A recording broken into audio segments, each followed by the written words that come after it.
Get back tomorrow. Wise words unless you're talking about pension plans. That's Feeder on XFM 104.9. Wise Gervais, Steve Merchant, Claire Sturgis. Competition time. I haven't got the usual competitions of songs of phrase and monkey news and the other Carl nonsense. You know, I'm not. There's no cheapest chimps. There's no cheapest chimps this week. Right. I'm devastated. It's back next week. It's back next week. I don't know. Although let's do a quick cheapest chimps. Okay. So, chimpanzee that. Cheapest chimps. Do you know how much a chimp is, Steve, to buy? Really, no. 55 grand. Okay, the competition is this. A little Imagine David Dickinson examining that in a couple of years' time. This is as cheap as chips. You can sue him then, because he ripped off your phrase a little bit, didn't he? You've been done here, mate. You have more money than sense. 220 quid. I'll tell you what, have we got monkey news today? We might not get to it, mate. We are running out of time. No, we're doing it. What do you mean, we're doing it? The show isn't complete without it. I'd rather drop adverts and stuff. Well, I'd rather drop adverts. No, we're doing monkey news. Do you want it? Rick, my concern is that if you put monkey news on the subs bench, it's going to be like David Beckham. Yeah. He's going to have his eye wandering to other radio stations. Yeah. And look what he's doing. Yeah, he might be leaving off to Real Madrid. I might take monkey news off the radio too or something. Yeah. Right? So don't believe in monkey news. I imagine if they're listening now, they're probably going to call you and go, Carl, were you serious about bringing monkey news to Radio 2? Because the check's open. Well, do you want a bit now, or what we're doing? Well, no, I wanted you to tell Steve about your holiday. Well, that's you too, with or without you, but we've got to cut it a little bit short because we're actually running out of time. It's so jam-packed, this show. We've got monkey news on the bench. Carl just remembered, we've got Cheeky Freak of the Week to fit in. I don't know what to do. Oh, dear. OK, so monkey news, please. All right then. Let's hear the jingle. Oh, chimpanzee that, monkey news. Right. Now, before and again. Go on. Oh, chimpanzee that, monkey news. Brilliant. Right? Right, before I went away, I told you about Alfred. He was the monkey where there was a robbery going on in a bank. And then he nicked the robber's loot and backed out with a gun. Yeah, he sort of stole, he robbed the robber, didn't he? Yeah. Did he take his gun as well? He took the weapons. He took all the weapons. There was like a couple of robbers. He managed, because they were so amazed that a monkey was coming in. It was like... Don't talk shite twice. Right? Anyway, got a follow-up to that. OK, now what was that monkey's name? Alfred. That was Alfred. So anyway, because a lot of people wanted to know, well, you know, what did he do? Did he go off and have a holiday? Did he... No. Right, so the follow-up is, what happened is, the monkey had the guns, had the cash, which was $250,000. Sure. Right? It went back to the zoo. Right? All right, Carl, you're talking... Ricky, I get angry with you when you won't let him finish his monkey news. Right. Can we just get out of the official Imagine thing? if people were interrupting Trevor McDonald. It wouldn't happen. I want to make sure I don't get anything wrong. No, of course not. Check the internet. So the monkey goes back to the zoo, right, where all the zookeepers come out and go, get him. He's got the guns. Yeah. He hands out a couple of guns to his mates. What? Right. His monkey mates? His monkey mates. So they've all got a couple of guns each. Oh, Carl, Steve, I can't, mate. I cannot Just stand it. Honestly, I want to scream. Please, I really get annoyed with you. They tried to do him a deal. They said, how about if... I'm going. Tell him that. I'm going. No, I can't. Step out for a moment. Okay, we'll just do it. Look, don't listen. Step out and I'll paraphrase what I hear for you when you come back in. Step out. Now, please, I need to hear the end of this. This is monkey news. This is important stuff. Right, Ricky now has left the room. He cannot bear to hear, which is surprising to me. Right, so anyway, they've got the money, and they say to the zookeepers, how about we give you some cash? Yes. And they go... Oh. Sorry, hang on. Sorry, the zookeeper said that to the monkeys? Yeah. Right. No, the monkeys who have got the £250,000 right. say to the zookeepers, we'll sort you some money out if you let us go. Sorry, the monkeys say to the zookeepers, we'll give you some money? Yeah. You don't see any problem with that? Right, listen. Okay. It's nearly finished. Right, I'm listening out there. This is ridiculous. What do you mean the monkeys say? What do you mean the monkeys say to the zookeeper? They were probably holding the money out, like kind of going, look, we'll do your deal. Right, okay, come on. And what happened is, I think they were happy with that. I think they left, and that was that. They wanted to get out of the zoo because they didn't like it in there. There's the thing. Right, I don't... Just have a look. Right, Carl, think. Right, how did they get out in the first place, this one? Just let Steve have a... So why did he go... So he went and robbed... He thought... What, he knew there was going to be a robbery that day, did he? He might have been getting some money before they went to escape, and then that happened and they had more money. They might have been withdrawing some stuff out. What do you mean? No. If he was planning on leaving the zoo, he's going to get his savings. What are you talking about? What have you read there, Steve? I've got a feeling this is a review of one of the Planet of the Apes films. I think it's Escape from the Planet of the Apes. I'm not certain. It could be Beneath the Planet of the Apes. Right, what... I mean, Carl, think. Please think, right? So this monkey, right, he leaves the zoo, right? So he leaves the zoo, which he can do, presumably what? They leave him the keys or what? They're chatting to him, they might as well. He goes to a bank. What's he thinking of doing? Sees a robbery, probably by chance. He probably wasn't tipped off, was he? Or has he got one of those police scanners? Probably got one of those police scanners. Well, I think he was going to the bank to get a mortgage to build slightly. I think he wanted an extension, didn't he, on his cage? Think of that. And so I love the fact that he hands out the guns and they do a deal. It's honestly, you've got the best mind working on radio today. It's incredible. The only person who makes less sense is Terry Wogan. He goes up and down, doesn't he? I can't understand his sentences because I don't know. No, it's like free-form poetry. Yes, I don't know whether it's the end of a sentence, in the middle, Sure. a new one. Yeah. But Let's have the jingle again, a record, and then we'll probably have to wrap up the show, I imagine. That was, chimpanzee that monkey news. Karl Pilkington, well, you know what it's time for, don't you? Chimpanzee that monkey news. It always gets me, that jingle. It's a joy. What's more, please? Well, Carl, do you reckon you could sort out... Do other people have real jingles with their name on it and don't have to say who's in the room, what's happening, and do their own jingles? Well, Christian's got one for it. For Monkey News, that he does. Why is Christian doing Monkey News? I don't understand this. Because he did it ages ago. So you ripped it off of Christian? I haven't ripped it off. I said to him, there's enough Monkey News to go around. Right? But hold on, though. I don't want cast-offs. I thought this was your idea. Well, let's not do it. But what's No, but new? wait. What's new? What? There's Monkey News out there. I mean, if he wants to have a meeting in the week and say, well, this is the news I've got, the way I see it is, he can do it in the week. He's doing like the news at 10 type Monkey News. We're on a Saturday. We're like the, Jeremy Paxman Monkey News night. We look at stuff more in depth. Well, you very much get behind the Monkey News, it's true. Yeah. You sort of interpret it. You give it your own spin. You're the man behind the monkey behind the news. I mean, I know that. Yeah. But ours isn't called Monkey News anyway. It's sort of generic term like the news. But ours is called Chimpanzee that, isn't it? Yeah, but he's seen a bit of Monkey News in it. Right. So are we doing it or not? Well, I've got no reason to stop doing Monkey News. He probably played Radiohead as well. Well, Should we not do that? I said that David Attenborough did Monkey News before all of us. Do you know what I mean? But I personally don't listen to Christian because I don't get up that early. So, I'm missing out on a lot of Monkey News. I'm not saying I don't listen to it because I don't get up that early. I'm not saying it's a bad show. My point is this. There's a lot of people I imagine who don't listen to Monkey News in the week. Perhaps they miss it or they're busy. It's nice to have a little kind of omnibus Monkey News at the weekend with Karl Pilkington. So that's what this is. So we're doing it then. Let's play the jingle. Chimpanzee that monkey news night. Excellent. Good. So we'll sort of get some monkey experts on maybe next week to dissect it. Right. You ready? Yeah. Right. There's this monkey. Right? Oh, yeah. It's called Jack. Yeah. Right. I got pally with this bloke who worked in a railway station. How? Pen pals? I don't know. I didn't say all that. Internet, I'm just telling you. I'm shortening Chat it. rooms on the internet.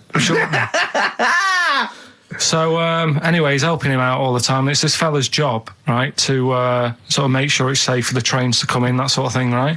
But he's always working on his own, so he's got his mate Jack in with him, right? This little monkey, and they're having a good time. They share lunch together and stuff like that. Anyway, it gets to a point when the fella whose job it is, right, starts getting old. And Jack, the monkey, starts getting more involved. Presumably this is a chimpanzee as opposed to a monkey, you mean? When you say monkey, it's generic term, you mean chimps usually, don't you? Yeah. Go on then. So, he's clocking the fella doing his job and he's thinking, I can do this, right, the monkey. I love it. He's helping out. He's pulling down the levers and stuff, so the train's sort of coming on the right lines. Sure. Yeah, He's clocking it. He sticks his head out of the little window, see the trains coming and that. I hope British Rail are listening. Yeah. Right.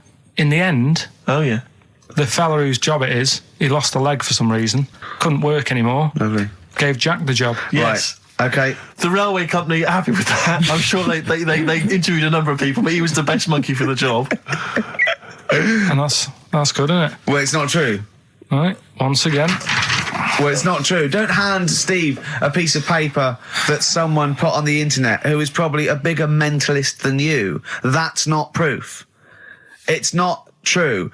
At no point did a railway company give a chimpanzee the job of signalman. It was ages ago. What?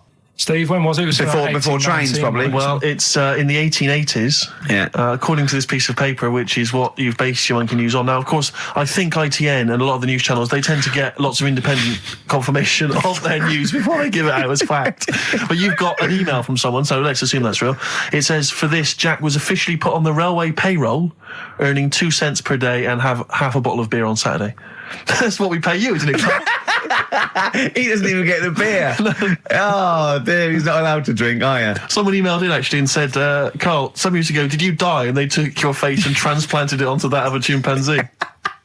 It would make a lot of sense. I've never seen you. He always has t-shirts right done up and long sleeve. I bet he's hairy under there. Yeah. I bet you are hairy because you have to shave right up to your eyes. You're one of them, aren't you? And I can see the growth, and it comes out the top there. Are you really hairy underneath? Pretty hairy. Are you really? Well, what's up with that? You're a humanzee, aren't you? That's why you're fascinated with them and why your IQ is sort of about 80.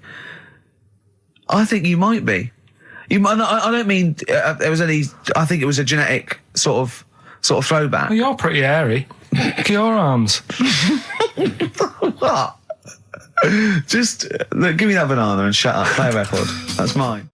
I was looking back over some of the shows, right, before we go, Carl, and I've just done a little excerpt of, a trailer of what we do, what we're about, and I don't know how the panel could overlook this. Play a bit, Carl, please. Shaking her muff, minge and tits around does not make her a hoe, then what does? These kids at school with big heads. Carl, what are you talking about? Shut!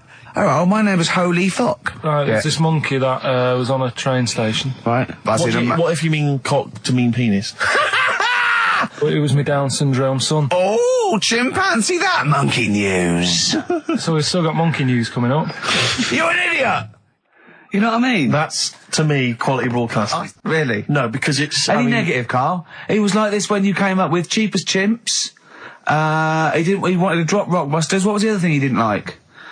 That other TV idea I had. Yeah, what, putting a baby in a room, set it on fire and see if it can make his way out? Setting the room on fire. Let's not get silly. No, but he didn't like that, did he? I mean, I don't want to blow my own trumpet, but it does seem to me that my criticism of those things is probably justified. I mean, Cheap as Chimps, where is it now? Wow. Donald McIntyre took it. Not really, Carl, not really. It is but a pitiful memory. Right, let's have another tune and then maybe some monkey news. Yeah. Well, actually, now you've sort of mentioned a bit of monkey news, that I've found something in the week, right, that we've talked about in the past, right, that I've got some other monkey stuff, but this is just, forget it. What? Come on! What's the matter with you? Right, do you know that thing we did ages ago? What? When we were out one day and we were talking about monkeys in a room with a PC, and if you leave them in there long enough... Yeah, eventually an infinite amount of monkeys, or one monkey in an infinite amount of time, will eventually type the complete words of Shakespeare, yeah. Right, we talked about that ages ago. Yeah. I said it wouldn't happen. No, it doesn't make sense. You can't say it wouldn't happen, it doesn't make sense. It's a mathematical conundrum. It doesn't make sense. Go on. Anyway, right, they got a couple of monkeys. Alright, so not an infinite amount then. Okay, so, alright, but never mind. Yeah. Got a couple of monkeys, put it in a room. Yeah. I don't know if it was one PC or they got a job lot or whatever. Not an infinite amount then. And left them in there for a month. Oh, not an infinite amount of time then, either. Okay. So 2 monkeys a month. Okay, go on. Yeah, I see the experiment's working so far. About 8 monkeys. Oh, 8 monkeys. Oh, let me just work that out as a fraction of infinity. It's infinity, 8 into infinity. Oh, God, a month. And what happened then, Carl? Did they type the complete works of Shakespeare? I'm assuming they No, did. they only did a proportion of it. Okay, what they did they- just did Macbeth. What happened then, Carl? Please tell us. They didn't have anything. They didn't come up with anything. You're an idiot, Carl. You really are an idiot. Play a record. That's ridiculous. What did you expect? What did you expect? Yeah, A bit of Keats. And Pastry of the Radio Times by one of them, the cleverest one. No, but what they did say is they didn't even write one word out. No, you don't. No, infinity or nothing. That's the point. There's a big leap between any number you could think of and infinity. In fact, an infinite leap. Do you understand the concept of infinity? Don't rub your eyes. I lost him on Do You? Yeah. Didn't I? Right, play a Did record. they type nothing from like any of the Tarzan books? Nothing. But they must have read them. I mean, that would be their favourite, surely. I'm stunned. I can't believe they didn't even do like a transcript of Every Which Way But Loose. Yeah. I can't believe it. They must have chosen some really thick monkeys. They didn't type any of Charlton Heston's speeches from Planet of the Apes. I can't believe it. It doesn't make sense. It doesn't make sense. You'd have thought 6 monkeys in a month would have done something. Yeah. At least a script for BJ and the Bear. The irony being, of course, in BJ and the Bear, that it was a monkey, not a bear. Really? No, come on, we should do monkey news now, because I know you want to save it, but I think you should put your best stuff first. You never know what will happen, you know what I mean? Always put your best stuff out there. Let me just get it out of the... Okay, well, while he's getting it, can we have a jingle for monkey news? Yeah. Chimpanzee that monkey news.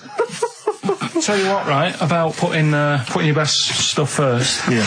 Right. Do you know we were saying the other week about in Chinatown? Not really a town.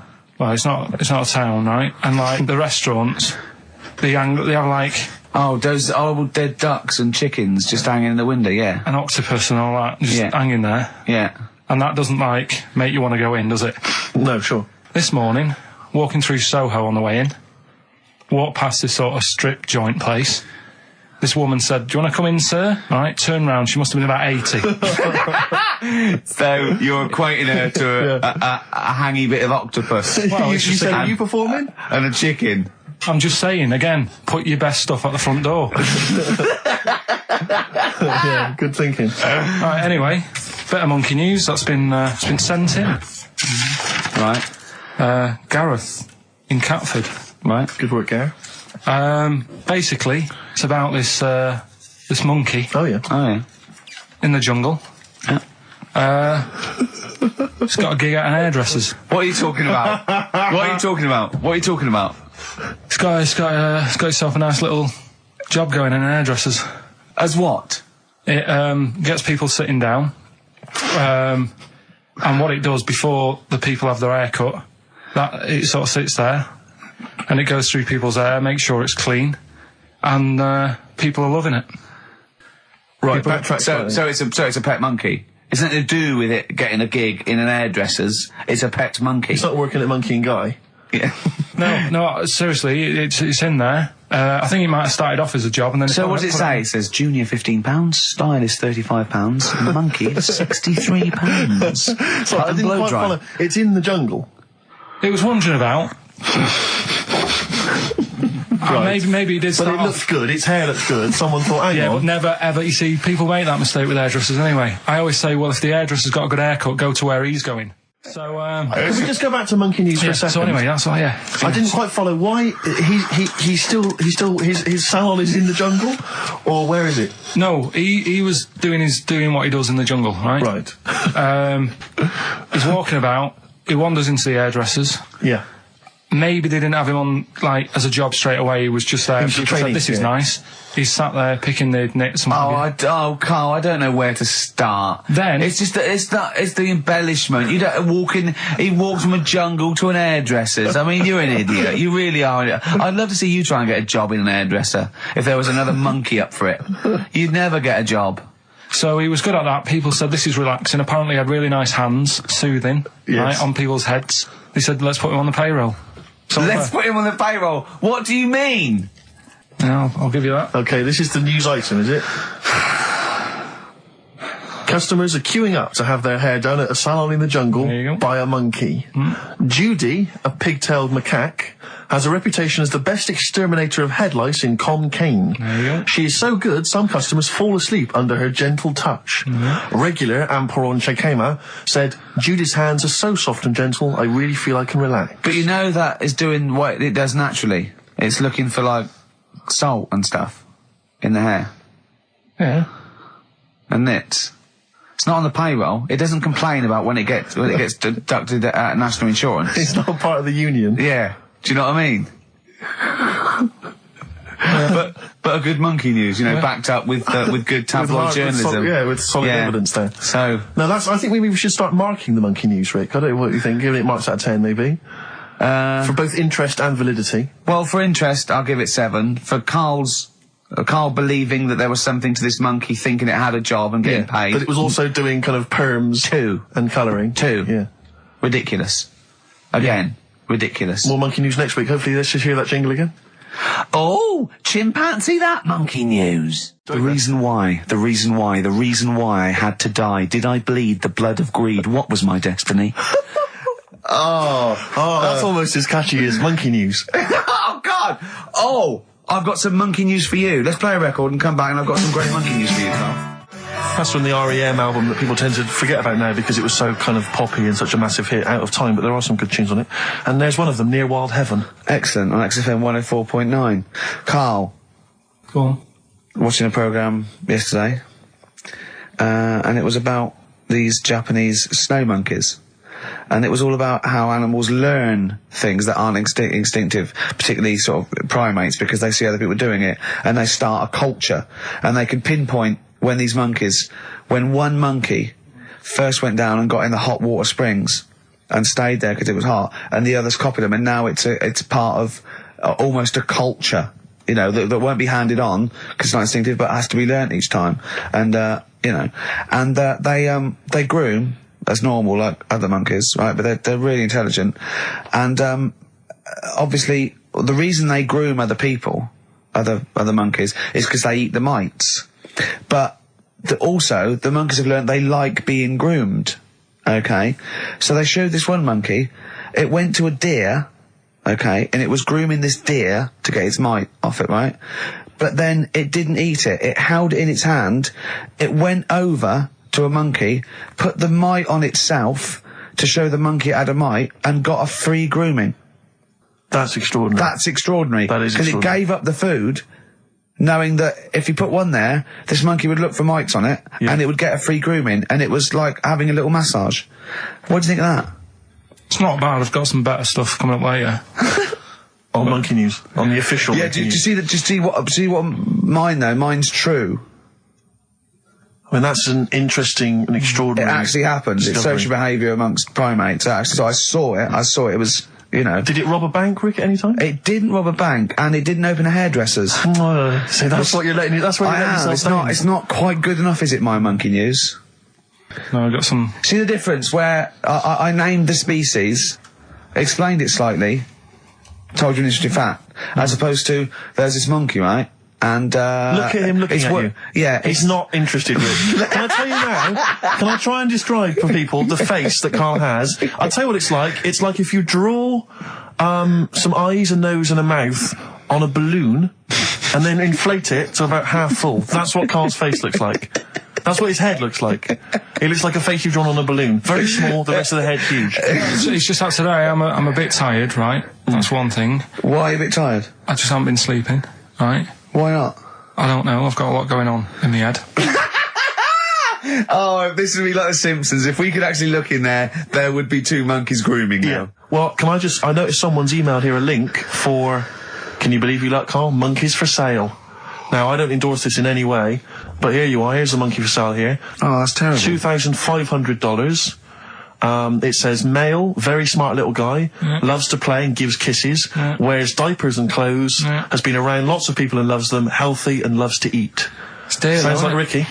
How much is that? Well, it wasn't Carl, because it says loves to be around people. Yeah. There's a gibbon there. A gibbon for... Too pricey, though. It's like that Donald McIntyre programme he did, that Cheapest Chimps programme. He didn't do Cheapest Chimps. He didn't do a programme called Cheapest Chimps. Saying that, but... Well, he didn't. There's at no point did Donald McIntyre do a programme called... Play a record a minute. Play a record. So let's have official monkey news. Play the jingle. Oh, chimpanzee that monkey news. Alright, we've got to be quick. Go on, then. This is something that was sent in to me ages ago, and I don't know why I haven't done it yet, because it's brilliant. We were talking about monkeys typing, the Shakespeare theory and all that. Well, this is about a little monkey called Marty, right? Basically, it's in some science lab, right? It's in there. It was wandering about out of its cage, right? The lab fella was busy on the phone or something, right? And Typical. it's wandering about. It goes up to a PC that's in the corner, a little computer, types down, "My name is Marty," right? So the fella got off the phone, saw this on the screen with the monkey sat there, says to his mate, "Have you done this?" Right, hold on, Carl. Let him finish. Before you question, always let him finish. I don't know what to do. Time's against us, come on. He said, "Have you done this?" He says, "Done what?" He said, "This on the screen here saying, 'My name's Marty,' right?" He goes, "What are you talking about?" As he's having an argument with his mate saying, "You're lying, you did it," monkey's sat there typing, "This isn't a practical joke. My name is Marty." Right, and that's the end of the story? I'm not coming in next week. I think we need a week off. I actually think we need a week off. He's doing a web chat or something. You can go online and have a chat with it. The monkey's doing a web chat. I don't know. Has he got his own Carl, website yet? His favourite Buffy the Vampire Slayer? Have a look at that. Have a look at that. Right. Do you believe that, Carl? It's all there. No, but do you believe it? Do you believe that monkey could type that and then say this is not a practical joke when he's still arguing? Weird, isn't it? Oh. What do you reckon, Steve? Yeah, well, it's obviously a wind-up. It's a joke. It's not even... You haven't even got some of the facts wrong. It's just a wind-up. Have you noticed the date? Is it April the 1st? It is April the 1st. You are joking. That it was sent. You're an idiot, Carl. It was sent on April the 1st, Carl. So you're saying the monkey knows it's April the 1st, but you And don't it's doing believe... a wind-up, yes. Yeah, I think the monkey has thought, I'll do it on April the 1st so that people think that it's a wind-up. In actual fact, I am a monkey that can type and read. It's a shame you never went into investigative journalism. You could have brought down, the Watergate scandal. Poor Carl. Well, I was thinking of a song that sums us three up. Yeah? What are we? What do you think? How would you sum us up? Tricky. Well, young, gifted and black. True enough. Apart from a couple of them. Yeah, we're not gifted. No. And we're not very young. No, I'm certainly not. Shall we take a week off? Yeah. Should we maybe just knock it on the head altogether? We'll take a week off and see what happens. Okay. See you next... No, let's not see you next See you in a week. couple of weeks. Yeah. Cheers then, Carl. Right? Is there some monkey news? Goes without saying. Of course. Does it really? That monkey news is safe, isn't it? It's not like, You're always going home with monkey news. You know it's there. Yeah. It's like songs of praise on the Sunday. Well, it's that time. It's getting exciting. We've got Rockbusters results, but before that, a little bit of monkey news with, chimpanzee that monkey news. Karl Pilkington. Brilliant. Let's do it. I haven't read that for a couple of weeks. Go on then. Alright, so, it's like this little monkey. Oh, yeah. Who lives in Morocco. Right, I'll just warn you now, you're on thin ice from last time, okay? So, make sure, is this real?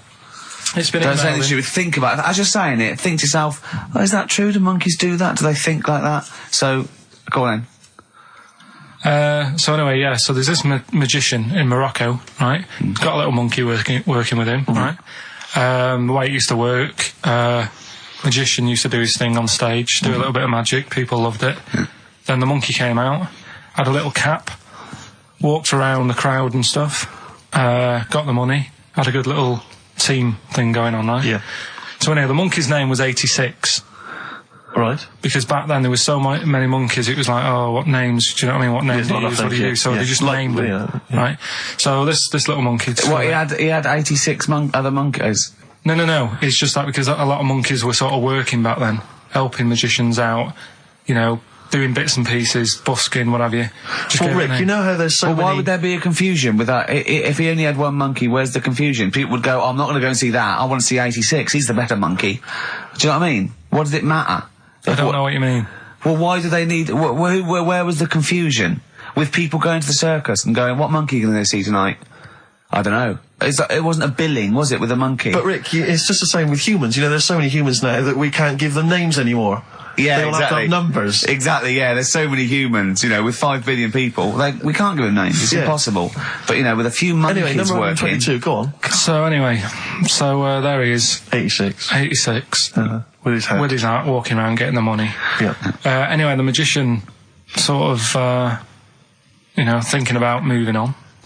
Because in Morocco, he'd sort of done all the tourist traps. Sure. So he had a word with the monkey, said, how about we... See? No, let him continue. Think. He let him continue. He didn't have a word with the monkey. Let him continue. So what do you think about going over to Spain? Yes.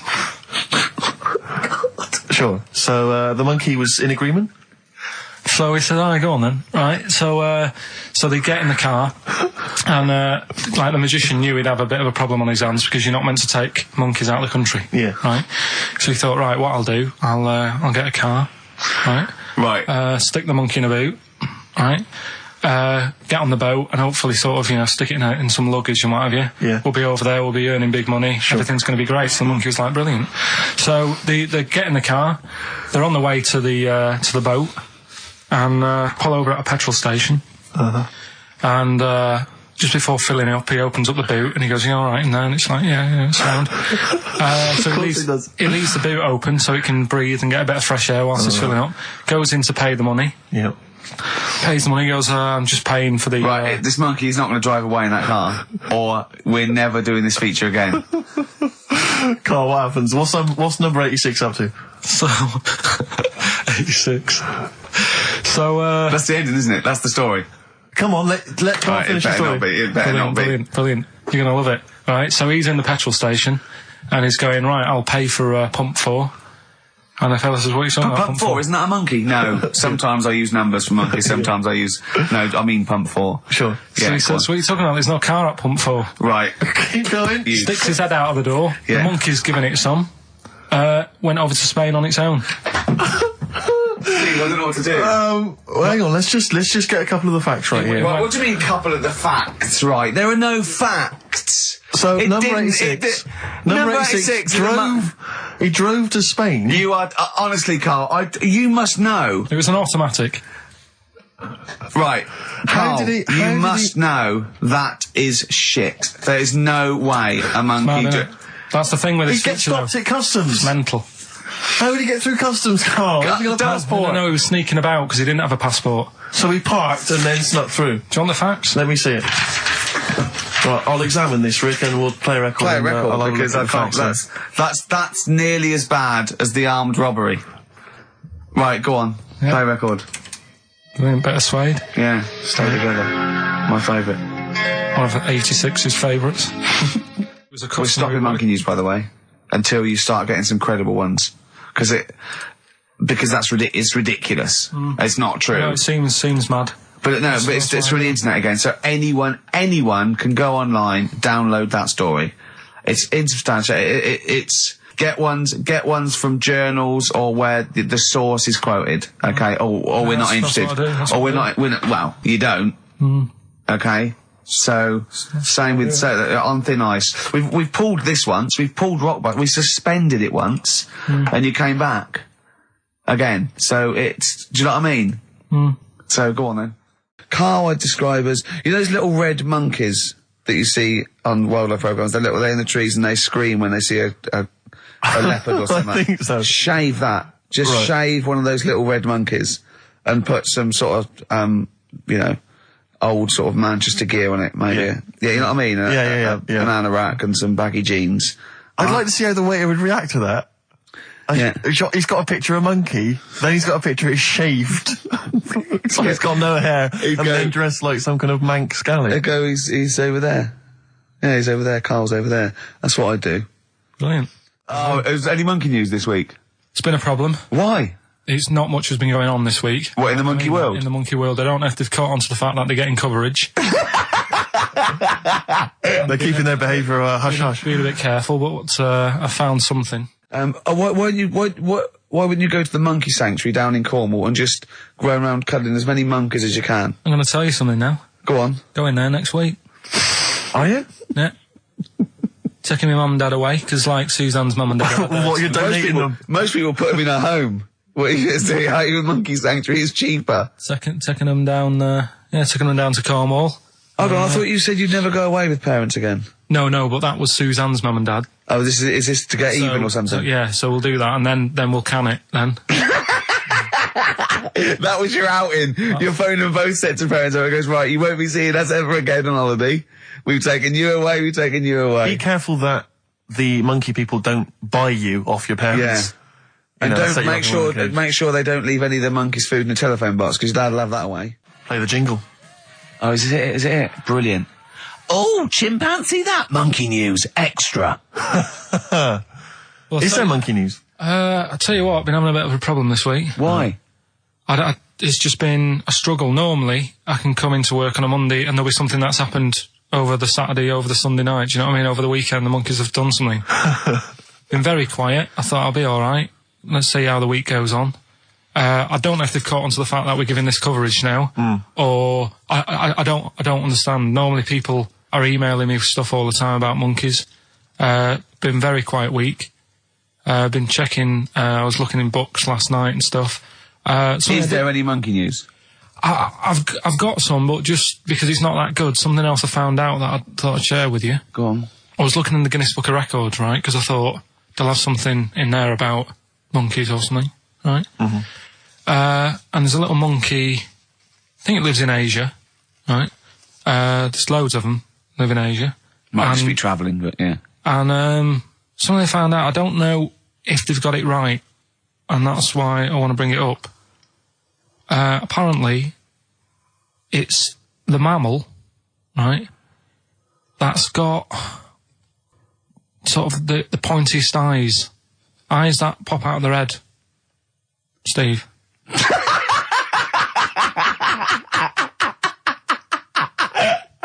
Now, the thing is, right, I thought that's interesting. Yeah. Apparently, it's the biggest with the sort of goggle eye type thing. Right, yeah, go on. Apparently, they come out of their head 1.6 centimetres. 1.6 centimetres? What, you mean they protrude?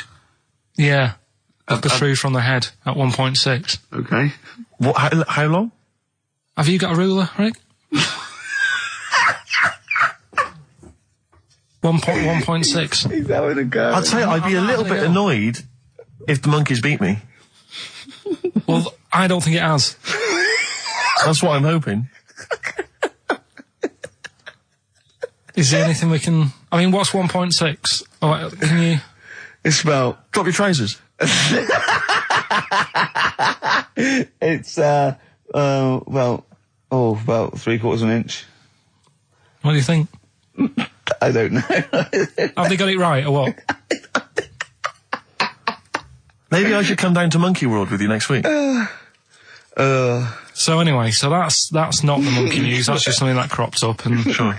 I do know once, when we were playing pool in the office, I think Lucy was your partner. Yeah. It was me and Ash versus you and Lucy. And you were having trouble because his glasses kept slipping down. So Lucy pushed his glasses up his nose, but the glasses touched his eye. Do you remember that? Yeah.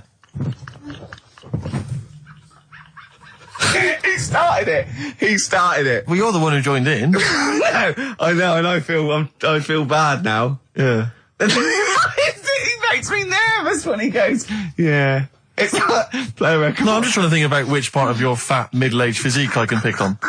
The tits would be a good Yeah, start. yeah. Oh, the belly. Sure. Oh, what do you think of that? Oh, that's... What is that? Play a record.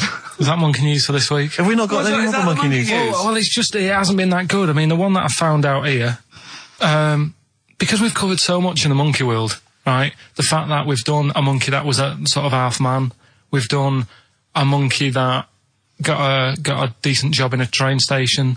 Can you think of any of the other? Well, that's just some of the great monkey news from the past. That's what I mean. So that's what you got to compete with. So even though this is quite amazing, just tell us. Another monkey's got married. Oh, not another monkey getting married. What do you mean? It's got another one. You know, it was knocking about with some woman monkey for a bit. A woman monkey. They decided to, you know, get married. Yeah. They did. What do you mean they decided to get married? Was it pressure from her parents? They had a good do, and Good do. I love the spread. I love that. Peanut vol-au-vents. Yeah. Celebrated in a pub, and then they both went off to the cage that night. That's what I mean. Even though that is quite impressive, But because it's not true. Or it's a joke. It's nothing. It's not. on an Nova website, official sort of news website. 2 monkeys have married in Romania after a whirlwind romance. Well, that's... After a whirlwind romance. God, yeah. Yeah, a quick one hanging onto the rope. Yeah. She was in the tyre. Yeah. He saw it. Yeah. He went, have a go at that. They go, we got to marry her now. Yeah. Her parents came in and said, did you just shut my He was door in a the zoo tyre?" knocking one off. She went, I can do that for you. Yeah. Yeah. Guests say the monkey bridegroom was scared by the number of people attending the wedding and refused to get out of his cage. So his bride... Not bloody Hello Magazine again. No, it was no. I think it was like last minute nerves. Right, like right, you know, legit, I'm yeah, single second now. thought. It's like you know, it's the big step. Yeah. But his bride enjoyed every minute of it. She was loving it. Yeah, she sure, looked lovely, by the sure. way. She looked lovely. Yeah. Did she? Oh, good. Reports she only appeared to have problems with her veil and dress. Do you see? You know, this is. The guests I hope they didn't ruin it like Anthea Turner and maybe get sort of sponsorship PG tips or something. Totally, with strong plum brandy, so they got them drunk as well. So they carried on the celebrations at the pub, and the bride was taken to her new husband's cage at night. I apologise. Play a record. I'll tell you what winds me up. What? Monkeys getting married. I know. And I'm not getting any action. And I got bigger eyes. Where are you going anyway? Where are you heading? Cornwall. Yeah? What's happening down there? Well, there's a monkey world. You're excited about that? We don't see that. Probably go twice to that. Yeah. Whilst I'm down there. How long you went for? The whole week? Yeah. Yeah. So, This is with your parents, isn't it? yeah. Taking them out. Your father, what do you think your father will be up to? What's he going to be nicking on this holiday? Well, he's, Tin. There's a lot of tin in Cornwall. he's, Since they've shut the mines. He's just called Suzanne, said they've got there, said it's a nice little place. There'll be no towels when you get there. So what are you do? What are you to do? Just gonna chill out and sort of like go to the pub and stuff? Yeah, like I say, I mean, all I've got planned is probably probably Tuesday and Thursday at Monkey World. Right, come on now. Oh, chimpanzee that! Monkey news, earlier than usual. I'll have to save this link now. Monkey news. We've done a lot of stuff, right, on monkeys. And most of it has been... Is bollocks. No, has been like happy stories. Oh, is this it's not... Is this going to be like our tune? Our monkey tune. Simon Bateson, welcome to our monkey tune. No, but do you know what I mean? We've done stuff about a monkey that robbed a bank. Yeah. Why is that happy? He had a great life after that. Right. What, in Marbella? Yeah. Right, we did the one who saved someone's handbag in a railway station. We've had a lovely marriage, couple of marriages. Couple of marriages. Couple of monkey marriages. Yeah, yeah. There was the one who got a job in a railway station. Yeah, the hairdresser. The one who set up a business in Spain. I don't even remember that one. That one either. I'm willing to believe that happened. Go on then, Carl. But anyway, yeah. So today's isn't that happy really. It's about some monkey. I think it was a chimp. Who's an ape? Go on. He tried to. I mean, the story sets off at a sort of a weird thing. Yeah. It's something about he went to Russia to do some business. What are you talking about, Carl? It jumped past that bit though. It didn't start there. What are you... Do you know what I mean? It didn't tell you what he was doing. It just said, "There's this monkey went to Russia, To do some business. I know. do some stuff, I don't know. bit of monkey business." And anyway, didn't work out. So So, they were furious. We wanted a surgeon. You send us a monkey. Anyway, ended up being homeless. Oh. No, you're It's always joking. taking a turn for the worst. What, couldn't even get into like a tree hostel or anything like that? That's the problem. And God. ended up homeless. Got in with some tramps. I don't know where to start. Come on. So he's knocking about with some tramps and stuff. Sharing drink and what have you around a little fire. They broke into some home, not sort of squatted. Right, so Into not the flat. homeless anymore. Problem was, he had a roof over his little area he had. Yeah. And he goes, this is good. This is, we're having a good time. This is sorting me out. Yeah. He had his He said mate. that in Russian, though, didn't he? What was he eating? I don't know. It didn't say. But they're in this house. Well, he could only be eating sort of like, fruit, nuts, vegetables. They classically sort of don't eat, pork pies and. But they've got drink McDonald's coffee. in Moscow now, so. Sure. You probably chow down on that. Yeah. Anyway, there was a bust. What? I knew this was There was a bust in the flat that they were squatting in. All the other tramps sort of knew what was going on, legged it, left little chimps out there, got arrested. And they thought it was a real fella at first. They were like, get him, he's obviously just a scruffy bloke who hasn't had a shave and stuff. Yeah. Yeah. Hasn't shaved his back for a while. Or his face. Yeah. His head. Got him down the station, and the boss was like, what's going on here? We've got a monkey here. He was like, what? So you arrested a monkey? Well, so the arresting officers hadn't noticed all the way to the station that he kept slipping out of the handcuffs and was going for the entire journey. They didn't notice till they got there. What, did they put a hood over his head maybe and just like, I don't know. I'll give you the story if you want. There's the headline. What is it? What's the headline, Steve? I don't want to see it, but... The headline, this is once again from supposedly reputable news organisation Ananova, homeless monkey arrested in Russia. Did you read on, or did you see the headline and make up that whole story? It's most of it is there. What isn't there? What bit isn't there then? I think Steve can have a look over it, check it out and stuff. Point out the It was- embellishment for me, Steve, will you? Well, what it doesn't say is that the police didn't realise it was a monkey. That's what I was guessing.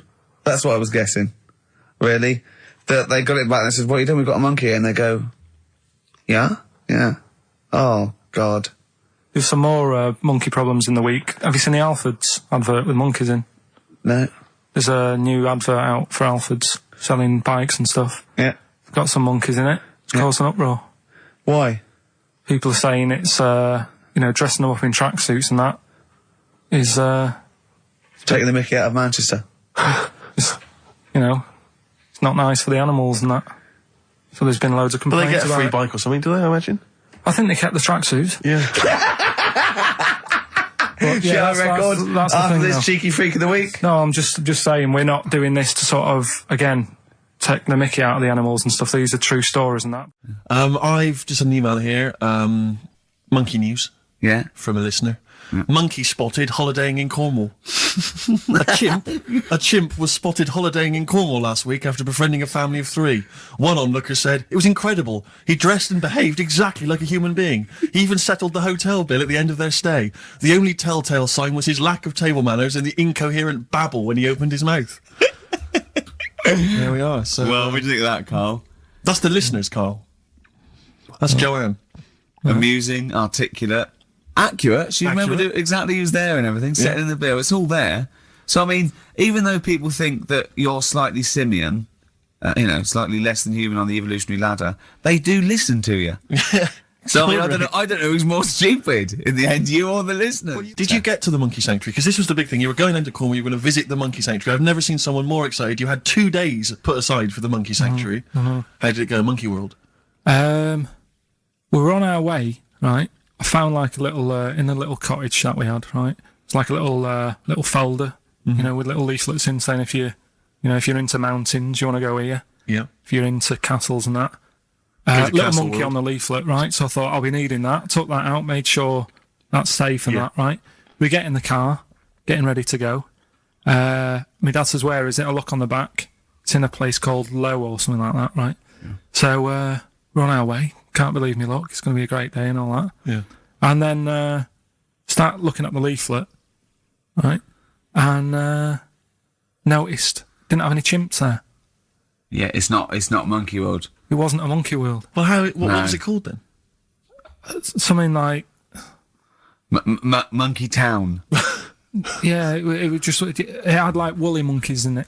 That's what They had what? Woolly monkeys. What are woolly monkeys? Those things Johnny Vegas off the advert. Right. Loads of them. They're dumped now since ITV Digital went under, so they just put them in a cage. I don't No, understand. They're woolly. They're like they're sort of like little fluffy little baboon type things. Woolly monkeys. I mean, it's not your chimp. It's not your classic chimpanzee. So did the car screech to a halt? It was like Yeah. it was like the mission in Armageddon. I just said abort. We're on the way back. So how far had you got before you bothered to read the leaflet? Probably about 5 miles away from where we were. So what did you do with yourself? You must have been distraught. Well, nearly the end of the show, but we wouldn't let them down, would we? You know what it is now, don't you? Oh, chimpanzee that monkey news. Right. Now, whilst I was in Cornwall, I wasn't online. I didn't have the internet, so it was like, oh, what am I going to do? And I didn't come back till yesterday.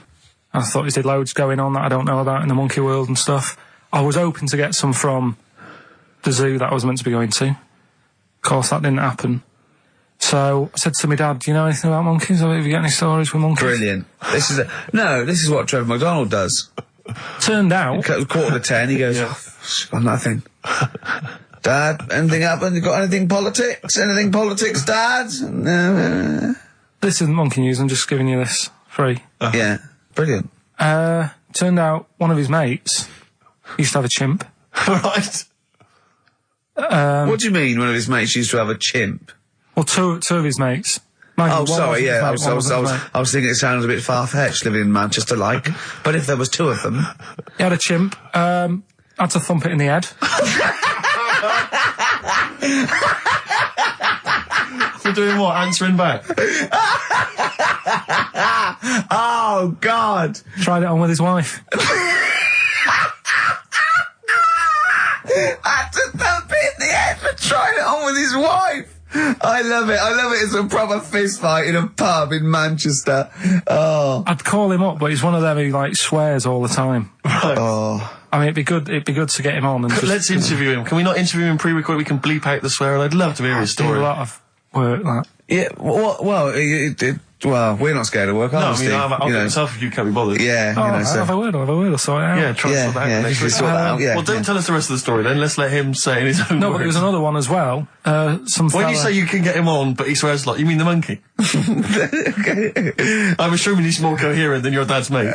but there's him, and there's some other fella he knows who had a funny name. I'll have to find out because you'll love his name. But he was a drag artist, Yeah. and I think he said my dad went round one day. I don't know why. Right? Went around there, knocked on the door, chimpanzeed. Carl, I don't know what you're doing, mate. I don't know where this place you live. Next door, there's an horse in the front room. There's chimps Mad, running mate. round. Mad. Anyway, Chimpanzee? Is that it? Is that the end of the story? There's a chimpanzee in the door and that's the end. You sure it wasn't the drag artist before he shaved? no, I'm sure it wasn't your gran. Because I like the really airy ones that decide they can be female impersonators. Yeah, your gran. Anyway, Go on then. This is the monkey news. So you got that for free. What's this going to be like, Well, let's Steve? have more jingles. Okay. Oh, chimpanzee that. Monkey news extra. Okay. right. Another phrase. We've been talking about phrases today. Yeah, we have, Don't touch yeah. your granny when she's shaving. Yeah. Don't teach your granny to suck eggs. Yeah. Don't look a horse in the mouth. Yeah. Don't let the chin pass the jaw if you're tucking your cock in. Familiar with the phrase monkey business? No, never heard that one before, Carl. That's brilliant. Right, well, it came about. This has been emailed in and I haven't really had a chance to look at it, so I'm just weighing it up now. Yeah. It's the biggest shambles on air, isn't it? Really? I'm ashamed of it. I mean, What was Dr. Fox? Dr. Fox must have been really polite. He must have been thinking, I don't know how to put this. He must have wanted to scream and go, you shouldn't be in the radio authority. My parents listen online. I can't look them in the eye. Right, I think I've weighed it up. Long time ago, right? Yeah. In the olden days, yeah. in Go the Amazon jungle, Yeah. right? Yeah. Little family of monkeys in there, right? Having a good life, right? Didn't have any predators in there, right? So they were loving it. Yeah. They had a load of food around them. They had loads of banana trees, right? No, I don't think so. No, they do. Sorry, yeah. Everything's going great, so they're happy in that. They go out of bed, Okay. wake up in the morning, load of bananas gone. Oh, hang on, interesting. Hold on, wait a minute. So Either your dad's been around or... This isn't the great Amazon banana robbery, is it? anyway, turns out it was another load of monkeys from another part of the island, from the rough bit. From the rough bit! I love it! They went into a middle class area. they're the ones with the earrings and the leather jackets. Oh, that is brilliant! From a rough part of the island. So the monkeys thought, well, there's no point getting into a fight with them because they're harder than we are. Yeah. Yeah. Of course, and they carry chains. So I love all this conjecture. They got flip knives and tattoos. Yeah, go on. So basically, they said, let's do some business with the bananas. Let's do some business with the This bananas. is such shit! This is such... What are you talking about? Oh, Christ! Right, calm down. We haven't got much time left. Oh, God! What do you mean this? Forget it. No, don't forget it. Carl, do not press that. Switch the record off. Switch the record off. Christ! Switch the record off, Carl. What are you talking about? What do they do? Oh. Let's do business with the bananas. Yeah. So they said, well, rather than them coming robbing them, we'll flog them. So that put a stop to it then. The monkeys came. They didn't have money. They said, give us some bananas. And it says So what, they exchange bananas for bananas? for berries and nuts. So that's where the phrase monkey business No, it's comes from. Little business to set up. Right, there, God. That's the end of that as well. So that's the end. That is a shame. That's the end of Rockbusters and Monkey News. Well done. You've done it in one show. We killed off Monkey News and Rockbusters. Didn't I tell you that there was some sort of petition for Monkey News? Was there? What was the Caused story? a lot of it's loads of emails and that. You saying- mean you've done Monkey News? You mean you want to do Monkey News? No, but seriously, there's uproar, and people were like, "You can't get rid of Monkey News. Yeah. Don't be doing that." Loads Loads of people. Was it monkeys trying to write the complete works of Shakespeare? Did Tony Blair get a whiff of it? And he's coming So down we're like a doing ton of Monkey bricks. News. Oh, chimpanzee, that Monkey News! Excellent. So Monkey News time on XFM. Karl Pilkington, the man in the hot seat. Karl, what have you got for us? Okay, Monkey News this week. We've covered a lot of stuff. We have indeed. Now, do you know, like, there's places where you can go for, like, weekend rests and stuff, Sure. and you relax, you sit in a little spa, you might have a swim and stuff. Well, they've got a place done for monkeys. Of course they have. Right, they can go there, they relax, forget about all the stuff they've got going on in their head. They can have a manicure, Right. got nice meals, It's not called a manicure, though. It's called a chimpacure. beauty them. treatments. Yeah. Right, they look good and stuff. Yeah, well, look good, feel good, yeah. Now, you might think, well, that's pretty normal. Well, The bit I haven't told you about is it's actually run by a couple of chimps.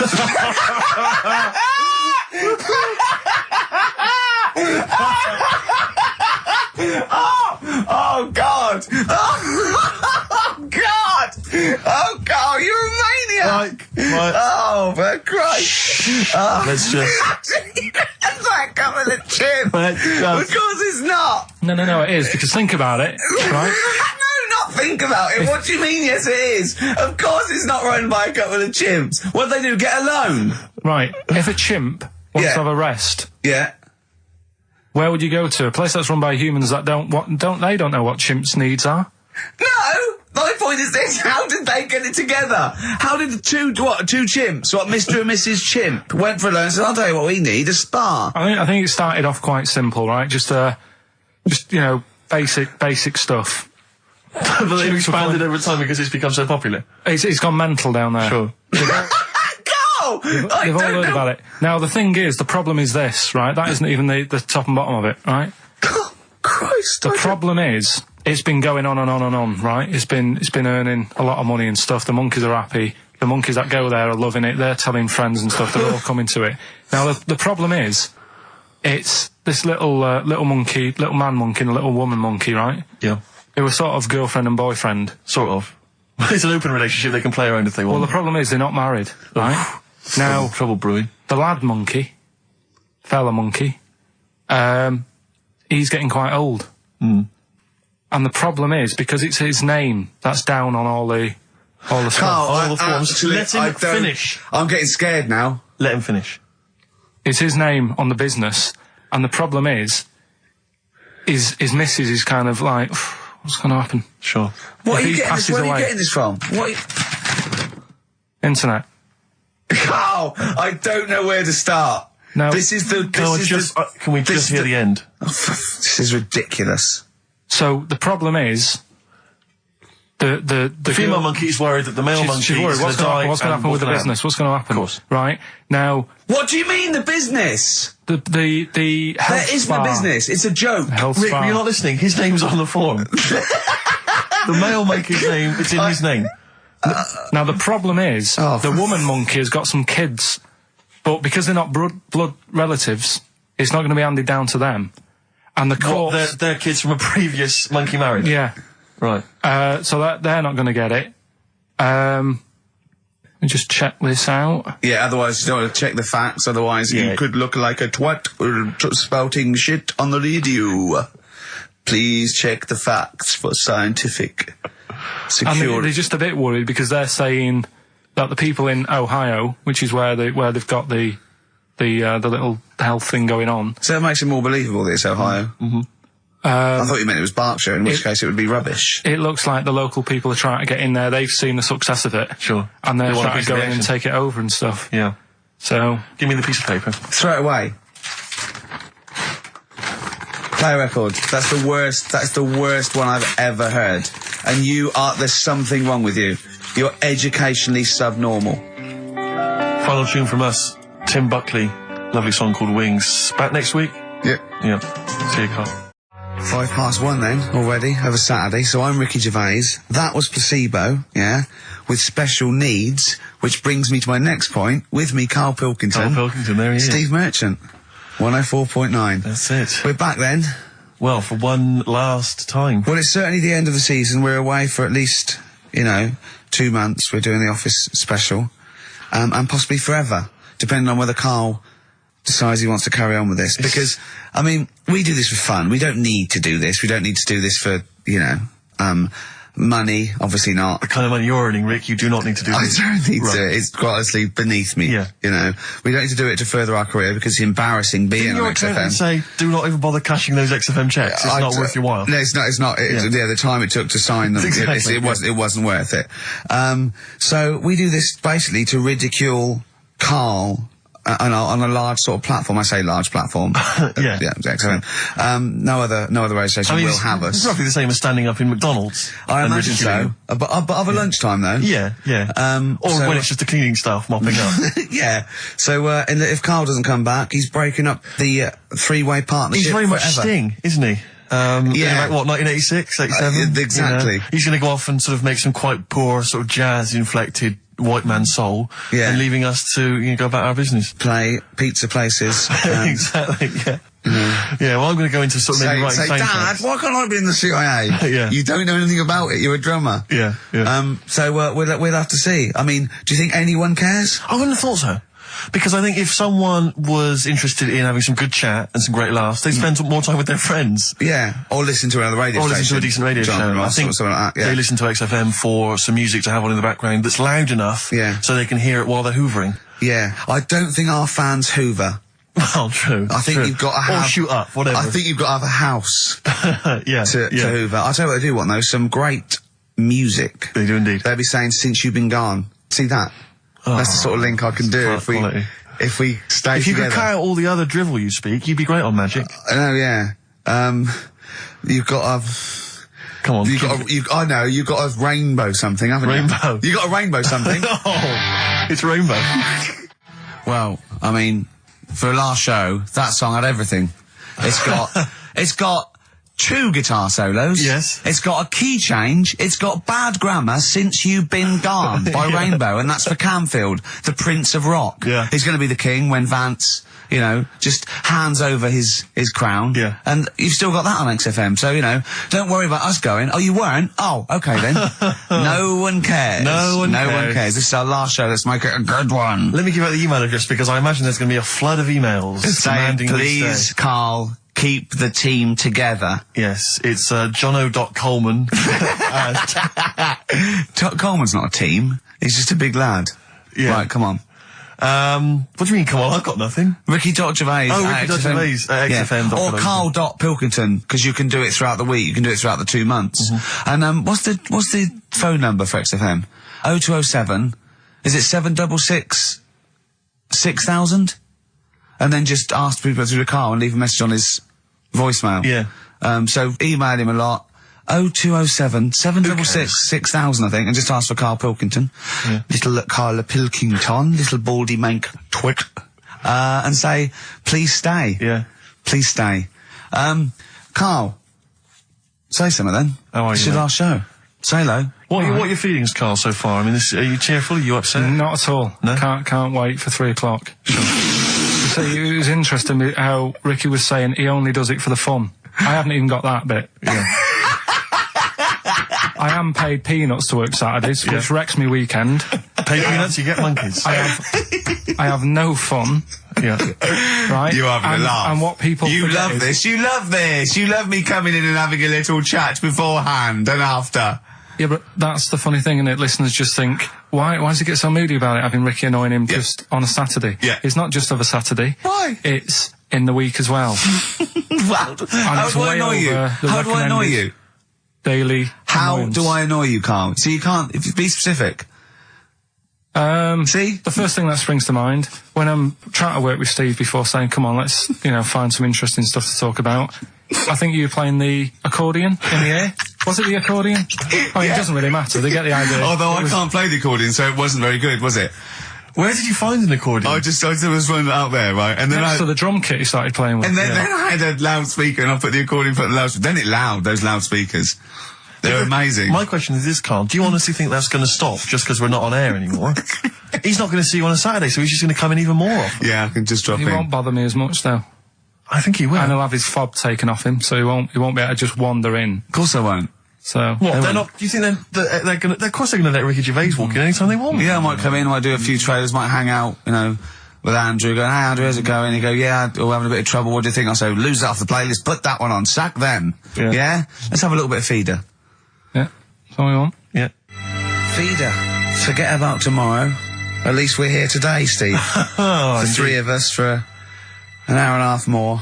The last time ever, possibly. It's up to little baldy head manky. Well- Karl Pilkington. a number of emails, Rick. This is from Matthew Davis. I think he very much captures the mood of the email public. His email is just simply titled, "Go, in the name of God, go." It says, why wait till 3? Why not leave immediately and stop subjecting us to this abject Well, misery? Carl did once when he had to get a train. Of course. So that's never happened on radio before. But who knows? I mean, stay tuned. We might shoot off at 20 to 2. Or we might get better. We might get better. We might get better because we've done a bit of planning, because I got Carl round last night Really? to do some planning of the show, didn't I? And so we've Yeah, got... I thought you were going to be there, Steve. No, I wasn't talking about it. Yeah, well, I called him up and said, why, what we're doing? He said, well, you can come round and, have a chat, maybe get some ideas and that for tomorrow. So I said, is Steve there? Yeah, Steve will be coming, yeah. So, go round. It's close, next to his flat. The pub couldn't be closer. Yeah. Alright? Yeah. Unless there was sort of spirits and that in the lift, it couldn't have got closer. Yeah. Alright? I turn up, you're not there. No. He's lied. Yeah. Yeah. Right, Well, I so- knew you wouldn't come out if it was just like you thought I was going to muck around. I had to pretend it was work to Right. get you out. So, you weren't there, Steve. No. Anyway, so he says, "Oh, come in the flat. You know, got an interesting book that you'll like." Okay. So I think, well, that's kind of work. You know, he's trying and that. Yeah. So I go in thinking we're going to get some good ideas and that from this book. Couldn't find the book. He looked for about 40 seconds. Said, "Oh, I don't know where it is." I don't know. Come on, let's come in here. Let's have a wrestle. Right? So I'm sat in the lounge. Right? Sat there just chatting to his girlfriend and that, just chatting. He comes wandering out in his underpants. Yeah. Well, I was comfortable, yeah. I don't know if you were comfortable because we were sort of pulled up But yeah. right between the crack. Right. Looked like, okay, probably like a gay sumo wrestler.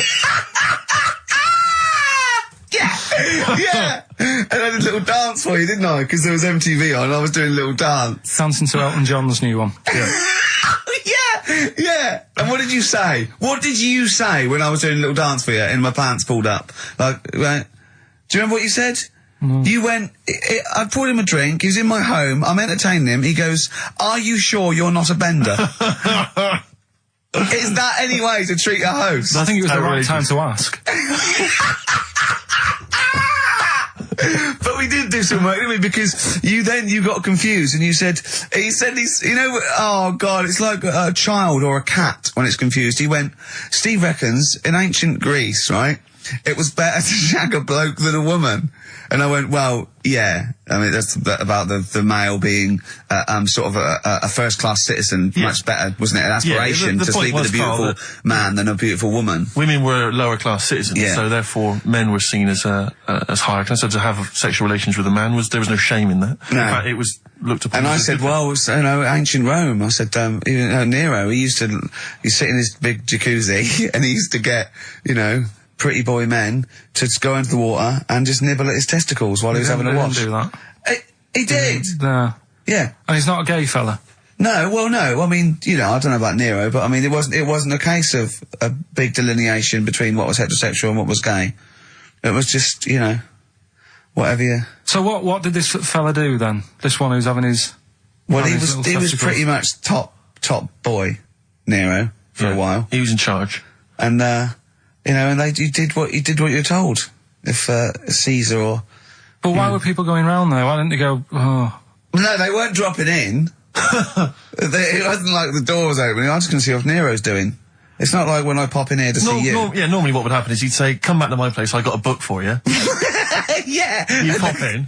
But He'd have come done out it. in his pants. You'd Elton probably, John would be on. You'd have probably been like a delivery boy or a stable boy or something, you know, and you'd have popped round there and you'd have gone, "There, right, Nero, there's the tablets of stone you wanted." And they go, "Pilkington, why you are here? Pop on." I don't know why he's French. What is that? I don't know why he's French. Just pop under the water and nibble at my testicles, and you'd have done it. Because he was Nero. I wouldn't." You would have. There's no way I would have done. Well, you would What have. have I done? I've dropped a pizza off.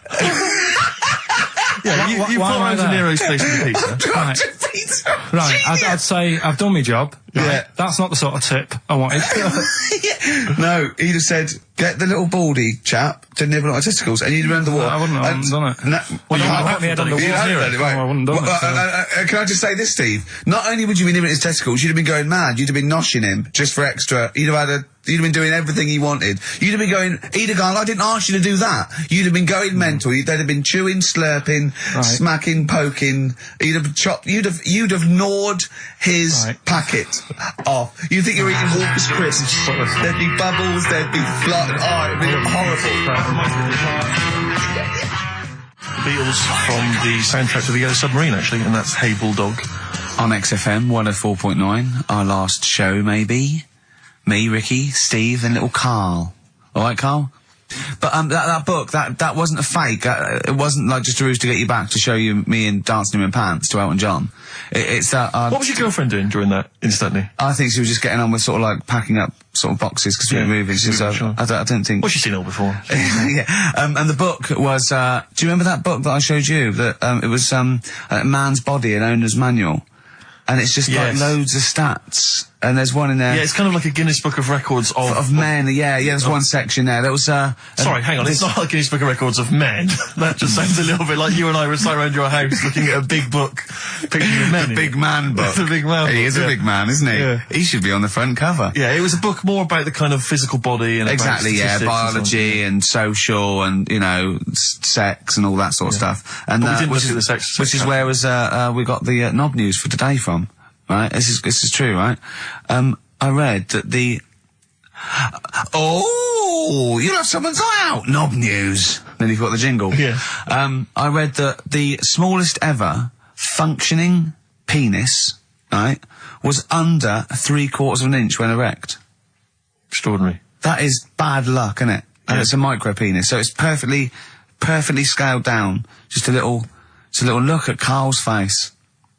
Well, couldn't the fella have said, look, right, I'm not happy about it, so don't print it. It's not the sort of press people want, is it? There wasn't a picture of him. It was anonymous. They didn't read the book and at work next day and go, look at this, Frank. What?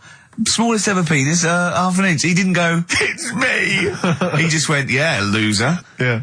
You know what I mean? Anyway, let's have a shower. I'm alright. I'm alright. He must have had to have a little jod with a pair of tweezers. Yeah, presumably. Because you couldn't even get a fist. I mean, No. that is bad luck, isn't it?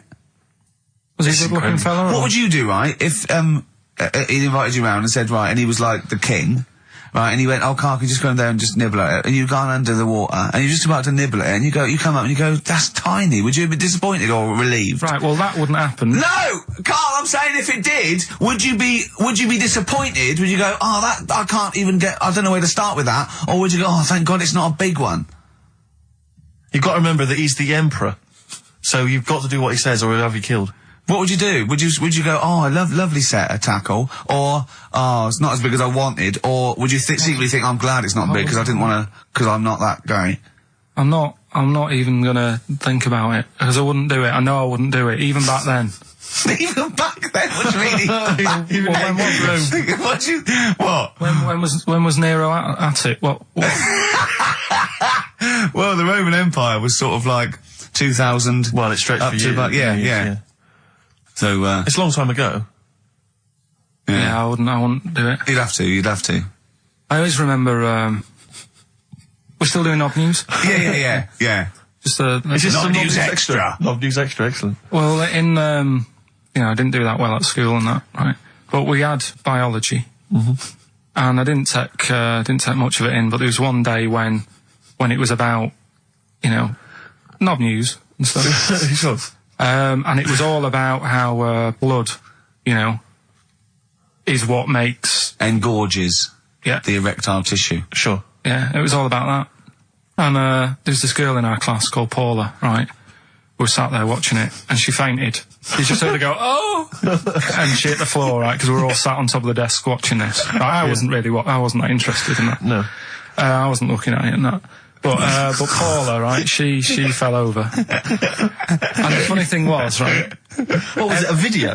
Yeah, a video of like this blood Yeah. doing the business to Yeah. this fella's member, right? And she fell over, like, and everyone's like, oh, what's up with her? And the teacher was trying to, like, wake her up and give her water and that. And it was really weird, because then the nurse came in, and yet this video was still playing. And the nurse came in, what happened? Well, do you seen this? Yeah. And you could hear, like, then it was going on to, like, sex education on the video. It was all done from start to finish. What happens? Da-da-da-da. And by the end, and she was still out cold by the time it got to, like, and then they had a baby. Yeah. Right? And that just reminded me So of it. it then. seems to me that was her sex education class. She fainted when the penis got erect, and when she woke up, a baby was born. That's probably what she thinks happens. She's wandering around now. And the whole class just missed out a bit because they saw if someone she's ever faint. with a bloke and he gets an erection, she just goes, oh no, Well, that's get it. She pregnant. was a bit of a class tart, really. That's why everyone was like, what's up with her? Carl. She was. Everyone was like, what's up with her? She's not seen it before. But just reminded me then. Weird. But anyway, yeah. So I wouldn't. I wouldn't be doing- Anyway, yeah. He'd be Well, down let's there. leave Nero aside. Yeah. The other thing in this, should we play a record and come back? Yeah, There's another yeah. interesting fact. There in is this some book. extraordinary facts in that. Yeah, well, more facts. We're running over. It won't be knob news. Won't be knob news. There'll be all different types of news. All right. Libertines, don't look back into the sun. On XFM 104.9. I'm Ricky Gervais, with me Steve Merchant and Karl Pilkington, for possibly the last time ever. I was coming in today, Steve, and I was walking just past Shaftesbury Avenue, at the beginning of Shaftesbury Avenue, and it's sort of a little bit of a tramps corner going on there. And there's a couple of tramps, proper tramps, already had a few, and about sort of like 40 maybe, right, or that. They could be 30, they could have a hard life, they probably have. But he was going, Johnny's coming down, but Les isn't going to make it. And I think they're just planning their social and meeting there. I just think that that's nice. They've got, they don't just drink by themselves. Yeah. What are we doing tonight?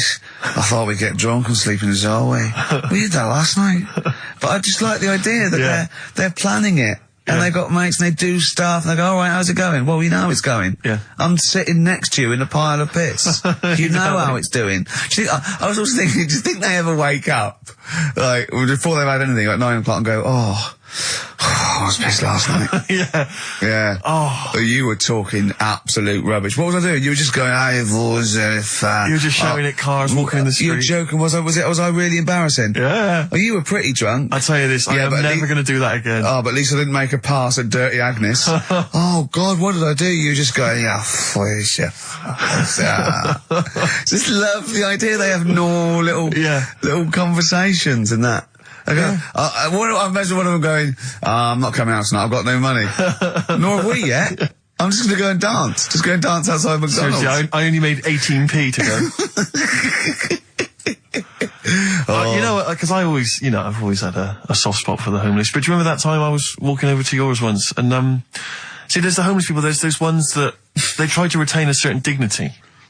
They won't just come up and ask you for money.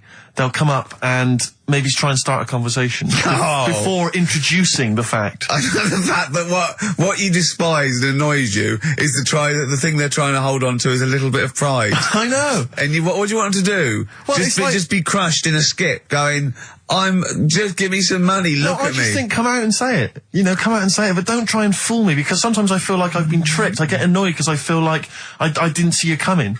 You came out of left field, I didn't know you were a tramp. I imagine the fact that they're bare-chested, apart from a blanket with their hand out, covered in sores, and no teeth is a clue that Not they're this probably... one, Rick. Not really. This was one of those ones, you sometimes see them, the ones, they're slightly older, and they've got a full suit on. They wear a complete suit, like a pinstripe suit or something, with maybe trainers, admittedly. Yeah. And I sometimes think to myself, at what point in that moment before they finally left the house for the last time did they think, well, I'm going to be homeless. I want to look good if I'm going to be homeless. I'm sleeping rough. But it does happen quickly. It sort of it can happen in a matter of days or weeks. Anyway, listen, I'm not begrudging the fact that he asked for money. That's fine. I just felt a little bit annoyed because I thought he was an ordinary person. Right. And he came up to me and he said Nice to me, distinction. Go on. And he said to me, excuse me, mate, have you got the time? And I said, whatever, 3:10. And he went, have you got any money? And I knew then, I was annoyed. And it annoyed me because I thought, I should have known straight away. I mean, a homeless person, I sensed it straight away. Yeah. Excuse me, if you got the time. I wanted to say to him, where have you got to be? Well, yeah. What appointments have you got? Well, no. Maybe he goes to work, he starts begging at 3 o'clock. Yeah, he asked all that day, he goes, what's the time? They go 3:45. You know what I mean? Then he goes, give us some money. It's 3 o'clock. Right. Maybe he has the mornings off. It might have been his day off. He was doing half day or, shift work. Yeah. He might, you know what I mean? You never know what shift But they're I just on. think, Rick, when you see those people from shelter or from famine relief in the street, they've got to wear those little things over their clothes that say where they're from, or at least some kind of name tag. Yeah. So when you're stopped by them, you know what to expect. They got a clipboard. I know. These homeless people who come out of there, they look like regular people. They come lurching out like zombies. You go, you think that's an attractive woman. She's just come over. Oh no, look, she's got a dog on a piece of string. I know, yeah. I just think they've got to come out with it. They should just come out with it. Just be honest. Be proud. Those people with their things sometimes annoy me. Is where they stand right in the middle of the pavement. I have to zigzag. I have to cross the road 4 times to get through them. It's like playing Getaway on video, avoiding all these up and down Oxford Street. You have to really... they come out... worse when they recognise me. That's why I've got about 8 standing orders now where I've been caught. But and I I'm leave the house and it's just like people are trying to take my money from me. Between my house and the tube, there's just swarms of people trying to take my money from me at any cost. Carl's got his first little direct debit, haven't you? £5 a week or sort of £5 a month. Yeah, I've joined something to help Africa out.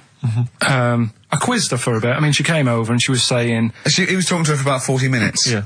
Just making sure your money was going right to the right place. Yeah, I was saying, why have I got to give you my bank details? This is the thing. And I was saying to her, I'm sure you'd make more money, right, if you just had a little thing that you put money in. I said, I want to help you out, right, but it's the fact I've got to give you bank details. And she's saying, no, this is the way we guarantee we make money. We can help places out because we could be out all day and we could only earn like 50p, whereas, we know that it's worth us standing around. Yeah. So I was like, well, fair enough. I said, so what's my money going to be doing then? And I think it's called Care of the World or something. Yeah. And she's saying we're giving them money to buy hammers, and we're not just going to give them money to blow in and stuff. They've got to like work and They don't give them money. Well, what whatever. do you think of these people just like and these drought planes? Like It's a gift voucher for B&Q. So they have to buy a hammer. No, That's amazing. they go with the buckets and go, oi, and they throw it up and they go, bundle! Yeah. She was making out anyway, right? That she was nice enough. She was selling it to me. She said, we give them the tools and they feel good because they're building up their own place and everything. And so fair enough, right? And now I've done that for 2 months. They've had a tenner off me already. I'm checking it, making sure they're not ripping me off and that. Yeah. If I ever go to Africa and I need a hammer, and there isn't one, Yeah. I'll be livid. You'd be livid. Because, it is a lot of money. Sure. Every month, £5. Yeah. And, you're talking about people hassling you and that in the street. I actually moved flat. The last flat I lived in, I moved from there because of the hassle. That Really? it was a high street, and you couldn't, like you were saying, you'd nip out for a loaf and spend about 40 quid. Yeah. just on people saying, give us the money for this. Samaritans, tramps, heart attacks, old people, or whatever. It's like... Yeah. So it ended up pushing me off that street. It was like, I can't handle this. It's getting crazy out there. They may as well have little stalls. Yeah. Hey, but listen, let's make the world a better place with a little bit of music. Oh, thanks Bit very of much. Bauhaus. Yeah. Give generously, people. Yeah. Bauhaus's version of David Bowie's Ziggy Stardust on XFM 104.9. I'm Ricky Gervais with me, Steve Merchant and Karl Pilkington, possibly for the last time. And as a special treat, a return, sort of like a summer special, an end of term, a gift to the fans. Karl is bringing back Rockbusters. Do you want to explain it? Rockbusters is basically Blockbusters, completely ripped off, done with music. That may or may not be a cryptic clue, and may or may not be the actual band name, and may or may not be the actual letters he said they were in the first place. Do you want to sort of describe one, though, in case someone's a new listener? And, Exploding Pet was Atomic Kitten. Yeah. AK. Basically, for those of you who are new to the show, this is the final show, Karl reads out what he considers to be a cryptic clue. It's not a cryptic clue, it's just some words. Just a string of words. Yeah. And from that, you are supposed to deduct the name of an artist or a group or a band. We've had things like the Jamaican fella swinging a fish round. That was D-Trout Spinners. D-Trout Spinners. So that's the level of intellect you are getting from Karl Pilkington. What was the one? Just do the competition. What? I was thinking, she fell down in Whitney Texas? Houston. She fell down into a puddle in Texas. On a knee, Whitney Houston. Yeah, so you said it twice. That's not cryptic, so just do it. Come on. Right, so there's 3 of them, and you email in your answers. We've got some good prizes today and that. Right. Well, let me say the prizes. They aren't bad. They're Whiz through it, because this, the competition's bad enough, let alone just listen. What's I've he got got? 3 DVDs and about 6 CDs. He's got the young ones and all that, like TV things. There's some great CDs, yeah, go on. Right, so the first one, cryptic clue. This vegetable started life down under. Right? This vegetable started life down under. The initials K-O. Right? K-O. This vegetable started life down under. Second one, the things that you normally find on the beach, right, have been found floating around the moon. Right? Yeah. That's, I think it's TS. You think it's TS?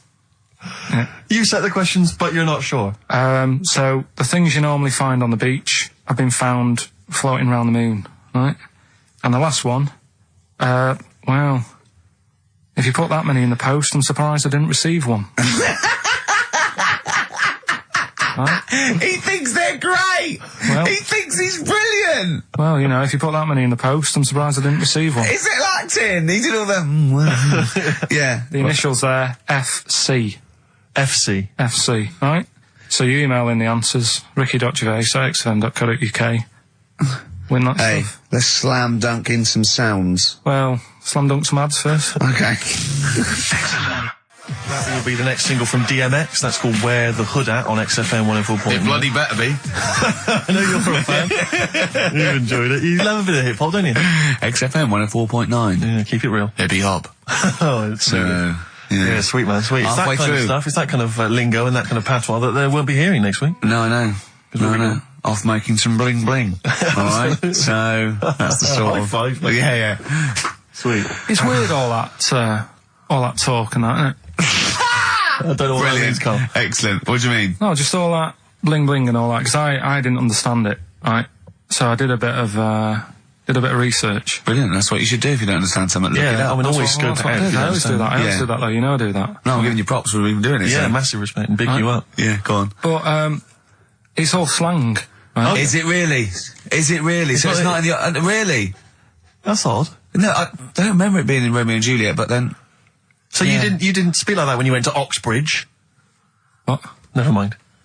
But no, I did a bit of research into it, right? Go on. And one of the things that they use Yeah. is I was out last night, did a 187. Yeah. That's the murder. Yeah. But why use slang, right? Because apparently 187 is police slang.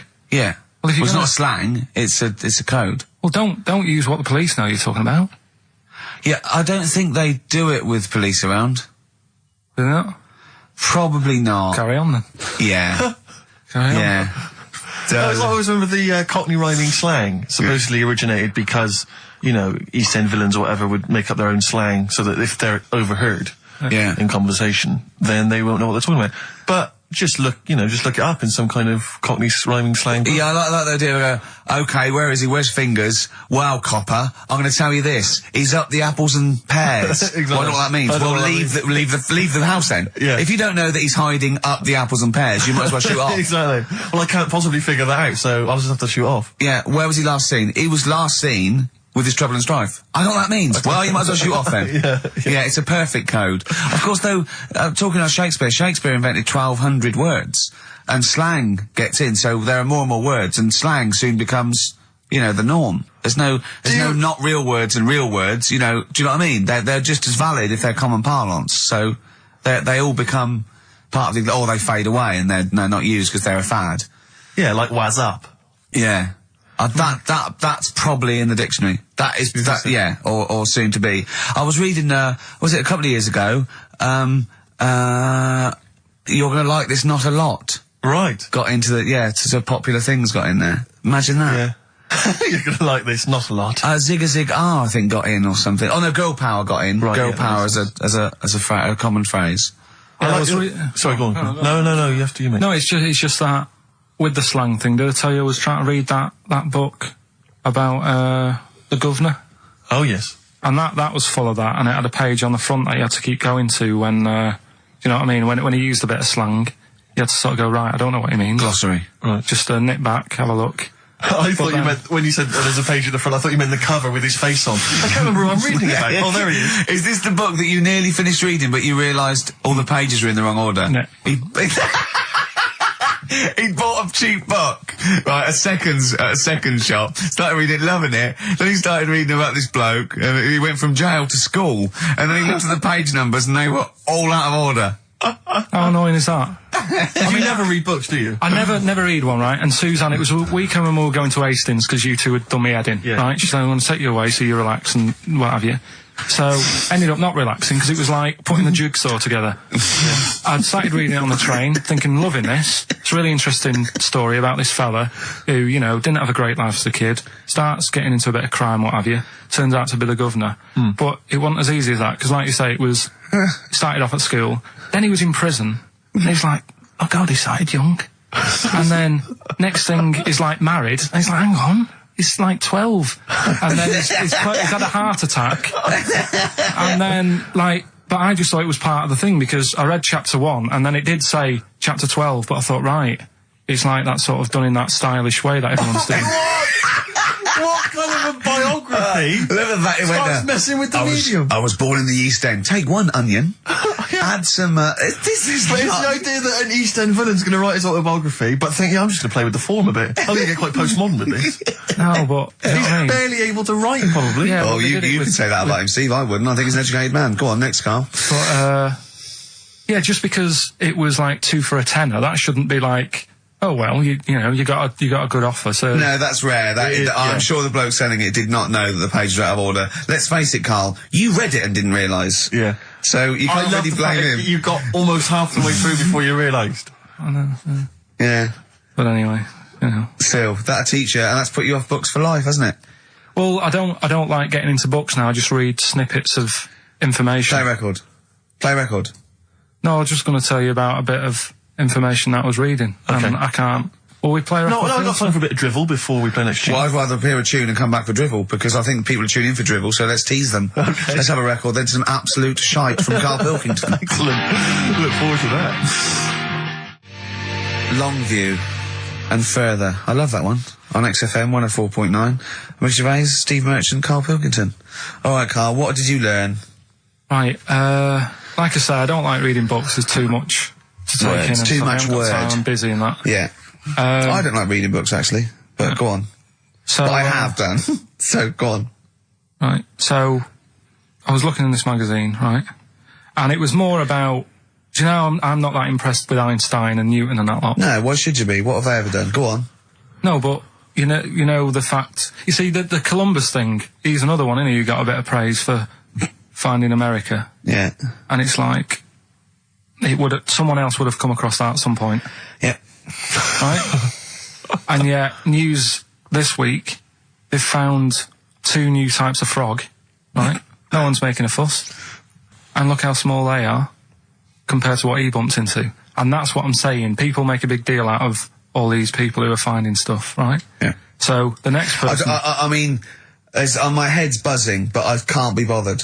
I actually can't be bothered. Don't think this reaction's a good reaction. I don't know where to start with this drivel, but carry on. Right. So anyway, the next fella who. Next fella. See, I don't know. You talk in riddles. The next fella I'm going to talk about, Go on, then. Einstein. Yeah. Right. Everyone raves about him all the time. Yeah. Right? So I'm trying to get into my head, Yeah. like why he's amazing and that. Yeah. Right. Okay. So did a bit of reading up on him in this science magazine. Yeah. Right. Now I read it. It's only I don't know 200 words, whatever, trying to get across what he worked out. But I read it last night. Is I it was like, relativity you're talking about? Yeah. Well, so you say yeah, like I just made that word up. Yeah. You heard that's, yeah. That was that's what his it was, biggest- yeah, Okay, so the 200 words, as far as you recall. So anyway, so I read it and I was like, I don't know what is going on about here, right? So Suzanne was with me. I said, can you read this? She said, I'm watching Sex and the City. Right? I said, right, but can you read it and explain to me what I don't understand here? She says, well, I might not understand it. It's great. It's like she's thinking, I haven't got kids. Yeah. And yet he still wants me to help with his homework and I'm watching telly. Yeah. I've been at work all So day. she said, look, go in the bedroom and read it out loud to yourself. Maybe it'll make more sense if you read it out loud. Right, so I said, right, I'll go and do that then. It was good because it was cool in there anyway, right? So I went in there. So, reading it out, twice, went back and I said, I don't get it still. Right? So she said, right, wait 10 minutes and I'll sort it out. So I was sat there looking at it, trying to work it out before she had to look at it. I was like, no, forget this. Now, what he was saying is, Yeah. if you send a man to the moon, Yeah. right, Yeah. he was saying, to the fella in the rocket, Yeah. it would seem like 20 years to him. Yeah, not the moon, but yeah. No, it was. That's what it said. It said the moon. Well, it wouldn't, because it's only about... No, but listen. So it took 20 years to the fella, yet people who are on the Earth, it would seem like 2,000. Yeah, because time is relative, not... I don't... What do you mean? Right. Well, listen, the fact is that it's tending towards the speed of light where it really makes a difference. They've even done it with atomic clocks where they've sent one up, even in Concorde, and it's like 0.01 of a second difference. What is the watch? Yes, yeah, because greater speeds. But why does speed affect how a watch works? Right, I don't think this is a conversation. Because, look, speed is... Sorry, See stop. what I mean, though? Just See stop what for I a mean, moment. Steve? See what I've done? I don't think this is a conversation to be had on a Saturday afternoon on a radio show. But I'm just saying, though. It's not me, is it? It is you. You went quiet, Steve. No, because you're having problems. Because there. I'm not going to be able to explain it to you. I will explain in it to a you light, great. frothy way. It's speed equals to, basically velocity equals distance over time. When velocity doesn't change and nor does distance, time has to. That's his theory. Yeah. Well, we just got. What's your point then, again? Carl? What's your point? I'm just saying. Because you don't understand Do you know what it, it's it's like? worthless. I was trying to explain to Newton that basically formulated the laws of the universe, the 3 laws of the universe. Even playing snooker, I'm trying to drop something. I was going, well, equal and opposite reaction and all these sort of stuff, right? And he was going, what did he do apart from the apple on his head with the gravity? And I went, well, what do you mean? And he went, well, why was it a problem? If we had been floating round, I'd have called him in. But since we're not, we don't need him. Yeah. That's what he said. Play a record. You're a buffoon. So there's these 2 new kinds of frogs, you say? You're joking. What? And a monkey had a hat. The monkey had a voice. I Believe in a Thing Called Love by The Darkness on XFM 104.9. Last show. Possibly the last ever show. It's up to the K-Man. Little Pilky. Baldy Pilky. Little Whingy. Dimmer Manco, as he's called, his Latin name, Dimmus Mancoid. All right, Carl? All right? You're going to miss this, aren't you? Nope. Good show, though? Enjoying the last show? Yeah, it's all right, and I hope it gets better because Telegraph are listening today. The Telegraph, the paper? Yeah. Are they? Why did you say that? Just Jenny, the PR woman, said to me yesterday. She said, just do some good topics and that, so you don't have to worry there. What they phoned up to say, hello, it's Telegraph here, we'll be listening tomorrow. I don't know what they're doing. Are they doing a review of it or something? I don't know. Why would they do that? There's no reason to. I'm a bit... why didn't you mention this earlier? So Telegraph have said, why would they call up to say we'll be listening? It's because a free country. Because they said they'll be listening, but also, can you make sure you record it? Because if we can't listen to it because of the pirate stations that are on at the weekend, because it affects our signal and stuff. Whoever's listening must listen and know there's a problem with pirates, and they said, can you... Well, they're probably just doing a feature about radio shows or something then. They're going to tear us to shreds. They're going to... I mean, listen to... Sorry, seriously, the drivel we've talked today. I mean, what are they going to make of it? That's a broadsheet newspaper. I think I know what Monday's headline's going to be. I don't think it's going to be like, they're going to forget about the power cuts. It's not going to be about, the inquiry or terrorism or anything. It's going to be, no more to knob news. Yeah.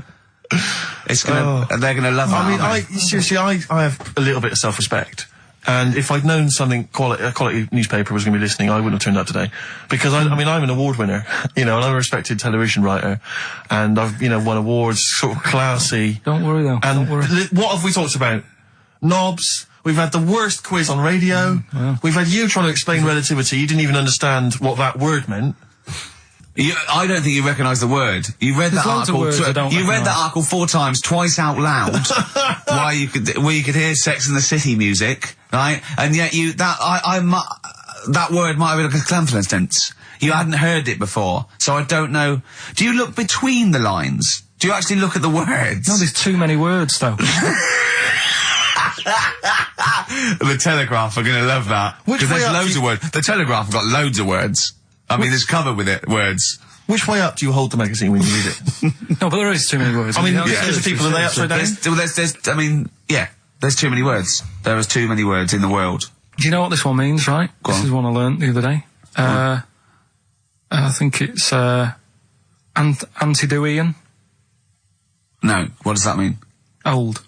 Sorry, how do you spell it? Don't know. Of course you don't. Anti-Deweyan. No, I've never heard of that word. It means old. But the annoying thing is, it takes longer to say, and it's the fact that if you But use that, most people- where did you hear that word and in what context? And Someone told me about it. I was talking to someone about long words and that, because you mentioned something when we were out drinking, and I said to you, why did you say that then? What word does that mean? And then you had to explain it, and I said, well, you didn't have to say that. You could have just said blah, blah. But can I say, Steve, I wasn't sort of trying to catch him out or being pretentious. It must have been just a normal word in my vocabulary that he didn't know. Wait a minute, what vocabulary pretentious? You've lost me. You've lost, yeah. I'll tell I you love that what. you're scared by syllables. Yeah. No, it's just... I'll tell you what, though. I was going to do a feature about this. It's funny you should say it. I was going to do a feature. My next feature I'd written down is how good the Telegraph is, the newspaper. Yeah. It's bloody brilliant. I love it. Because it's informative, it's impartial, there's research good. I think it's a lovely layout. The photography is brilliant. Oh. Do you know what? I like the bloody font. I love the bloody font. Do you mind something else? I mean, you say it's sort of, you know, I mean, if there's any bias at all, I mean, there isn't because it's apolitical, but I bloody love the Tory party. Let's not go into it, but I just like the Telegraph. I just like the journalism and the Do you like the way size of the paper? I like the way they're fair. They'd never like, slag us off. No. But also, I think it's because they understand that, you know, we don't really care, and so we can't be blamed for anything they hear on the radio. It's not really our fault. It's more the sort of bank and anything we said that was like, you know, a bit nasty or stupid was probably sort of like some clever sort of ironic postmodern. Satire. Play a record. Yeah. Brilliant Telegraph. It's very fairly priced, don't you think? I think it's too cheap. I know. The cult there. She sells Sanctuary. On XFM 104.9, I'm Ricky Gervais, with me Stephen Merchant and Karl Pilkington. Now, if the Telegraph are listening, and they're you know, whoever it is, they're writing their article, and they're coming up with sort of words like cheap, smutty, lowbrow. Yeah. In our defence, could I just say that we're pandering to our listenership? Yes. You know, I mean, this station without exception, the people who work here, the executives, the DJs, are alcoholics, drug users, sex offenders. Check the register. You know, They're all in and there. we're trying to fit in with that for 2 hours a week. So we really have to sort of really bring it down. Seriously dumbing down. But if you want, We can should do do our highbrow stuff. We do our normals, like we talk about usually. Tits. Yeah. Satire. Satire is what you mean, political satire. Social and political satire. Yeah. If you listen any other week, that's what you would have heard. Well, me and Steve are sort of like quite, you know, political animals and you know, Proust. Oh, I love him. Oh, I wish he'd resign as governor of France. Have you read Martin Amos's new novel? I love it. It's so Brilliant. lovely. It's very long. Politics though. I mean, what do you make of politics, Rick? Sorry, I was just planning on going to the English National Opera tonight to see. To see brilliant. Tartuffe, yeah. Yeah. Well, politics is brilliant. It's my favourite thing. Say something satirical and comical about, say, John Prescott. Oh, he's got... Stop eating pies, Prescott. Oh, I wouldn't like to be him about now. So that's the sort of what do you stuff. make of George W. Bush? He's a bit stupid, isn't he? Well, that's the dangerous thing. He's the most powerful man in the world, and I just think I hope he thinks about stuff he does first. Oh, please. So that's sort of wise as well as comic. I thought of something about Bush as well. Go on. But it's about his name and a woman's fanny. Oh. So I was going to bring those two I together. think it's fine though. I think that's still quite highbrow because you've incorporated Bush. Which meaning the president. That means fanny as well. So I think we're pleasing both. We got both camps. Camp? That reminds me of something. I know, yeah. So if you're listening to Telegraph, Daily Telegraph, that is brilliant. the sort of thing we're You're capable brilliant. of. That's the sort of thing we're able to do. Too many words for Karl. But what about some adverts? I'd love to. Buy the Telegraph. Black Rebel Motorcycle Club. Stop. On XFM 104.9. Well, if the Telegraph are listening, they'll be loving the music. Oh, it's great music. They'll be loving Knob News. Coming up, Telegraph, just keep listening because Monkey News is coming up. And so we do the results of Rockbusters, the worst quiz. The best quiz. Best quiz. On radio. Do that shortly, although, probably you're thinking, Rick, isn't it time that we do our usual roundup of what's been happening in the news? Yeah. Which we always do every week. Yeah. We always do something. Basically, if you're listening and you're a new listener, say you work at a newspaper, we always try to be informative, just try and put stuff out there that just educates people, informs What are you people. thinking? Well, I said Monkey News is coming up, but what have you got? No, I was just looking on the net there and just found a couple of quite important news stories, probably worth mentioning. Policeman caught photographing.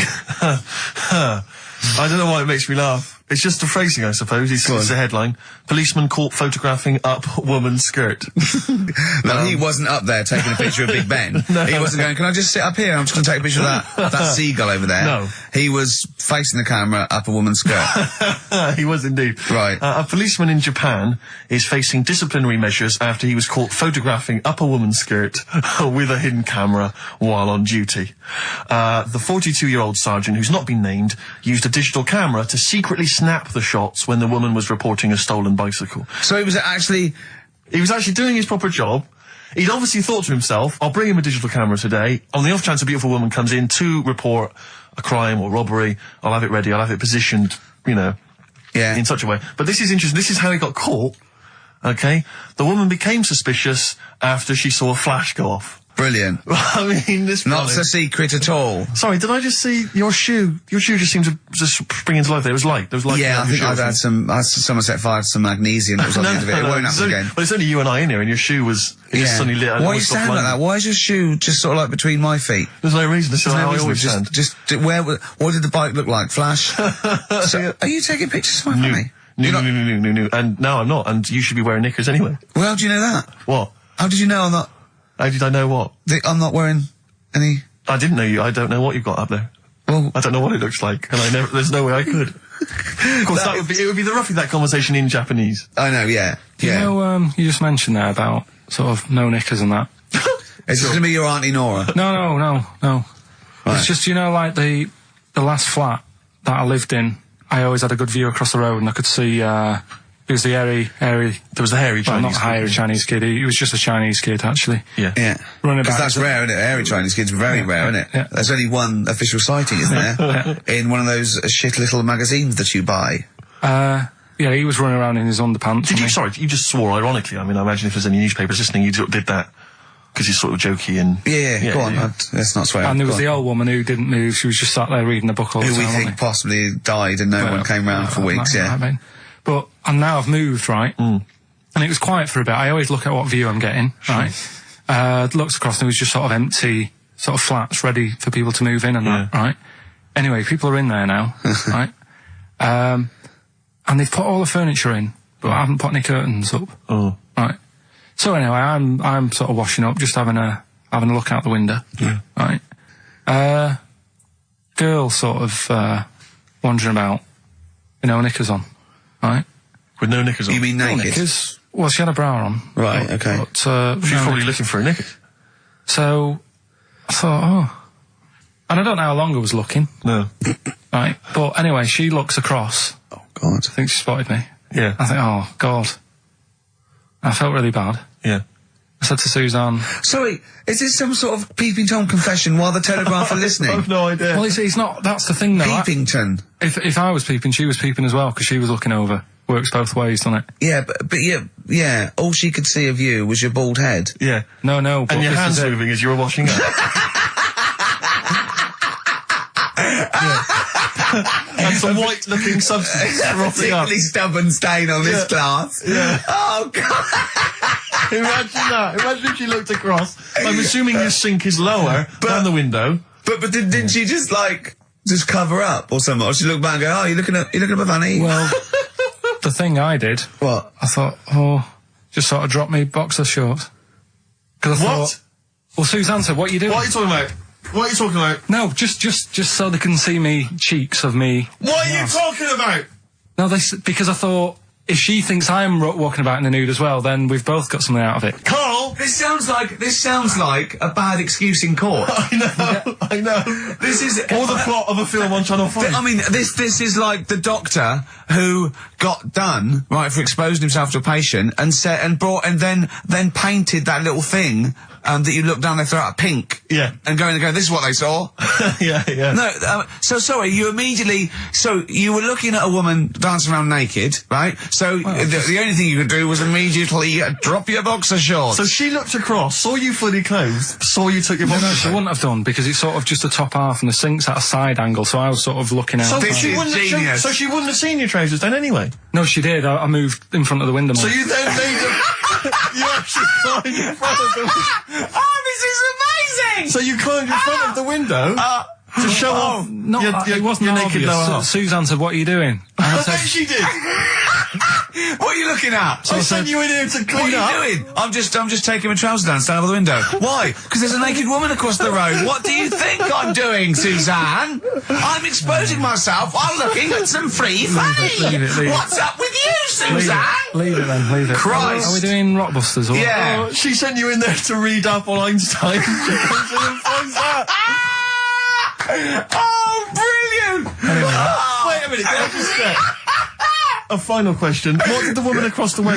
What happened? What was her I reaction? didn't look again. I just thought you've seen a bit of action as well. We're both happy. Let's leave it. Brilliant. So were you waddling around like a penguin with your trousers around your ankles? I just was walking about, and Suzanne said, "What are you doing?" I said, "I'll explain to you in a bit, but don't look out the window because then it's Excellent. obvious." Then he sees, she calls her husband to look at Carl walking around naked. He goes, "Oh, she's got a... Quick, Suzanne, get him out. There's only one with you can do. Get some more friends. They've gone one more."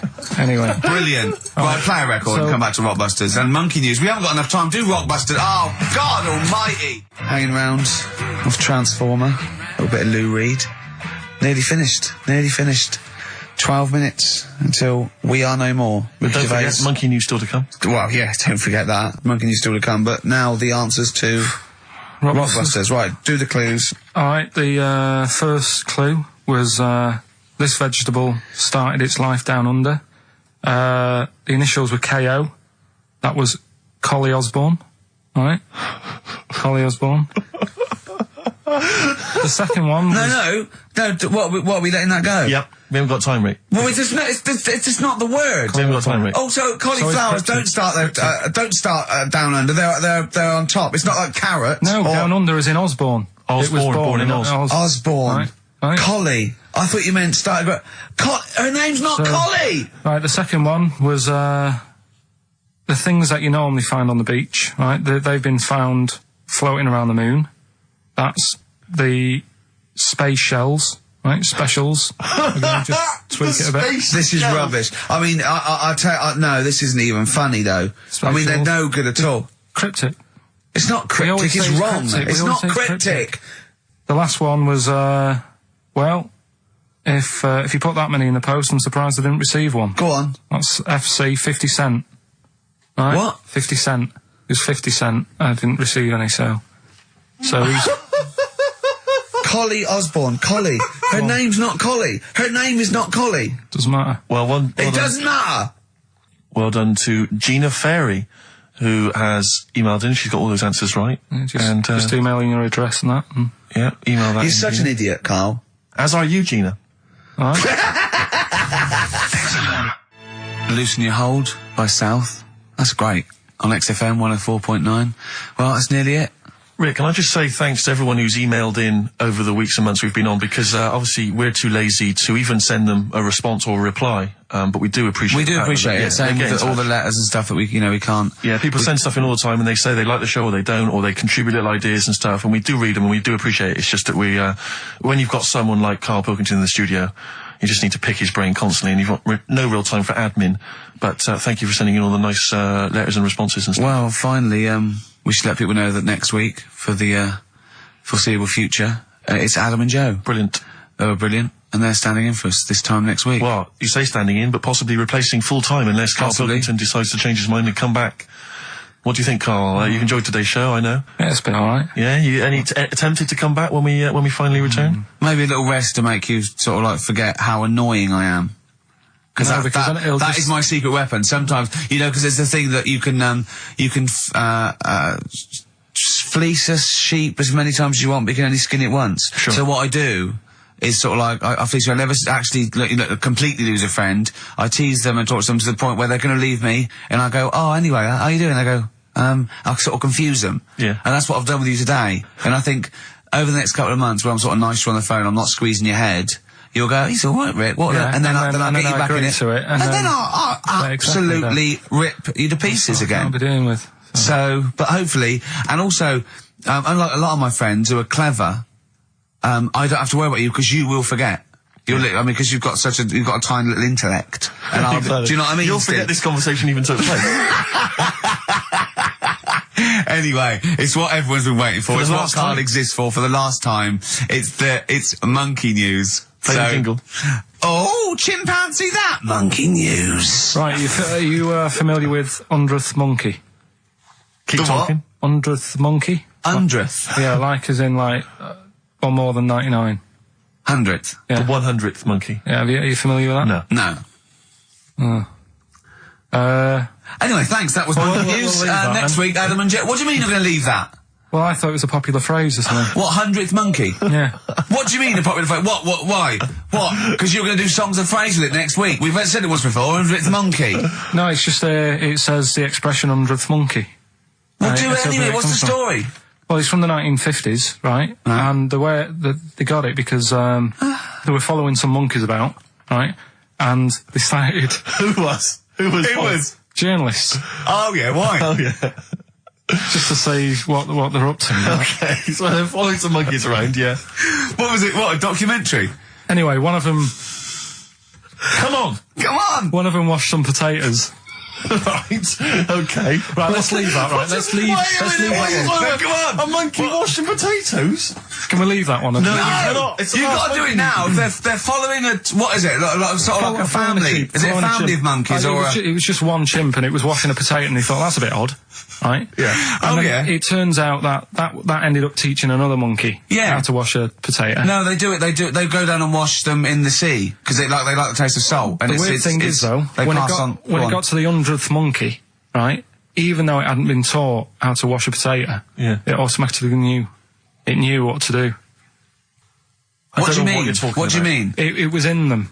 It was in them that they knew that when they get a potato, they had to wash it. That isn't the monkey news. I'm just saying that's where the expression comes from. But you haven't even heard of that. So Well, there's a couple of things there that it could be another upshot, and an instinct is part of your genetics as anything else. Washing a potato. But you can't pass on acquired characteristics, so that's nonsense. If you mean that someone was taught they had a child and it knew it, there's no chemical memory as such. That's what's So weird that about wasn't it. even That's what's monkey weird. news?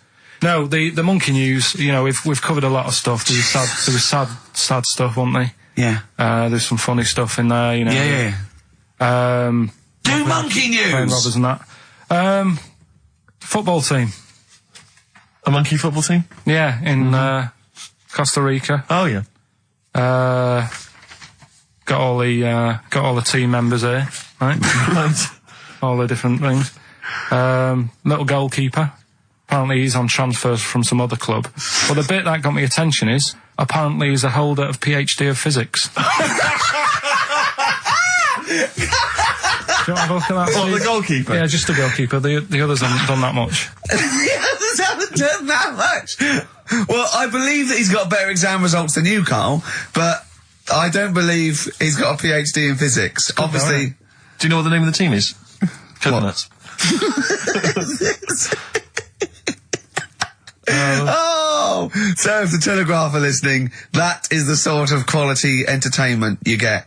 Well, you don't anymore. Let's just put a song on then. Yeah, that's the end. Goodbye, everybody. what do you Have want to a leave? have a lovely summer. Yeah, have the a rest of great it, and we might see you in October. We might not. It's up to Karl Pilkington. Chances are So slim. call 0207 766 6000. Ask for Karl Pilkington. Or email him. What's this? Or This is Tim Buckley to end with. I think you'll enjoy this. It's called Once I Andrew Was. Phillips. Call Andrew Phillips. See ya. That's Feeder, Just the Way I'm Feeling, on XFM 104.9. Ricky Gervais, Steve Merchant, Claire Sturgis. Well, he's defying me. He's not calling in. We're going to give out his number and he's not calling in. That's even more annoying. Who does he think he is? I don't know who he thinks he is. I'll tell you what. I'll tell you who he is. Yeah. He is a little bold Mancunian. Let's never That's let him who he forget that. is. I don't know who he thinks he is, but there's the fact. Just, Carl, call in, because you're annoying me and Steve. He's been slagging you off as well, Steve. Well, go on. What's In the he saying? week, he was slagging you off. I mean, in the week, I was joining in and laughing along, but now I'm thinking but now I'm thinking that you're more on my side than he is. Thanks very much, Rick. I'm glad to see you've come round. He said he was. I was in the pub with him and Johnny. All right, so there's a little audience. Good. And he said, have you seen Men in Black 2? I went, no. He said, have you, Johnny? He went, no. He went, there's a thing in it that looks just like Steve. And I went, what? He went, it's a thing, he's got really gangly arms and bulbous eyes, and it just works really fast in the aliens registration thing. And I went, all right. I said, we'll bring that up Saturday. Since he's not here, you know, what do you think of that? Well, the reason is, I think the problem I have with is this, that if I was to say things like that about Karl, I'd destroy him. He'd be a broken man after I'd finished with him. Call in, Karl, or Steve's going to say a few things about you. I'm going to get a couple of home truths out there. I can't believe it. I cannot believe it. Yeah, we were, you know, at the time I was joining it, we were having, you know, slagging you off on other things as well. Sure. But now I'm thinking, maybe maybe you were wrong. Maybe I was taking the mickey out of the wrong person behind their back. Because the Night from Patti Smith, co-written, of course, with Bruce Springsteen. Oh, it was a co-write, was it? Yes, I thought he indeed, wrote it. yeah. Oh, Yeah. wow, there you go. Learning something on XFM 104.9. Ricky Gervais, Steve Merchant, Claire Sturgis. No Karl. Well, Karl's annoyed me. He's not playing. He's not ill. Another digit from the number? Yeah, just do one more digit, Claire. You serious? Sam? Yeah. Yeah. 5. 5, so 1 5. Okay, great. We'll keep doing that. But I'll tell you what, the best revenge is living well. Indeed. Why don't we just do a brilliant remaining 50 minutes of show, Okay, and show the people that we don't need Karl. High five. Let's do Okay, it. you don't need Karl. Right, let's go. Starting now. from Some now. brilliant stuff. Bad Company. Can't get enough of your love. I'm in a rock mood because Yeah, I'm Karl's enjoying that. made my blood boil. Yeah. Really. I might even play a song, you're probably too young, called Spirit of the Radio by Rush. It's sort of like, for rockers and people like that, it's like the ultimate sort of pomp, rock, progressive pop song ever. It's classic. Yeah, it sounds amazing. You might hate it, or you'll love it, or you listen to it ironically. I love it. Do you know what I feel like doing? What? Writing a little sort of hymn or a ballad About to Karl? to Karl. Yeah. We've tried threatening him. That's not worked. Give out one more digit. We got half hour to go. Because they're 3 digits, so it's what is it? 07968 Yeah. 15 Next digit, please. 7. Okay, 157. I hope you're making a note of that. You'll be able to phone Karl, leave messages, tell him what you think of him. Unless he phones, he can stop this at any time by just simply calling here in the studio. You can just call and say, okay, don't... you can just call and say, please don't give my number out. And I'll go, as I always do, when I'm winding him up and I'm slapping his head and I'm sort of like spitting on him and stuff. Eventually he goes, shouts, stop it. And I go, well, you only had to ask. Exactly. So if he calls, I'll go, you only had to ask. Yeah. Oh, the phone's going. Play that break. I'll answer. Oh, it might be okay. Karl. Oh. Wow, here's a bit of a turn up for the books. Karl Pilkington on the line. Right. Yeah, where you been? I'm off ill, aren't I? Right. Okay, what's the matter with you? Just a bit bunged up and that, and got the shakes, got that sort of, that shaky thing I get. Yeah, that's because you didn't eat last time when Suzanne was at work. Yeah, well, I think that's what brought it on. Plus, she was away in the week and I put some wet jeans on. And I think that's what's caused the problem. When did you put them on your head? No, they were just on the maiden and the legs felt dry, but then Just on the when I got to what? work, I On the what? Have realised- you got the maiden? What was she doing there? What do you mean? On the maiden that you put clothes on. What? Your clothes horse. Maiden. Your clothes horse.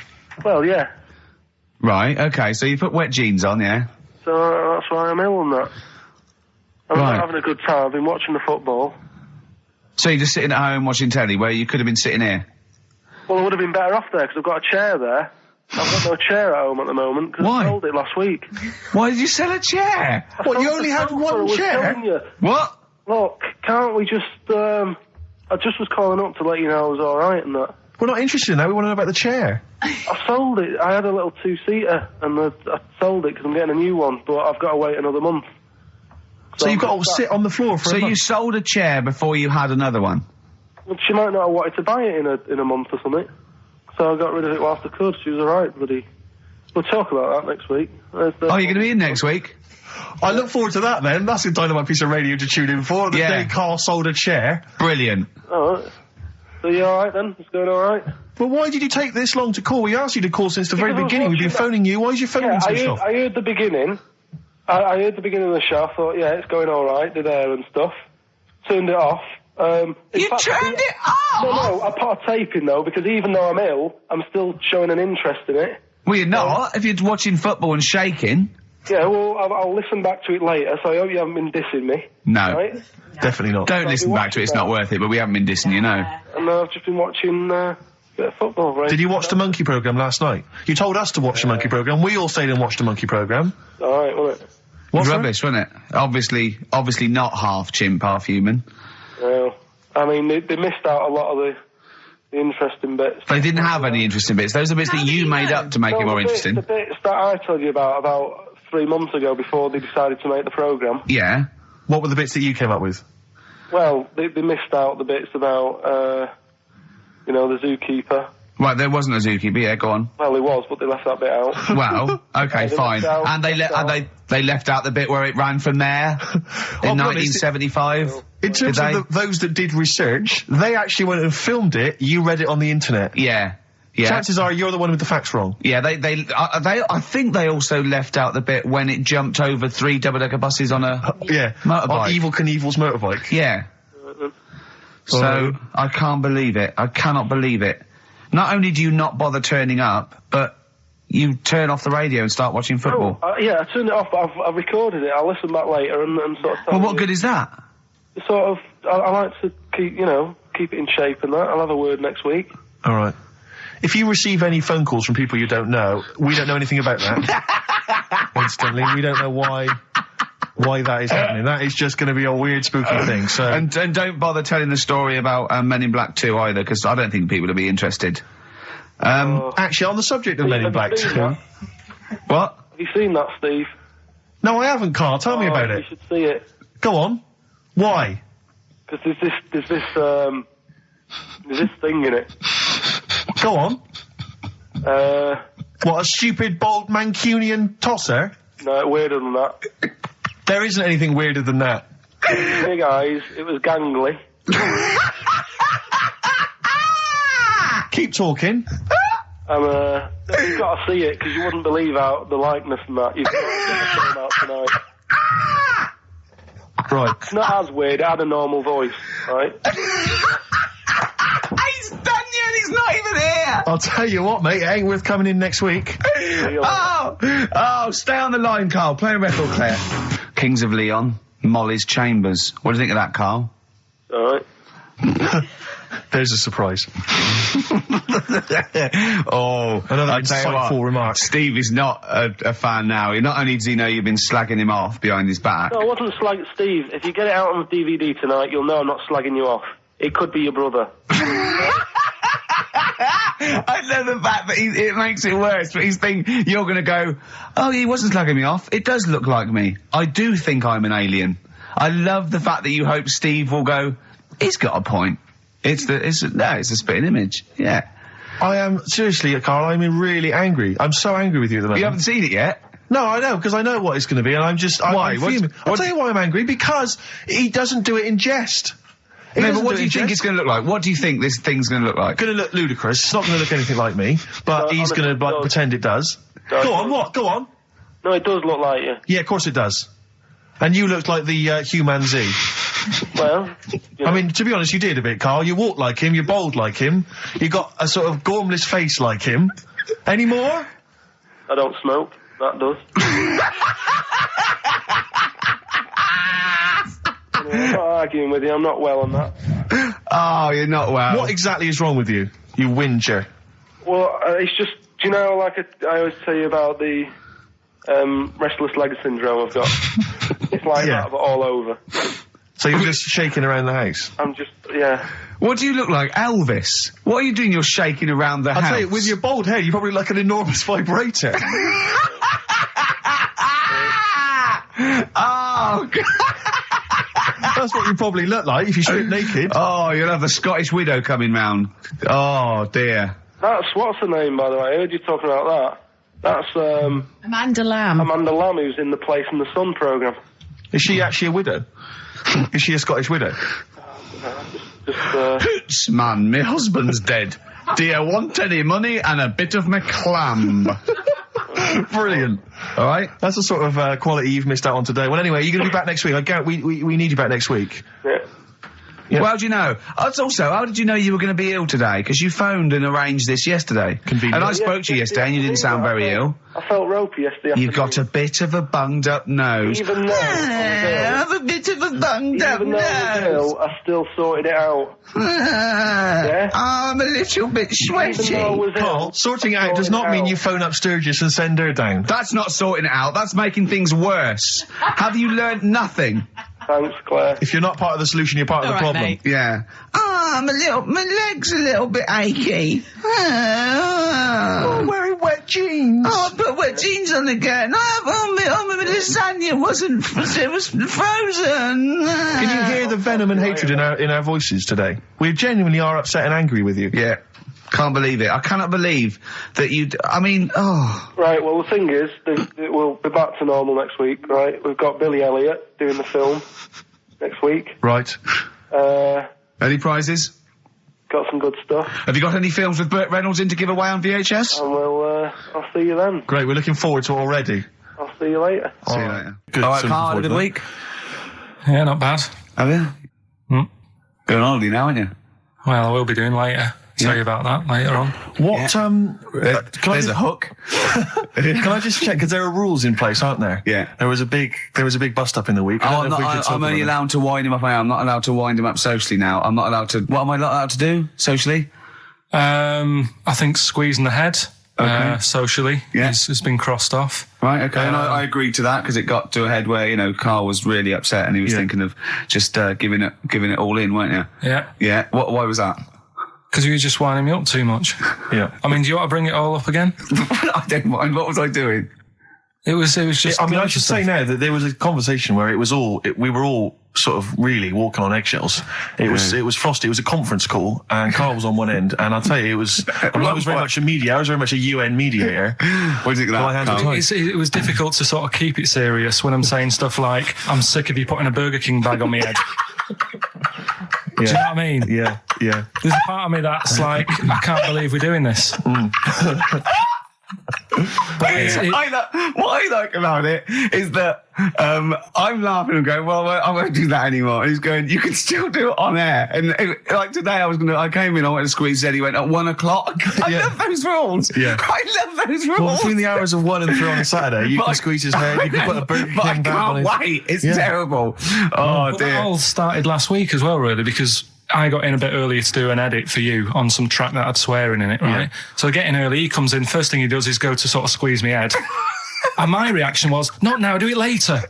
As if it's all right to do it later. Yeah. So that's kind of what made me think this isn't normal. We should just point out, when we say squeezing your head, what exactly does that mean? I put my hand on the front. I do two experiments, right? Yeah. One is the side, because you can crush an egg sideways, so I think that's more dangerous. Right. And I actually put my elbows out, and I pressed like a vice, and I really go for it until it really hurts. And the front one it shouldn't hurt so much, if my experiment's right. I don't know. Well, it was all this that sort of, built up. Sure. And the research that you're doing there, Rick, is that going to be available online at some point? Well, that was the problem. That's what I was saying to him, because it kind of started last week. Well, it's been going on since we've known you. hasn't it, really? Yeah, but I just upped it last week. It got out of hand a bit. I upped it to when I think it got to ahead on Thursday when I filmed it. That was it, yeah. That's right. I brought in a cameraman to film me torturing him, and there was some people from the 6th floor being shown round. Yeah, some management and that, showing probably clients round, sort of, they've probably been on all the different floors, same what all the different radio I've seen stations Dr. do. Fox. This is XFM, the sort of this sort of noise going on. Yeah. You see them all look down and I'm saying, don't do that, right? Sure. They might want to spend a load of money. Yeah. And he's doing that, he's wrestling with me, he's filming it. So that's when I just thought, Mad, isn't it? and then when we were having the argument on the phone, I was saying, has this been some sort of experiment? Yeah. He did. He said that, and of course I lost it. Yeah. But it's all good now. Do you isn't it? want to squeeze his head before we play the next I record? won't at the moment because we've got to get on. It's not right, and that annoyed me as well because I was trying to find out where he was going. I was filming him. I was going on waiting for Carl. He told Johnny he's meeting a mate at 6, which annoys me on 2 counts. And I'm just doing it to the camera, So I'm gonna follow him and just turn up and go. All right, where you been? But then when I came in, he went, I'm meeting a mate, and he told me where it was. So I told him that spoils my fun. Of course. Because you'd want to just track him down. I don't want him to like it. Yeah. Which is pulled the rug under my carpet now that he's going to let me do you know what I mean? It's just, it's a little bit annoying. It's that thing though, you see. This happened years ago to me, right? When, you know, you get pally with someone and then you wind each other up and then there comes a time when you just go over the line. Yeah. Right? What happened? Well, it was this lad called Anthony, right? Who was my mate. Yeah. And we used to sort of always have a little fight in the toilet and that. Right? Sure. Punch each other. No, I want to wipe it. And the punches, you know, used to get harder and stuff. And then, you know, so he hit me harder. Turned out into a proper fight. Yeah. I chipped his tooth on the sink. Right? Right. This happened at school, and it was time for assembly, and I thought, and he's in the toilet crying. I thought, go to assembly. There's police in there in the assembly that day telling people about unnecessary violence. And you thought they were there for you? So I'm like, oh no, Anthony's going to come in a minute, like crying with all blood coming from his mouth. So I'm going to get arrested. Yeah.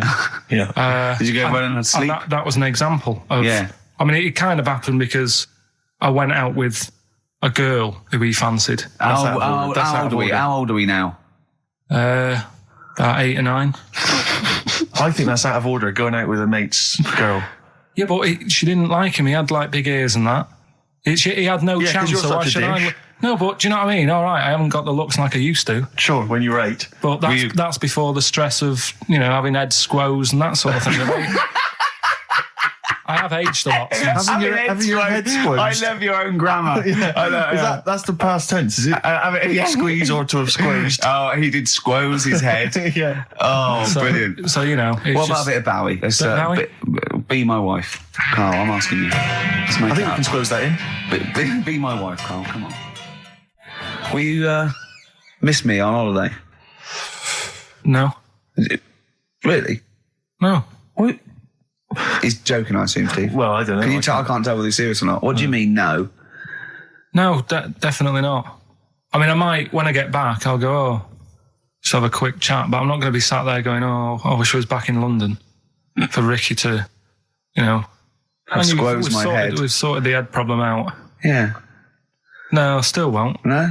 Okay, well, that's still what I'm saying. Nice to do that one again. Always. Metal Mickey, Suede on XFM 104.9. Wow. Nearly over with Ricky, Steve and Carl. I've done another little sketch for you, Carl, because I was excited by the fact that we raised that money. So I've done a little... Well, it's not over yet. It's like people go to the website and if they think it's worth more than 50, they can say, I'll give you 55 or something. XFM put that little one on. It's all 3 of us, isn't it? Well, they haven't done that yet. No, but they can put that on next week and they can frame it for them, can't they? Well, if they have a look, xfm.co.uk/Ricky, can have a look at it if you want it. Just pay some money and... Now, it'd be worth a bit of money, won't it, in a few years, when we're all dead. Mm-hmm. Now, listen, Carl, you're going on holiday. You need a little rest, don't you? Yeah. What's the vibe? What's the vibe of the day? What's the crack on holiday? Come on. Where are you going? Madeira. Right. Good. It's for Suzanne's dad, right? My girlfriend's dad. He's 60, so... Yeah, that's the average age in Madeira. Checking. Is it? It's quite, yeah. Well, my mate Damo went to Madeira, and he was worried about sort of terrorism on the plane, and he looked around and he thought, well, if someone gets up, someone will wrestle him to the floor, and he looked around, and he was the only one he realised could have got out of his seat quickly enough. So you'll enjoy it. It's quite quiet. It's nice. It'll be all right. I mean, it's the first time a mum and dad have been away, so... Whatever? Abroad, yeah. So right. they're worrying about... They just don't understand the rules and stuff, so they're panicking a bit. And then in the week, he called up... They're going to take livestock. Yeah. Well, it's getting like that. It was like... Are they filling loads of Durags with heroin as we speak? Exactly. No, but... do they know about passports expiring, don't they? I mean, they're not completely stupid. They know about all that, right? Yeah. And he called up in the week. One of the questions said, what's the best thing when you're going abroad? What's the best thing to use to carry tea bags? So it was like, what are you worrying about that for? They'll sell tea bags out there. And he's like, well, we want to take our own. It's like they'll sell tea bags. Yeah. And he's worrying about that. He's saying, can I put it in a glass jar? So put it in a glass jar then. He's saying, I'll bubble wrap it.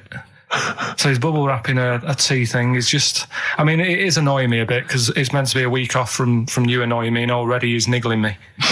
Yeah. But you are easily wound up. You are a very finicky little fussy person. You don't like the slightest bit of pressure. See, I thrive on pressure. I'm working here, working there. That's the way I work as well. That's always doing stuff. Monkey news. Do you know what I mean? Oh yeah, Monkey News. I got an email. Sounds I won't afraid. read it to on air. It's rubbish, but that's one feature. That's my bit done. That's all I have to do. Well, I'll tell you what. When I'm away next week, do Monkey News and see what you can find out. All right. Oh, there's a challenge. See what you can do. Yeah. I've already told them about the Guinness Book of Records one, so you can't use that. Right. We're going to find the best Monkey News ever, Carl. Wow. What was it you said to me about... Because, I mean, the thing is that you don't really like people, do you? That's the truth of it. People annoy you, don't they? They wind you up. Yeah. What was it you said to me about friends? You don't... He doesn't like friends. He doesn't like want friends. He doesn't want any more friends. He doesn't want any friends. Is it because one day they'll ask me to help him change a tyre? Yeah. What was it? No, it's always hassle. Well, The tyre he sits and swings on in his back garden, he means. It's just... They call up, they ask for stuff, they want favours doing. Yeah, they want a pint, they want to chat to you because they like you. I know they're a pain in the arse. I'll tell you what, Carl, you're better off without them, mate. Although, to be fair, Rick, friends like you... Yeah. You're not judging them on me, are you? You're not judging all not possible all friends on are me. like him. Just that they do sort of, you know... You know, some friends will never touch you around the head or I nether want to see you regions. for a week, am I? Oh, do you should get get a a decent little squeeze in squeeze in? I am going to get a little squeezing. Can I come around there and squeeze you? Squeeze him in now. Play the Brilliant. last I'll tune. squeeze it. Well, we'd go to ads and that's it, really. Is that it? We've got no Yeah. time for his records. That's a shame. We'll have a quick squeeze. A quick squeeze. That's like a Benny Hill slap there on the Yeah, front. all right, that's enough of that. Right. Okay. I'm not squeeze it. All right, that's it. Excellent. Will that See do you you later. for a week? Yeah. All right. See you next week. See you later. See you, Rick. Have a good holiday. All right. Oh no, you should be a weatherman because once again you've predicted wrongly. It's not a beautiful day at all, is it, Stephen? That was you two, XFM 104.9, Ricky Gervais, Steve Merchant, Claire Sturgis. Claire Sturgis in for Karl Pilkington. Karl Pilkington is on holiday Sunning as we speak. himself. Where was he going? Mauritius, was it? Madeira. Madeira. I think, with his girlfriend's parents. You remember last week he was worried they'd never been abroad, and her dad was saying, what's the way to pack tea bags? Yeah. Carl's going, you get him over there. He was going, put him in a jar. He goes, put him in a jar. I phoned him up in the week, just before he went, I think Friday, said, have a nice time. And out Sunday, and he said, guess what he's doing now? What he said? He's packing margarine. Oh, of course he is. Oh, bless him. My dad does that. My parents always take tea bags wherever they're going. Really? You know, for fear of there being some kind of tea bag drought in France. Yeah. You know. Is it wrong? But I mean, I don't know. Is it because of maybe English breakfast tea you can't get over there? So But you can. Can you though? I mean, You you can. can get pizza Because tips. you know, you tea can is take probably the single most popular drink in the world. I know, but what about the fancy foreign teas, your Earl Greys and the like? Well, I don't know. Because I want good English breakfast. Don't bother me with Earl Grey. I don't know what that cup of tea is. It's not tea to me. It's laughable. It's weak. It's pathetic. Do you know what? Earl Grey with a little bit of skimmed milk isn't so bad. Oh yeah. Yeah. Oh, And is your husband a fan? we've started. Eh? It's all off already. Oh, It's all we kick-started. banter, having a little go at having each a other. laugh. Sometimes sort of pretending, you know. Sometimes pretending we're not close mates. You know, close And, friends, you know. all Sometimes that innuendo and that. Oh, smutty. Yeah. And I got a freaky goggle-eyed Oh, thing. hey, once again, I go too it's far. I ruined sometimes it, go too ruined it. far. I do ruin it when I go too far. So let's be Fatty. nice. Wow, let's have a bit of blur. Ooh, Well, clever man, clever man. Placebo and Bitter End. XFM 104.9, Ricky Gervais, Steve Merchant, Claire Sturgis in for Karl Pilkington. Doing a good who's job. in Madeira. Indeed. Is that where the cake's from? Yeah, that's his name after, I think, yeah. Excellent, Yeah. excellent. It's nice, lovely. It's sort of, I don't know where Madeira is. it's sort of off Africa. Okay. But it's, I think, There are a lot of old Portuguese. people go there. There are a lot of old people there. There are a lot of Well, old people Carl there. is essentially a He's old before his 50-year-old time, man in the body yeah, of a 30-year-old. Yeah. I know, yeah. I think it. Whereas Ricky Gervais, Whoa. oh, Party by the Pool, it was. It was actually really good. I'd much prefer that than, we went to Greece once and we wandered in this place by mistake going through this, and it was just full of people in Everton shirts and Liverpool shirts and just drinking lager. Like, oh, where's the fun in that? And just, I can't, the idea of Butlins, millions of families screaming around would drive me Butlins mental. is the most extraordinary place I've ever been to. I went there with a bunch of We friends. can't slag it off, but I mean, and not Butlins specifically, just anything. No, I'm not slagging Butlins off. No. It's just But it is was an just I've never been to an Butlins. extraordinary Yeah. place. The bars themed one bar themed in the Wild West style. Brilliant. But a tribute band to Status Quo playing. Really? It was extraordinary. So you walk in the swing doors, and there's Status Quo playing, and everyone else is all the staff dressed in cowboy outfits and cowgirl outfits, serving drinks. I've told you this before, but I sneaked into Butlins. We sneaked in one night, and we didn't know what was on, and they were serving lager and chips, and there's just loads of families and lots of northern men in short sleeve shirts and kids running around and stuff. And so they just arranged the chairs in this sort of dance hall, and they went, and now, ladies and gentlemen, the entertainment for this evening is David Copperfield, not the magician. And it was the bloke from Three of a Kind. Of course. He came out, he did it all, he did all the jokes, he did all the, hello, how are you? Oh, you're nice. You know, to people in the audience. And then his finale was he stood on a chair because there wasn't a stage, and he did Classical Gas, seriously, on guitar. And then they went out, right, and he went, thanks for it. He went off, and they stopped clapping, and he came back on to get his jacket. Oh dear! Oh no! Yeah, okay. There was also a girl-boy duo in blue satin called Joint Effort, which I was loving. And at the end, right, it was on, I think it was on a Saturday night, so people were leaving sort of the next day, or Friday night, they're leaving the next day, and the kids and that were sort of like going to Redcoats, and they were crying. Right, and all the Redcoats and Joint Effort, and they did We Are the World. Oh, wow. Amazing. What an amazing night that was. Extraordinary. Yeah. They are incredible places. Yeah. Blur, Out of Time, on XFM 104.9, Ricky Gervais, with me, Steve Merchant, Karl Pilkington. Yeah. Steve's a bit quiet, he's got a bit of a sore throat. Oh, a bit of a sore throat. Murder. All week. It's been murder, Rick. We couldn't work all this week No, I've been because off sick. Steve's been in Bristol. Carl, you're not impressed? It's just, I don't understand why having a sore throat sort of... Oh, he's done you. Right, what if the sore throat was so painful it was like you've got broken glass and razor blades in your throat?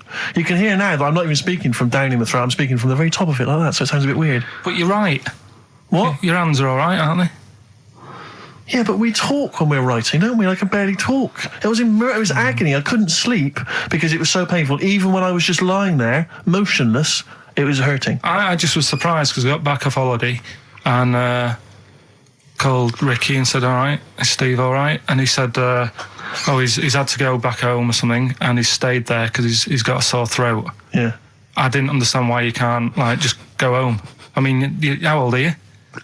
What? I don't understand why you got to be at your mum and dad's when you're feeling I ill. happened to be at my mum and dad's. Now I'm talking like you. When this sore throat really kicked in, so I thought I might as well stay and get a bit of the creature comforts of home. Do you know what I pictured though when he told me? See, my parents aren't like yours, Carl. Your father would have popped down to the phone box and maybe looked to see if there were any kind of throat lozenges. Strepsils. Yeah. Whereas my mum phones up the doctor first thing she can. I'm straight down there with my dad. They're snapping into action. They're trying to sort me out. It's a bit like that Ronnie Corbett thing, isn't it? Sorry. That sorry thing. You're right, Carl. Yes, you're absolutely right.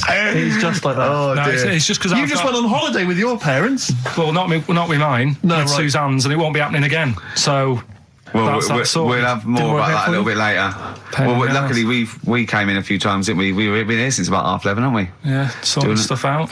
Doing a show. What, have you been squeezing his head or? No, that's strictly between the hours of 1 and 3. We established that, and I've kept the rules, haven't I? I did practice the grip in the week, didn't I? Yeah, just to see what method he was going to use today. Yeah. I came in, I did my back on Tuesday. I was sparring and I pulled my back and I was in agony, and I had to get an emergency chiropractor out and sort it out. And I was on painkillers and I couldn't walk the next day, but I still came in and did a voiceover that was booked at 4:30, didn't I? I got Johnny to walk me in because I couldn't sit down, so I couldn't take a cab, but I could be upright, and I had to got him to walk me in because I was scared someone was going to bump into me. And I did the voiceover. That's dedication, isn't it? Yeah, but right, I got back off holiday on the Tuesday, right?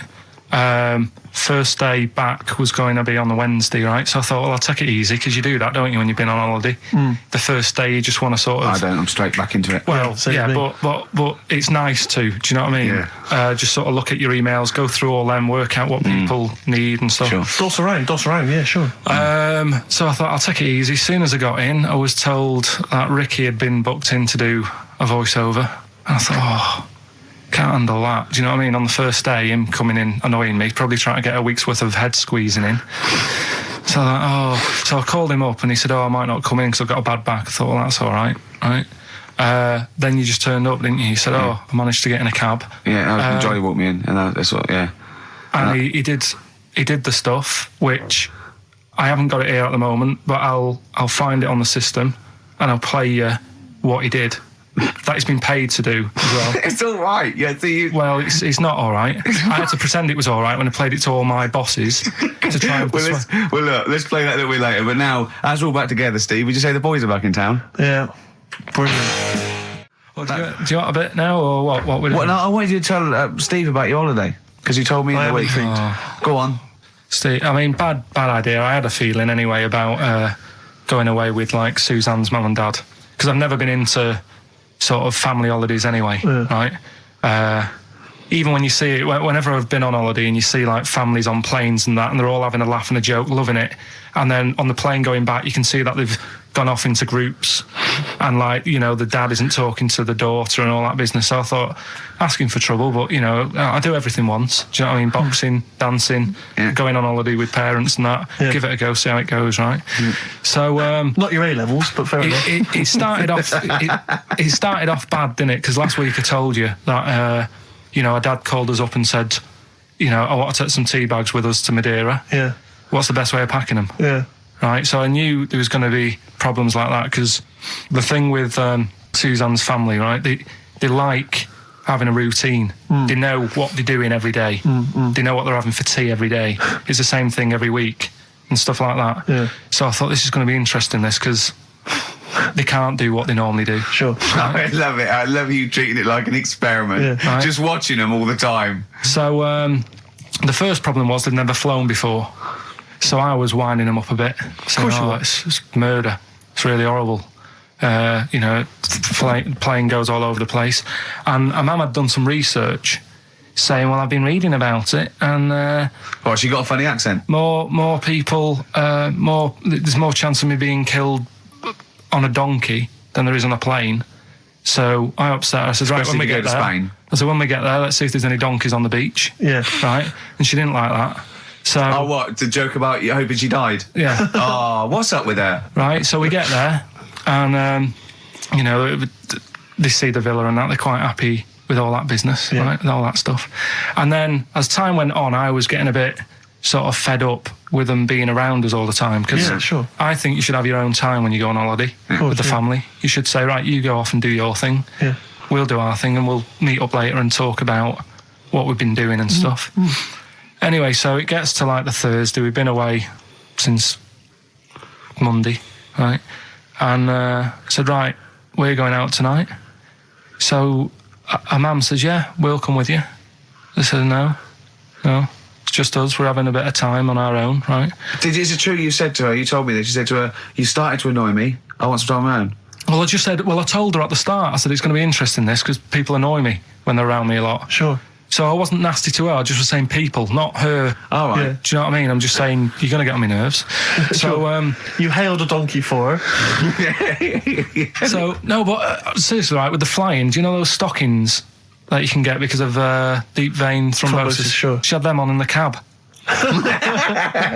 Brilliant. And it's only a 2-hour flight as well, so that was annoying me. Right?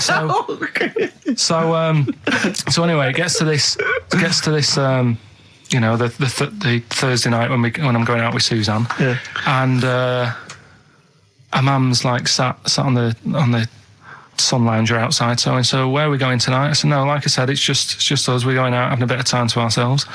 So I could see as the day was getting on, she was realising that she's got a night in with like her husband, right? Her face started to like look miserable. Sure. I thought, I'm loving this. Right. So I said, right, I'm going in to go and have a shower, go and get ready for the tonight. It's going to be great.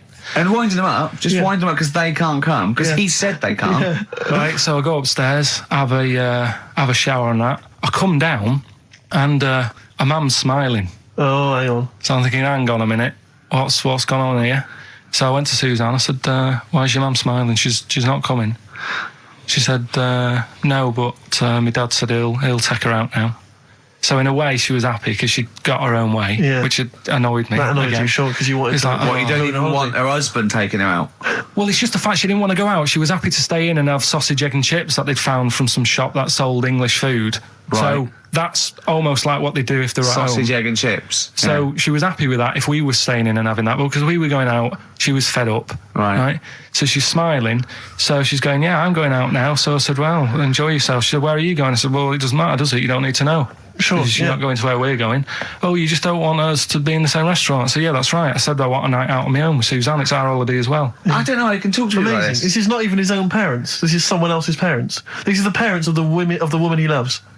But even Suzanne sort of agreed with me. There's only so much time you can spend with your parents. That's why you leave. That's why when you're ill, you don't go home to them. Yeah? Yeah. Of course, the slight difference between me and you, Carl, is that not everyone in the world annoys me. Well, not everyone does. Just... I can see what I felt a bit guilty that week when he said I was annoying him, but I realise it's not my fault now. No, everyone annoys him. Yeah. So, yeah, it was an all right holiday. It was good to get back. Brilliant. Won't be doing it again. No. And what now would you say is your relationship with Suzanne's parents? Is it a frosty one? No, I just think they know that I don't like to put up with them for a long time. Yeah. I mean, Just when we were packing, a man was upset because, like, she really liked the place where we were staying, right? Because it was quite a big villa, because there was a few of us. There was a brother as well with us, right? Yeah. So, our mum said, oh, I love it here. She said, I'm definitely going to book this place again. I said, it's a bit big for two of you, isn't it? Just being sarky, like, we're Yeah. definitely... I said, because, I won't be coming again. You're like, I don't know what you're like, Carl. You're a monster. You're an absolute You want to monster. people that goes, I says that speakers are fine, I says that, and jibbered whap the wibble, Yeah. and never the werewolf slept. You're like a middle-aged man. You're like an old man. You're like an old man, and you're what, 30? I'm just imagine you scraping along in clogs and a flat cap going, oh, that tree's got to come down. Yeah. Yeah. Puncturing a kid's ball if he kicks it into your garden by mistake. Yeah. Refusing to give it back. Yeah, gather round. Yeah, there were once Chinese kid as airy as that cow, which is weird because there's not many Chinese people that are airy, but this one, I tell you, it were back in 1990. Grandad, are you eating a Twix? But are you comfortable being nude and that? We've done this. Well, I don't know what this is. We did this last week about, are you comfortable being nude? No, I know, I was talking you're about probably that. most comfortable being nude. It's just probably not in public. Well, Ricky's only really comfortable nude when he's eating. Yeah, there's nothing to get, Yeah, you can just wipe spilt on yourself it. down. Yeah, you just sit in the bath, yeah. No, but I talked about that, and then when I went home, I was talking to Suzanne about it, and she said, "What's all that about? You don't like being nude, right?" And I said, "Well, it's not." It's like I'm part of an Alan Bennett play. It's just, I love the way you talk. Remember once, right? I don't know if I should talk about this really, but Well, that means you should, so go on. Go on. oh yeah, right. We went to Tenerife, right, one year, and I was still living in I'm Manchester. scared now. Yeah, I that don't I know said what that. I'm actually scared. I'm thinking about Suzanne, but she's Well, working. I don't want to know anything about Suzanne, Come to be on, no, honest. but If come it's on, gonna be- It Go on. involves me more. Let's hear the story. Go But on. I'm just explaining to you that I don't like being nude. Yeah. Go on. So you're in Tenerife. In Tenerife, right? Didn't have much money. Stayed in this apartment that wasn't that nice, right? Had cockroaches in it and stuff, right? Didn't have much money to go out at night. So we're in this sort of death trap of an apartment, right? Anyway, so when I was younger, right, had a bit more energy. So He's 30. 80, I know. so start having it away a bit. It's a joy. Beautiful. It's so, good, yeah. I've been here to a while. I love it. Go on. Right, so, doing what I do, right? Yeah. Someone starts banging on the door. So Suzanne Everyone's says, at it. Right, so you mean knocking on the door? Right, okay. knocking on the door, right? So Suzanne said, you better get it. So I said, I can't get it now, can I? I'll have to wait a bit. Right? I can't go to the door. Go on. So the banging's getting louder. Yeah. Someone at the door. Yeah. And she's like, hurry up, it must be important. I'm like, in a minute. So anyway. I don't want to know anymore. Will I leave it? No, come on, finish the story.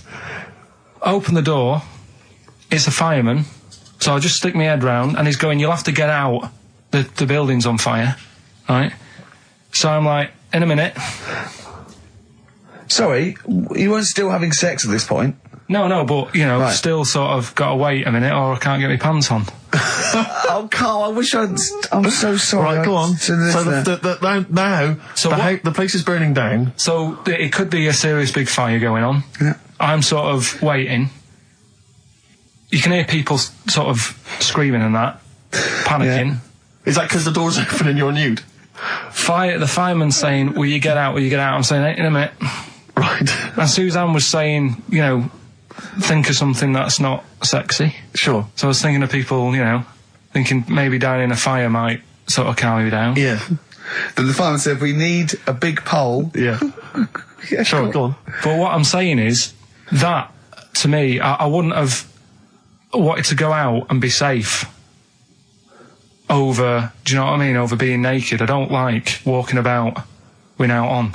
So what I'm saying is, even if that fire... I love the idea of everyone huddled in there with all the firemen. It just, the camera spans along and it's Carl. Yeah, a just local news report. naked. With still But would you have gone out with now on? But why do I have to go out with now on? I'll just grab a pair of jeans. All right, but you've just, you know... What? There's a fire, Carl! Yeah, but See, not everyone looks at men's packets. That's only you, remember. Most of the other firemen wouldn't be going, "Oh, look at him." But what I'm interested in is he's how pleased long... to see us. Carl, how long did it take? And did the thought of dying in a fire help? After a bit, but the fireman sort of had a go at me. Sure. What do you mean? Well, he wasn't happy that I was dawdling. Well, to be fair... But what can you do? Answers on a postcard. To the usual address, XFM, care of Leicester Square. Well, let's just get these right. Let's play a record. Let's have Rockbusters and Monkey News. We don't have time for afterwards. monkey news. We'll squeeze them in. Wow. Lil Kim, and I believe that's Mr. Cheeks there. Just busted it on the mic, and that's called The Jump Off. Talking of cheeks, Carl, have we got another instalment of Cheeky Freak of the Week this week? Yeah. Have we? Excellent. Look forward to that. Is there some monkey news? Goes without saying. Of course. Does it really? That monkey news is safe, isn't it? It's not like, You're always going home with monkey news. You know it's there. Yeah. It's like songs of praise on a Sunday. when I came back, I've been on holiday for a week, and I sort of sat in by the pool and stuff, and I sort of wrote about 40-minute stand-up with my new show, and I was going to Carl and said, "It's great when you get away. It's sort of like you're relaxing. You just think clearly." He went, "Ian, I know." He said, "I was away when I came up with Rockbusters." Yeah, indeed. Absolutely. I was buzzing about writing 40 minutes of brand new stand-up. Yeah. He equated that to coming up with Rockbusters. Should I be insulted, Steve, or is Rockbusters as good as everyone's saying it is? Is it the one good idea? Is it like E equals MC squared was to Einstein is to, you know, Rockbusters is to Carl? What if I do this, Rick? What if I played you some adverts right now? Yeah, and then we we came talk back about it. with some Rockbusters. Yeah. You could make the jump for yourself. Maybe I'll do Rockbusters and show people how easy it is to do it wrong. Adverts, then Rockbusters. And a cup of lovely coffee. Cup of coffee in the cup. Yeah, cup. coffee. I want a cup of coffee. So I wanted to ask you something. You know, remember, again, we've got to be careful here. You know when you wouldn't leave the building that was on fire because you were standing proud. Hang on, we need this. Some people now don't know what you're talking about. Carl, you were on holiday. Yeah. On holiday in Tenerife, right? Yeah. You'd had a moment of intimacy with your girlfriend. Yeah. Yeah. A knock on the door. You had to stop and get up. You peeked around the door. It was a fireman saying, "Get out." But you didn't want to leave because you had a... Yeah. Yeah. It was a little... Yeah. Right. But what I don't understand is you maintained that while looking at a Spanish man dressed as a fireman. Yeah. Is that true? Is that the fact? You maintained... I'm sorry to say, you maintained arousal whilst looking at a gentleman dressed as a fireman. No. Is that these are the facts? And they are undisputed, right? Did you maintain? I'm not a machine, though. Do you know what I mean? I can't turn it on, turn it off. Right? But you were talking. I just thought talking to a fireman, you'd have probably lost it. I don't know, but you didn't. No, but the other thing was, I mean, I was talking to Suzanne about it again, right? Yeah. She said, "What are you talking about that for?" Right? I said, "Oh, it just cropped up, right?" Yeah. And the dilemma was, you see, I wanted to try and make sure that it was a proper fire because that was the last condom we had. right? So it would have ruined the night. So Yeah. I didn't want to like. It was like, you know, well, what's going on? Is it? Do we need to get out? Yeah. Is it a proper fire? Yeah. And you, and talking to this man in uniform, was he, what did he look like? Was he good looking? Did he look like Ricky Martin, say? Was he good looking? Was he good looking in his uniform? I can't remember. Can't remember. Did he have a moustache? Better play a record, didn't we? Is this bringing it back? What? You look uncomfortable. What? Did you just switch this on with your hands? Why wouldn't you go to the monkey sanctuary down in Cornwall and just go around cuddling as many monkeys as you can? I'm going to tell you something now. Go on. Going there next week. Are you? Yeah. Taking my mum and dad away, because like Suzanne's mum and dad. What, you're donating them? Most people put them in a home. What are you going to say? How your monkey sanctuary is cheaper? Taking them down. Taking them down to Cornwall. Hold on, I thought you said you'd never go away with parents again. No, but that was Suzanne's mum and dad. Oh, is this to get even or something? So we'll do that, and then we'll can it then. That was your outing. You're phoning both sets of parents over and goes, right, you won't be seeing us ever again on holiday. We've taken you away, Be careful that the monkey people don't buy you off your parents. Yeah. And don't make sure they don't leave any of the monkeys' food in the telephone box, because your dad will have that away. Yeah. No. I was talking to him about that the other day, about the nicking in phone boxes, and he Should we just explain that to Well, people? they live in a small village in Wales, and it's like one sort of utility store, and when it's shut, they leave you shopping in the telephone box across the road. And Carl's dad found out about this and goes and helps himself. Yeah, to other people shopping. That's terrible. Yeah, go on. And I was talking to him about that, saying, you know, have you picked up any surprises in the phone box? And he said, no. We were talking about other stuff he used to do. One of them used to be going in this supermarket, right, in Manchester. Yeah. Needs a new pair of shoes. Yeah. Go in, take a new pair off the shelf, pop them on, leave his old ones there. Really? And walk out again. Yeah, brilliant. And then you go in after and buy his old ones back like an idiot. Yeah. You'd go in the next day. They look nice. Yeah. My dad's got a pair just like that. I've always wanted some. Can I have those? Incidentally, we don't advocate the stealing of shoes from shops. Or the joyriding and killing people. Unless you've got one day left. Okay. Or phone boxes. Yeah. Anyway, other stuff I did do proper research on in the week. Go on. Having testicles done. Having your testicles done. Yeah. What does that mean? Same magazine that was doing the hanky coverage, letting you know what all that's about. It was like a great magazine. How can we get him as a pundit on these news shows like Newsnight? Do you know what I mean? Sky News. On there, wouldn't he? Just on there, just ask him what they think. Wouldn't that be amazing? Is there a producer out there that would take a chance on Pilkington? It's Pilkington, Raggy Omar, Ian Hislop, and a panel of people, and they just ask people. Yeah. Yeah. So you can have your testicles made bigger. Why would you want to do that? Well, that's what I was asking.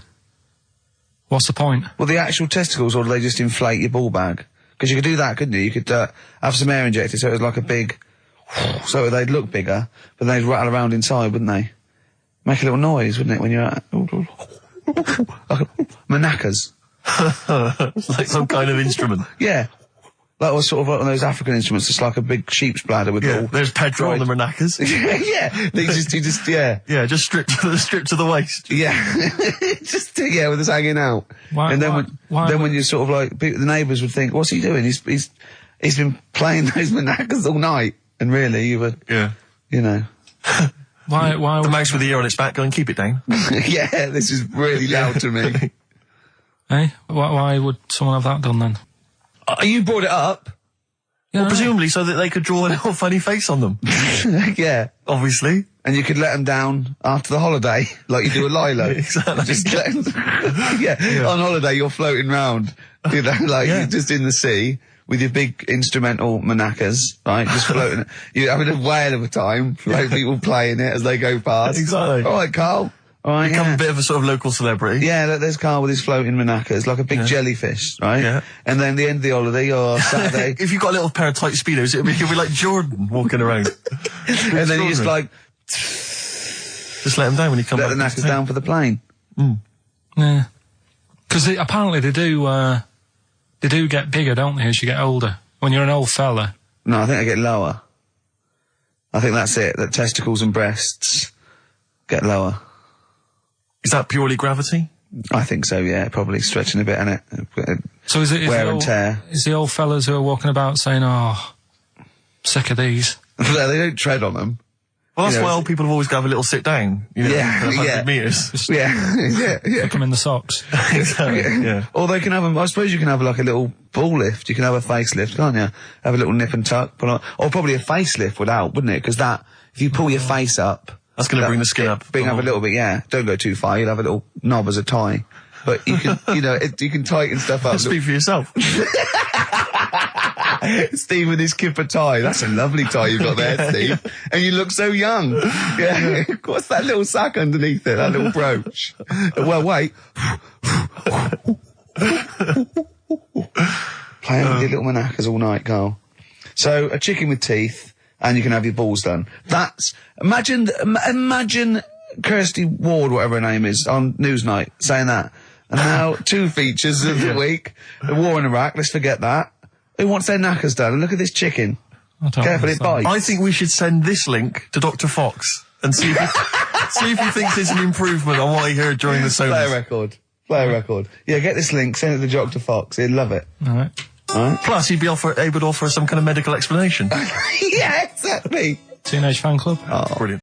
Well, here we are again, XFM, on a Saturday. Just gone 1 o'clock, Steve, if I'm very much mistaken. But we're not here as such. We're away again, gallivanting around. We've got to do the special sort of best of again. Okay. Which we did a few weeks ago. So this is the best of the last 3 weeks. Which I think is the best 3 weeks we've ever had. But I'd like it condensed into 2 hours. Yeah. Yeah. Some great music as well in there. Yeah, there'll be some great music interspersed with fine chat that you've already heard. Yeah. Except this bit. This bit's new. We've actually, out of the kindness of our heart, we've come in last week. Yeah. Yeah. And we've done a few clips just because we felt a bit guilty about shooting off. Yeah. And I mean, leaving. even now, having heard this link, I'm beginning to wonder if it was worth our time. Yeah. Well, should we play a classic link? Let's play, what, from the last 3 weeks? After this is Feeder. All right, so here's the first bit. Ash, and sometimes, lovely song.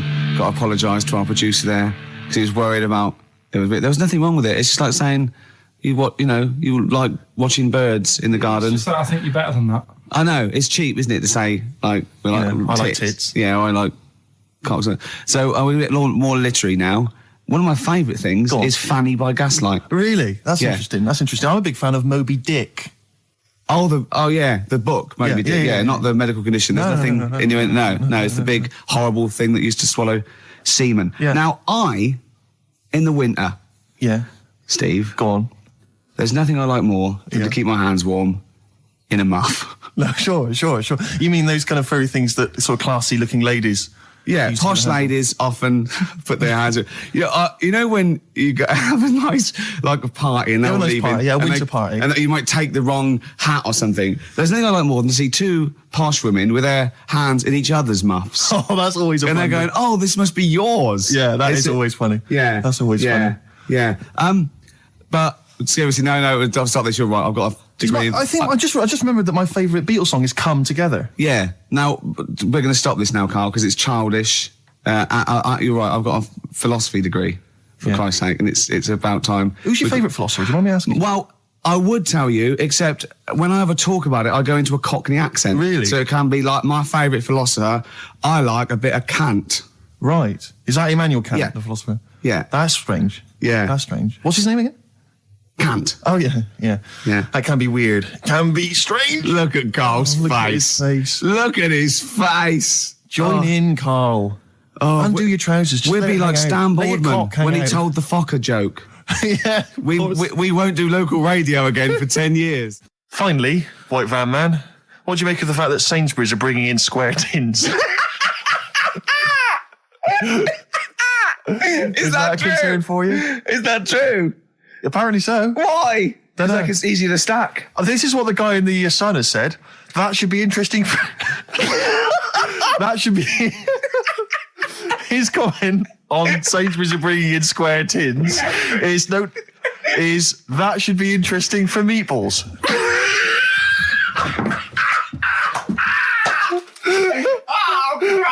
Ricky's just collapsed on the floor. Let's just play a song, Carl. I don't think even you can top that. Cooper Temple Claws. Who needs enemies? Good question, lads. Nobody. This is XFM 104.9. I'm Ricky Gervais. Oh, they should print a little book of those. They're great. Oh, how you can relate any song or artist to anything else. Easy. Joyful. Easy. Well, yeah, so me and Carl went out for a beer, and it was great, wasn't it? Yeah, We started yeah, off, good. and you met my mate Robin, didn't you? Yeah. And some of the stories. Do you want to tell Steve some things about Robin that you Robin, learned? do you know him well? Yes. Well, do you know about his worm problem as a kid? Go on. Right. He, what I can remember is he had worms as a kid. Not sure how you get him. He never answered me. He was getting a bit touchy about it. Right. This is like the second time I met him. I think he was a bit annoyed that Ricky told me about his problem. What Yes. now? Straight away, you not being there, instinctively, what do you think went on with this story about worms? My suspicion is rather like when you told a group of people that Robin had once suckled milk from a cow's udder. Yeah. Did he mention that as well? Yeah. Yeah. My suspicion is that, like the cow story, the worm story is not true. But And why would he get so sort of uppity about it? Well, Because it's not true. Imagine if that wasn't the first time he'd done it. Imagine if he did that every single time he was with somebody for the first time and Robin was just met them. He will tell that story to anyone. But they do say there's no smoke without fire. Oh, Robin! I also told him that the way Robin cured these worms was because the doctor told his mother, right, to hold a piece of ham or cheese near Robin's anus so the worms would come out for the food, and he believed it. I Tell you why, though. I said to Robin used to sit on spam to try and get the worms out, and he believed it. But Steve, right, do you remember that story about 3 or 4 years ago where there was some bloke in the army? He went away to somewhere, Vietnam or whatever. He was messing about in the woods. Messing about in the woods? Shouldn't he have been fighting? Whatever. Yeah. Right, and he walked through some lake, and I think he'd cut his toe or something on something, and some worm of some sort crawled in the gash. Yeah. And it was in his body, and the doctor said, we've got to get this out of your body. So what they did was, they said, right, the thinnest part or something of your body that things can crawl through is on the top of your head. So they wrapped Where the skull is. So they wrapped some bacon. No, they didn't! They did. That's Oh, that right. thing. So he's gone in via the toe. So what we'll do is, I'll tell you what, that worm's probably heading straight for the head. We'll put a bit of bacon on it. The thinnest part of the body is the skull. Of course it's not the thinnest part of the body. It's where your brain case is, isn't it? It's the skull. There was a reason for it. And it was like they stuck some bacon on his head. And As ever, the vital piece of information, i.e. the reason, Carl seems to have forgotten. because the worm was in his body, and they said everyone likes to smell of bacon. Including worms. Even a Vietnamese lake worm. They love Remember bacon. Remember last week when I said about the little fella with the bone with no brain, and you were proved wrong? No. We were saying it wasn't a little fella. We were saying it was a stillborn child. It wasn't a little You're fella. changing it now. You weren't having any of it last Right, week. hang on a minute. I'm getting confused. There was a Vietnamese snake that went inside of a soldier. A little like maggot or some sort that you have to get out of your body because it causes problems. Yes, and so in order to get it out of the It was a body, lot. they strapped bacon to his head. Yeah. That is great. This doctor. And did that work? I think so. They had a picture of him smiling. Oh, God, what, the worm or the bloke? The bloke. Oh, dear. Honestly, I hope someone knows the story. And Right. it was about 3 years ago, I reckon. Okay. And yeah, it did work. G.I. Bacon. So this is why I when And so what, the worm burrowed out of his head to get the bacon? get to the bacon. Right. That's great. So this is why when Robin was telling his story, I was a little bit disappointed if it wasn't true. Right. Because in a way, You know Robin's never been to Vietnam. No, but what do you really think that Robin, well, as Robin said at the time, Carl, why would I sit on ham then tell Ricky Gervais? It's a very good point. because if you was a kid, you do daft things like that as a kid. Right. You know It's what I the mean? telling Ricky Gervais, though. Yeah.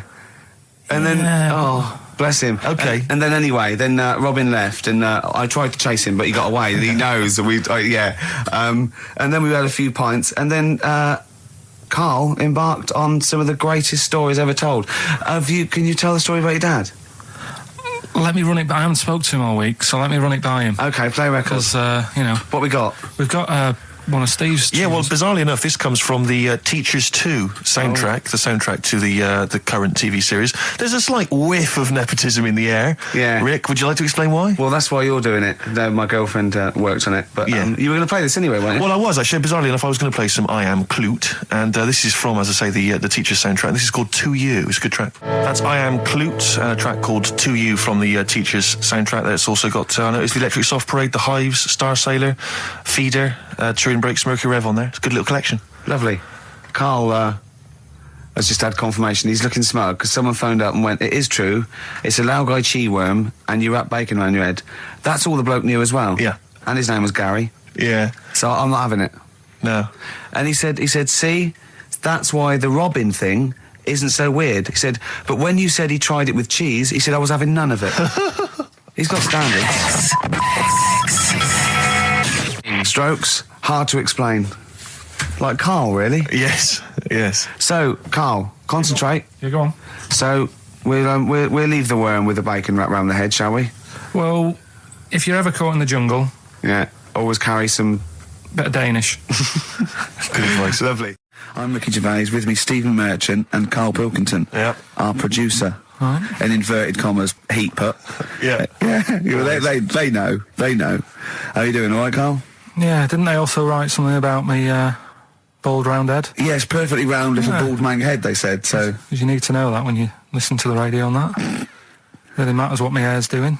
Your hair, have you given it a little polish? Because you look like a cue ball at the moment, and you've had a shave in it. I've never seen such a round head. It actually looks like a plate with ears. Yeah, well, for those that have never seen Karl, I actually, if you remember, I think he looks a little bit like Mr. Spoon from Button Moon. He does. If you've ever seen that show, that's and also he looks like, you know when they say they find with a little 4-foot human and it's actually 500,000 years old and they give it a name and it's the first, Australopithecus into. He looks like one of them as well. Perfectly round little. He is the missing link. He looks half human, half monkey. because he's got a slight slouch as well. So Yeah, I it's know, like yeah. those pictures where you see it going from an ape to a man. I He's know. one of those in the middle. Yeah, and of course his monkey hands, his hairy little wrist to those skinny little things that you can get oranges out of holes with, and it's unbelievable. Why are you so all shaved and polished and everything? Got a wedding.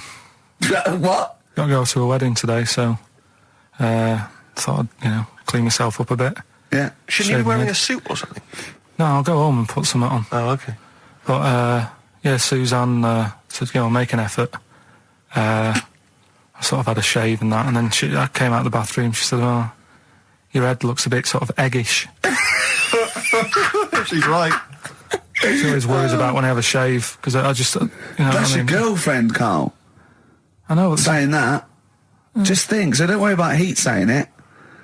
Funny thing is, it's Boyd Hilton, I think, of Heat that wrote it. and he's got a little bald head.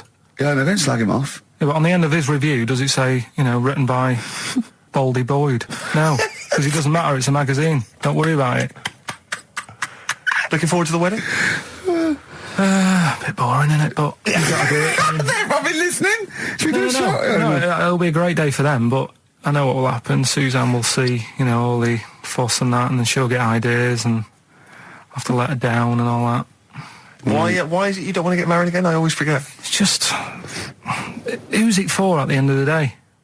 I've been with Suzanne for 11 years, right? Sure. We're happy. Well, I am. That's what counts. You're never happy. I am. I'm all right. Yeah, no, I know you're happy with Suzanne and everything, but apart from that, you're never happy. You are the most grumpy, moany thing in the world. I mean, I get annoyed, but I'm always happy. I was annoyed here. I was happy coming here, but there was a bloke behind me walking and scuffing his feet. He had a pair of those stupid skulls on, and he was clicking and scuffing. Wear some shoes. You don't have to click. Pick your feet up. Flip-flops annoy me. But I'm happy. I'm just annoyed. You are just like, oh, the world's on me. It's rubbish, this. I know the world's great. It's just sometimes people annoy me by being there, But Steve said I should be locked in one of those towers that princesses used to be locked fairy in the tales. fairy tales, so because everything annoys me.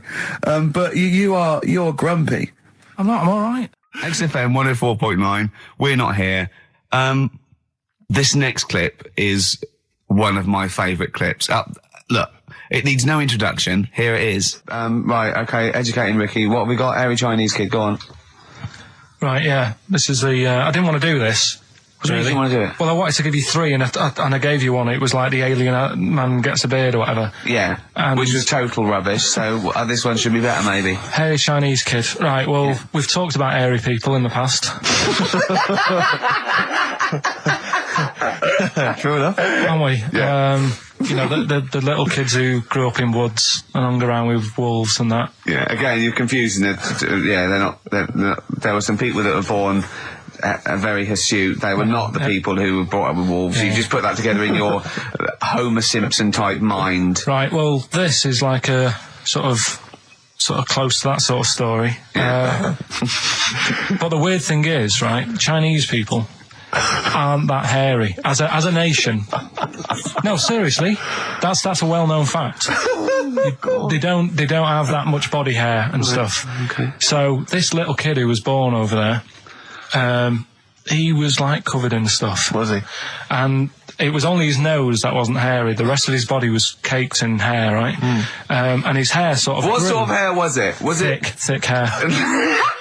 No, what I mean is, was it sort of like a pony's mane, so he just looked like an Ewok? You know what I mean? Just like hanging down sort of straight, dark hair. In the picture, it looked like it grows was it from his downy? eyebrow. It grows from his eyebrows quite thick, and then it just goes all the way over You his don't head. think it was just really long eyebrows that he'd done a comb over? No, it was all over his body. It had a picture of like his back and that. Yeah. And Had he styled it? Had he styled it at all? Did he have it in a quiff or? no, it was just hanging everywhere. all over him. Yeah. And they were like, you know, this is a bit weird happening in China, where we're not normally that hairy. That was the scientist speaking there. Yeah. And the local press and that were getting him down, calling him Monkey Boy and all this. Oh, And thinking Chinese press. but the doctor, Yeah. Oh. They're cruel, aren't they? the It's like doctor, those game shows. That's Japanese, isn't it? Yeah. That's what. Yeah. and the doctor said, I was talking through all that time while we were just like talking to each other then. Because I turned round and I still saw he was talking. Go So on. anyway, the local press came in to see the hairy boy, the monkey yeah, and boy. they were like being tight, taking the mickey out of him, and the doctor said, Showing him nuts. he's only hairy. Said he's a healthy young kid. The only faults he's got is he's got a little bit of eczema and a boil. And he said everybody should just treat him the same, and I think he grew up a healthy kid. Yeah, so that's the That's the end of the story. That's not a story. why. But I've got nothing. I don't know what to say to that. So someone in China was born slightly hairier than the rest, and he was normal apart from eczema and a boil. That to me isn't a story. But if it is, I've got a million. I mean, it's sort of like bloke from Manchester went a bit bolder than the rest, got a job on radio. He was normal. I mean, that's not a story, is it? So we'll move on to this next one, right, which is brilliant. Go on then. Dead short story. So, right, old woman, about 70 years old. She's normally fit and healthy and stuff. Nothing wrong with her. She's having a good life. And one day she goes for a check to the doctors, just to check herself out because she's getting on a bit. Yeah. He says, take your clothes off and that. So she does, and checks her out. Says, yeah, you're looking good. You're looking good. Turn round. He said, oh God. He said, you got a tumour on your buttock. Right? So she goes, oh, what can you do anything to sort it out? So they go, yeah, we could book you in for an operation. It's best if we remove this. Books her in for an operation. Operation day comes, strip her down and that. They're all stood round, the doctors. Start to operate. It only turns out it's a pork chop that she sat on 5 years earlier, and it had stuck to her buttock. Right, Carl. I can forward you. Listen. Serious. Right, okay, Carl, I'm telling you now, I'm leaving. I'm never doing this show again. No, I'm serious. Honestly. You're talking. I've never had such. What do you mean? You couldn't believe it? No, when I read it, I said, I've got to tell Ricky This that. woman had a pork chop stuck to her arse for 5 years, you mental case. Of course she didn't. and Karl Pilkington with his brand new show, What's the Song? What song am I thinking? No, I mean... You're nervous about this, aren't you, Rick? I am. You're worried. Well, because I've heard some of these clues before, and they're ramblings. Sometimes they're close to ramblings of a fool, right? And it really is like those "What am I thinking?" Yeah. I don't know though. I actually was genuinely impressed by Born Sleepy. I have to give him the benefit. That's one of the better ones because that was short, sweet, and it worked. Some of these, you say, they're not going to be quite as pissy. Some of them are like Emily Bronte novels. Now listen. We're just going to go for it then. You do it, and we just get people to call up because I want to see the general public's confusion of trying to work out. Well, why don't you give us your next clue, and then we'll play a track, and then we'll hopefully have people on the line after the track to try and answer it, and you can recap briefly. So give us your clue now for what song am I thinking of? Right, this one. It's about a woman. And she's just normal, nothing wrong with her, or so she thinks, right? But there's the twist. Is this like the Tales of the Unexpected? And she's got like, she's got her mates and she's having a normal life, having a good time and that. And then this thing happens, right? And she starts to stink. And she can't have a bath, right? And she really wants to have a bath. She's dead sweaty and stuff. She's going about her daily stuff. She can do everything else normal. She can eat, she can talk, everything. But for some reason... she can't have a bath. Is there a coal mining husband in the bath? Yeah. Is this Born Stinky? She can't have a bath. So a woman can't have a bath? Yeah. Even the rest of her or life. A shower. She can't. Okay, leave it there, Rick. Don't try and guess. It's not for us to guess. The general public can phone up and ask questions, so I just I'm go not sure for it. they can they? I think so. Otherwise, we don't want just people just phoning up and I'll tell you getting what about this? Why don't they can ask one question? Yeah. They can ask one question of Carl, then they have to make a guess. Okay. 08700 800 1234. Have we got someone on the line now? We'll just go. Let's do it. Let's go for one. Let's go for one. This is edgy radio. This is letting Carl dynamite stuff. live. Go on. Hello, XFM. Hello, I'm ringing about what's the song? Absolutely. What do you think? Well, I'm going for Dirty Diana. Dirty Diana. See, that works. That's a great guess. It does. Yeah, but it doesn't work because why can't she have a bath? Okay, so the answer is in I was there. going to ask you. Well, that's your one question. That'd be the answer. That would be the answer, I'm afraid. What was your name? Shelley. Shelley, thanks very much. Shelley, I should tell you that, that you should never take this personally because no one can really get into the mind of Carl. So don't beat yourself up about this. I don't expect anyone to get these clues. No. So well done. That is guess. a fine guess. Thank you. Thank you. Okay. Anyone else there? Let's hello, XFM. Who's that on the line?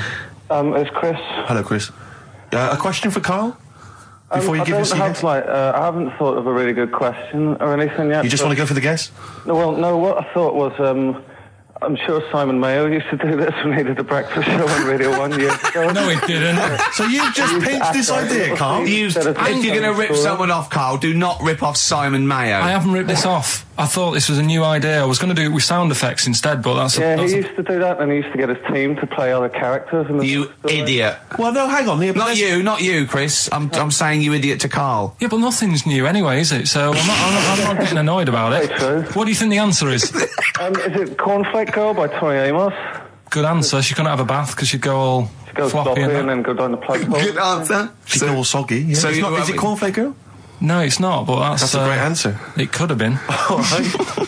Okay. You're already seeing the error of this, aren't you? I think this is great radio. I'm I know. really hooked on this. I'm But genuinely excited This now. is really like that, those so-called lateral thinkers. A man got into a field and dies. Why? Yeah. He ran out of air. No, Yeah. not the one I'm thinking He was of. shot. No. Yeah, That was a good Well, answer, but... couldn't Simon Mayo sue you or something for doing it? Will you stop? Don't mention that. yeah. Listen, I think if you're going to steal ideas from someone, it should be a brain box like Mayo. I mean, he's the man who's The only doing it. example of one I can ever remember hearing in his show, because I was quite young then, was some people were pretending to tap someone's phone or something, and then they got caught, and the answer was just bugging by whistle, because they were... Genius. That was absolute genius. That's absolute genius. See, Chris, we're gonna- I don't know Carl, if that's the sort of Carl's ever standard done you've got to that. come up against. Yeah. Thanks very much, Chris. The phone lines are hot. Hello, XFM. Hi, is it Candy Perfume Girl? Is it what? Candy Perfume Girl. Candy Perfume Girl? Yeah, Candy Perfume Girl. Is it? Well, who's that by? Madonna. No, it's... That sounds like an obscure album track. No, Wow. it's one of her songs. Just That think is it. about it. She stinks and everything. She's a normal life. I didn't say she was a sweet or anything. But but for some reason she can't have a bath or Is a this shower. a big song? Just to give him a clue. It's a bigger song than Candy Sweet Girl.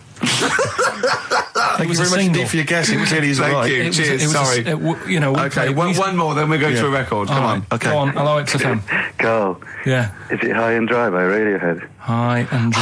High and dry. Now that's great. She smells, which is another word for high. She's dry because she doesn't have a shower. Carl, if it isn't that, yours will never be as good as that. He's the winner. Whatever you're thinking of, that clue is brilliant. What's your name, mate? It's Richie. Richard, I mean, you can't beat that. That's a bit too lateral.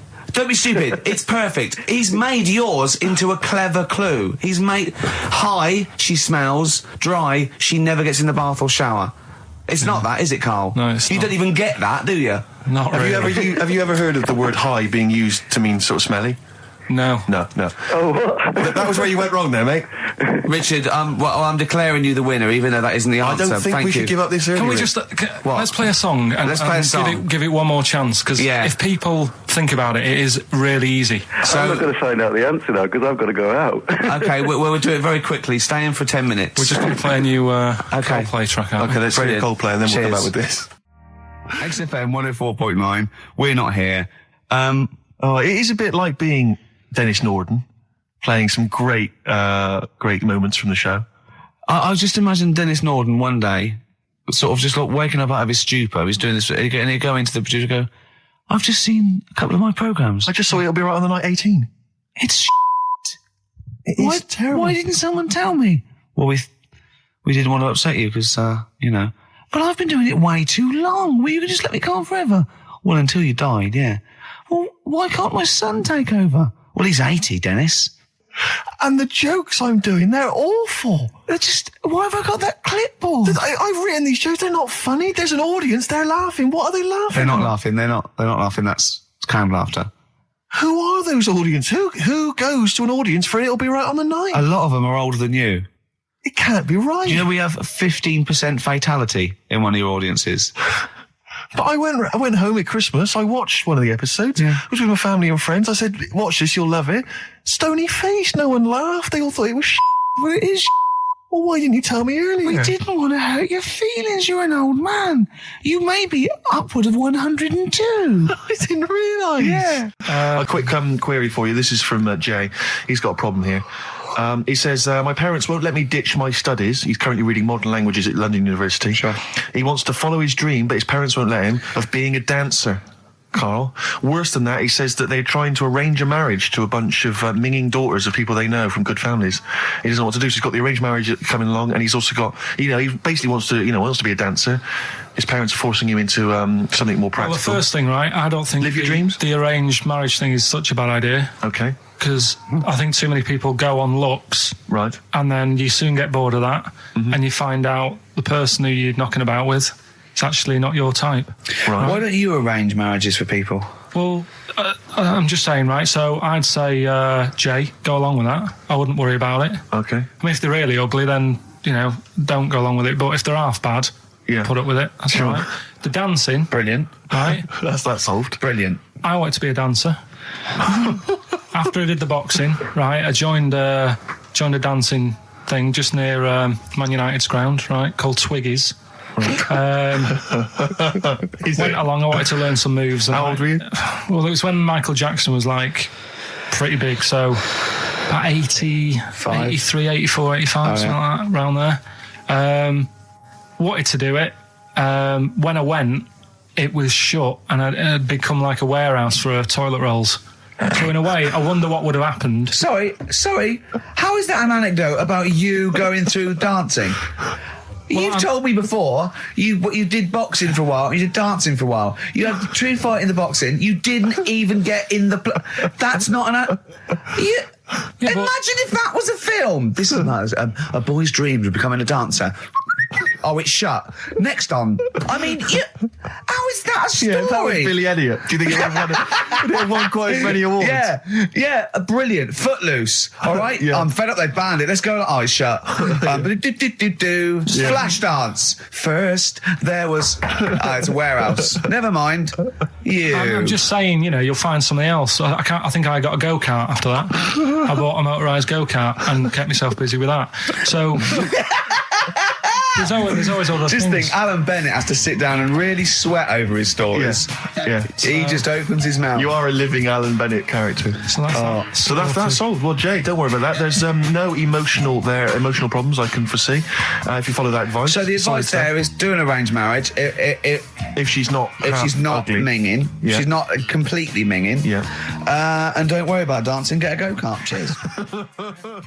Well, I didn't really want to make it a Christmassy type show because I don't really like it. Oh, he's done it again. Well, he did Christmas once. Didn't like it. No, my dad always said. All right, steady on.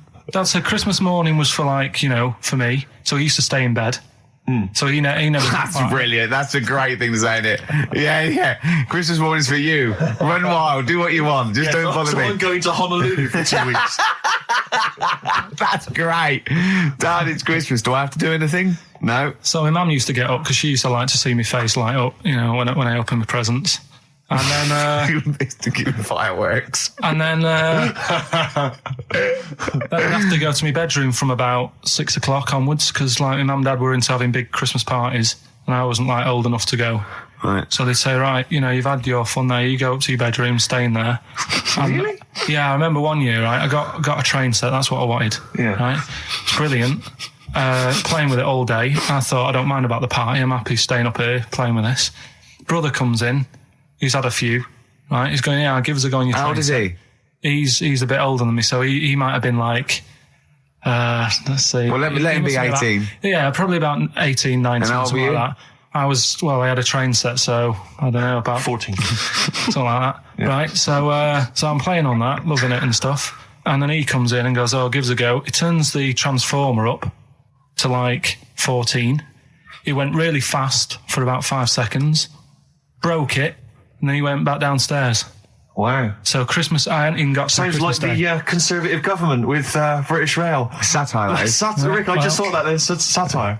If there's any satirical shows listening or it doesn't work in any way because there's the analogy falls down apart from there being a train. Think it through though. British Rail was trains, and the government broke the trains in many. Well, they didn't break them, not officially breaking them, but they kind of. It does work. It's perfect. Oh, I'm very pleased with that. And I can't. And no one's asked him to be on. Have I got news for you? It's weird, isn't it? Because it's strange that when you've got a satirical mind that's as quick as that. Yeah. And he's broke your little train set. So what did you do? I just watched telly and had some sausages. I bet you were happy with that though, weren't you? Oh, it's a bit annoying though, isn't it, when your main present of the year has been broke. And did it ever get it fixed? No, that was it. Put away. I'm intrigued why your parents wouldn't let you come and join in the festive fun. Was it really debauched down there? Was it eggnog everywhere? Well, no, but I mean, that's fair enough. 6 is a little bit early, but I just think, if you're a kid, he had his fun, put him to bed at 8 maybe. And you think so on Christmas Day? I thought that was a day for family. Well, not if there's a party going on. Well, don't have the party on the Christmas Day. Well, that's another option. Yeah.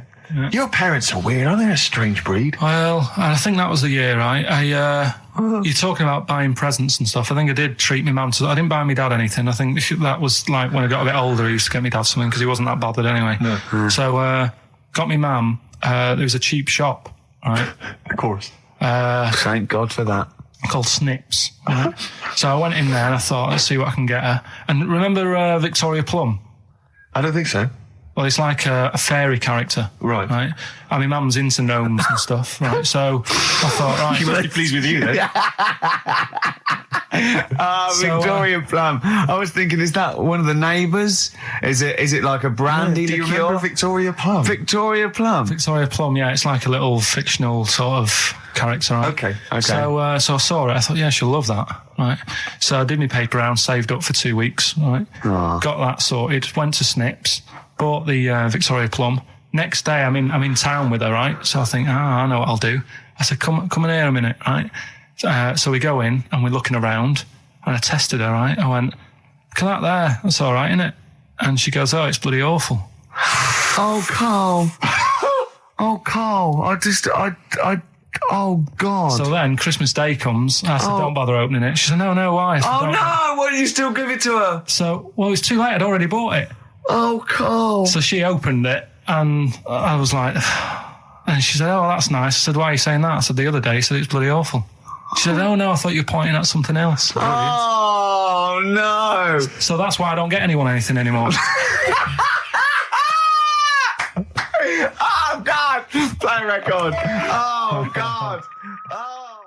So we get onto conversations. He's asking me stuff about evolution. Tell me that. Why did the giraffe? What's that rubbish about the giraffe getting a long neck? I said, well, it didn't try and get a long neck. It was selected because, anyway, I went into evolution for him, and he said, but why would evolution do that? I went, well, you think that evolution didn't do anything? There's not this consciousness, there's not this will that a giraffe has to stretch its neck to reach the leaves. One had a long enough neck to survive and pass it. He was going, yeah, but why did evolution? This isn't. But by the way, this isn't the most stupid thing. This is warming up. This is about 8:45. Sure. Right? He said, why didn't evolution make a giraffe good at carpentry so it could build a ladder? Right. Yeah. Okay. No. All right. Okay. So he's thinking around it. He's trying to pick holes in evolution. Yeah. We get on to. I said, well, things are. I said, we can see the speed of evolution in lower life forms like bacteria, viruses. They evolved. That's why soon we won't have an antibiotic that can kill some certain bacterial strains. And he said, and this is about 11:30. Then I said, I'm going to bed. Right? He said, in the future, they reckon that you'll be able to wake up and eat a yogurt you can have a chat with. I don't know what that means. Let's put a song on, right? No, and we'll come back to it. So you're going to explain that? Yeah. You've got an explanation. The Verve and Sonic on XFM 104.9. I'm Ricky Gervais, with me Steve Merchant and Karl Pilkington. So let's just get this right. What did Carl say? He's just specifically giving those words again. He said, they reckon, and I said, I'm going to bed. He went, no, really? I said, no, I'm going to bed, Carl. There's no point now, because, it's just like you're talking gobbledygook. You know what I mean? I might as well talk to a pot plant. Yeah. He said, in the future, they reckon, I don't know who they are. Sure. I don't know, people who post things on the internet that he reads, I think. The Telegraph. Anyway, complete the sentence. They reckon that in the future you'll be able to wake up. I love it. There's a little scenario, an embellishment, like this little. Oh, hello, darling. It's your yogurt. Hello.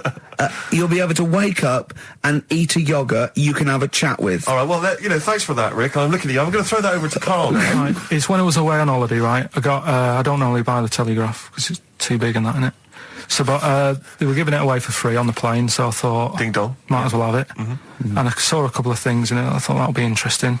I saw this thing about the future, and it was talking about evolution and what have you, right, which I always find weird, because I always think that maybe we've sort of done it wrong anyway. Do you know what I mean? I sometimes think by definition, evolution can't get things wrong. Things change, that it's not successful, it can't pass on its genetic material, but if you're around, it's working. If you're around, it's working. Slugs are as evolved as they need to be. Slugs are as evolved as you and me. That's true enough. Yeah. No disrespect, but it works. It works. Sorry, they're around. Anyway, what's your point, Carl? No, I mean, I think we probably would have been better off staying as a fish. Just because there's more water than land, isn't there? Right. And you wouldn't drown. This is why I went to bed. No, I'm thinking of dozing off now. Yeah. No, but it went. Do you know what I mean? From what was it? It was bacteria. It was fish, mermaid, man, onwards and what have you. So anyway. Oh God! No, there are a few knowledge gaps in your theory of evolution. All right, you generally got it right though. So but I mean, basically, yeah, it went bacteria, fish, mermaid, man. What's next is the big question. So it was telling you all about this and what have you, and saying how like we shouldn't have interfered, because maybe if we wouldn't have invented planes and what have you, maybe we'd be able to fly and what have you if we really needed to and stuff like that. Okay. So we've interfered with evolution, you see. Right.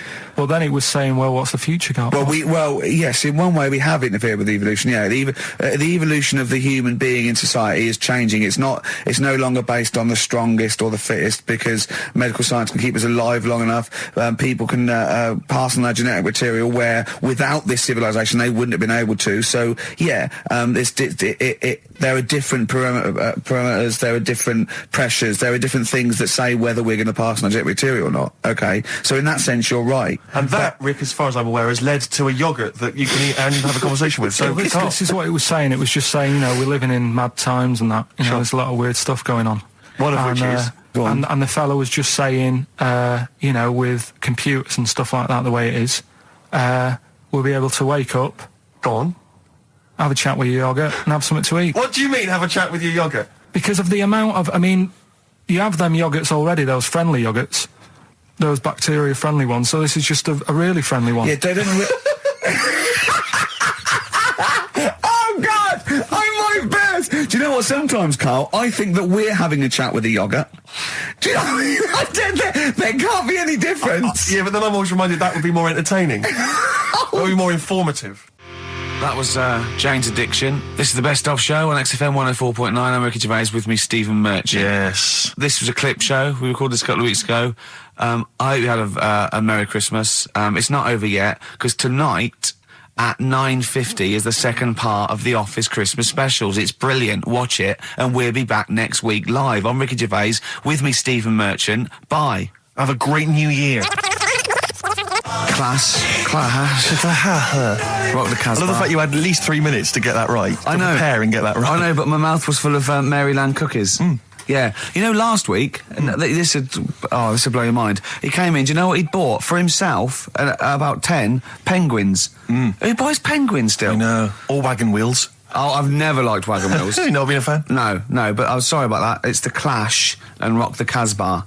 Talking about records, have I told you that time my brother-in-law, he was moving out of his place, I think moving in with my sister, and I was about, like, I don't know, 13, and so he was about, 30, and I moved in, and he brought round all his records when he was storage to leave them at our house, right? And he had all these old sort of records, 50s and 60s records, no, I was right, and they put them upstairs, and I was looking through them, and it's just all like Elvis stuff and Beatles stuff, and there was a mate of mine who loved Elvis, okay, and he had loads of chemicals. Yeah, he had loads of chemicals, and I was into chemistry, and he said, "Let's swap me some chemicals for them." So I sort of nicked about 5 Elvis singles, and I got all these chemicals, and then the guilt just hit me. I just thought, well, he's going to notice that. And one night, I just came downstairs and I confessed to my mum.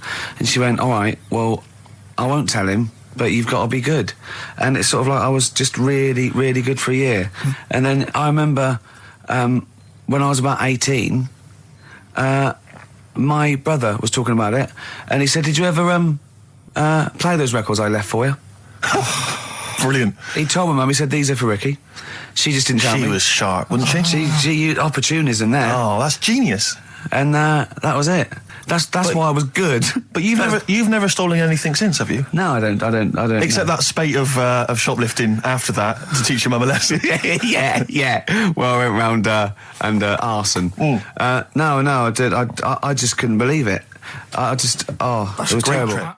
Like when you're born, you're a little baby, wrinkly and stuff. When you get older, you sort of morph into a baby again. And you go through the same phases. So when you're young, you buy singles. You get old, you got nothing to do all day. You got all your pension money. What will I buy? Cliff Richard's on the telly. Here's my video, buy me song. You see, that started off as quite a sensible point, because I actually think they do it. But what was all that alien stuff about when you're born, you go wrinkly and you go wrinkly again? Sometimes you mix like normal things that human beings say with I don't know what. Well, look, when you're a baby, you've got a little bald head, no teeth. You get old. What happens? Are you a philosopher? You're an official philosopher. Because, I mean, it sounds like it. Oh, Carl, play a record. You're a gem. You're a diamond. But we're talking about MTV, right? And I was feeling a bit nervous, wasn't I? About like, you know, the way I look. Right. And what have you.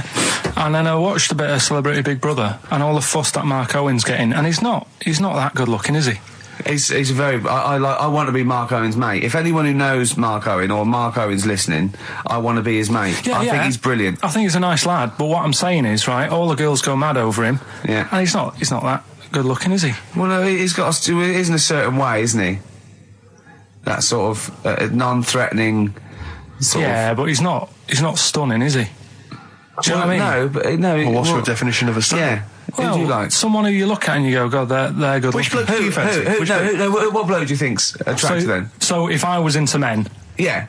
In fact, you can still say a bloke's a good looker without fancying him. Who do you think is attractive? Probably. I mean, it depends what you're looking for. No, just looks. Just looks. You think there's different looks as well. Of course, isn't yeah. there? No, who would you say was attractive? Who would you say was like stunning in your definition? A good-looking lad. Yeah. Good-looking lad. Oh, look at him over there. He's... Ooh. Do you find, Robbie Williams, do you find him attractive? Boy next door, look. No. Who do you... Carl, hurry up, because it's, we've only got 2 hours. Probably... do you know, I can't think of one offhand. Mark Owen is pretty good looking then, really. Well, there's not... Just name one bloke that you think's an attractive guy. There must be one bloke that you've either met or that you've, seen in a pub Who do you or think on a is poster. attractive? Tell you what. Go on. Tell you what. Works here. Young Alex Zane. Oh, Alex! Well, we know Alex, maybe we can fix you up. Oh, I love you, Alex! You've got so I just like the way, the things that interest me, I remember. Things like snakes not having ears and stuff. Yes. I didn't have to read about that. No, you just learned that, yeah. You saw it on the telly, didn't you? You saw it on that Ian Wright programme. Yeah. Yeah. And this is what Carl said to me. He said, it's actually, I called Carl up in the week, and Reese was with him. Reese used to be on XFM, and he took the phone, and he went, Carl's worried, I've seen that programme. He said, snakes don't have ears, right? He said, so you can creep up on them and pick them up. And he said, Carl's worried. He said, how would you ever put them down again? Because then they know you're there. I woke up the other night quite late. Worried about that. And I said to my girlfriend, I said, how do you put a snake down? And she said, what are you talking about? I said, that Ian Wright thing, this guy managed to pick up a snake. And do you know that thing where they clamp its head on a jar to get the poison out? I do now. Right? They did that, but they didn't show you how they got rid of it. And I thought, it could really get nasty, because it's obviously annoyed that you've had its head pressed in the jar. Yeah. Yeah. Right? They hate that. Now... Especially as it's in front of their mates. When you lift it off, Yeah. right, you've got hold of it. Yeah. If you go to chuck it down, it's going to turn on you. It's going to go wild, isn't it? So, I just wondered. Well, what you do is you never put it down, Carl. Yeah, that's why that bloke has got about 11 or 12 just carrying him. Exactly. Yeah, you never put it down. You sling it. Who cares? You just throw it, don't you, really far? That's not that. I don't think you should throw. But Carl, listen, don't worry. We're not asking you to get involved with snakes. Rick, I sometimes get off at the tube at Tottenham Court Road if I want to look at the record shops before I come into XFM, and I always cut through Chinatown. Oh yeah. And every time I come through Chinatown, the same thought always strikes me.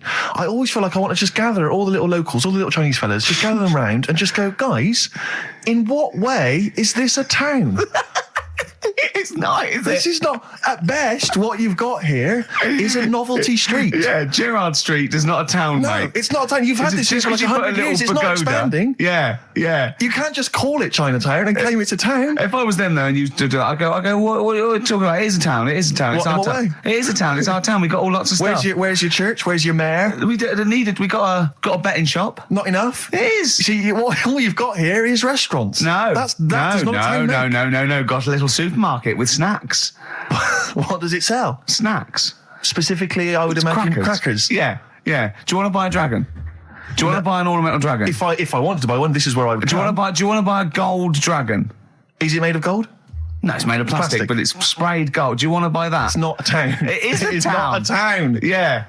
And it annoys me because when I first came to London, I genuinely thought Chinatown was going to be this amazing, what they've got there is You'd hear a gong and every time we went in there, and right? there'd be rickshaws and people walking on those little sort of wooden shoes. You know those ones? They're brilliant. They are just clomping around in them, but nothing. It's nothing. It's just.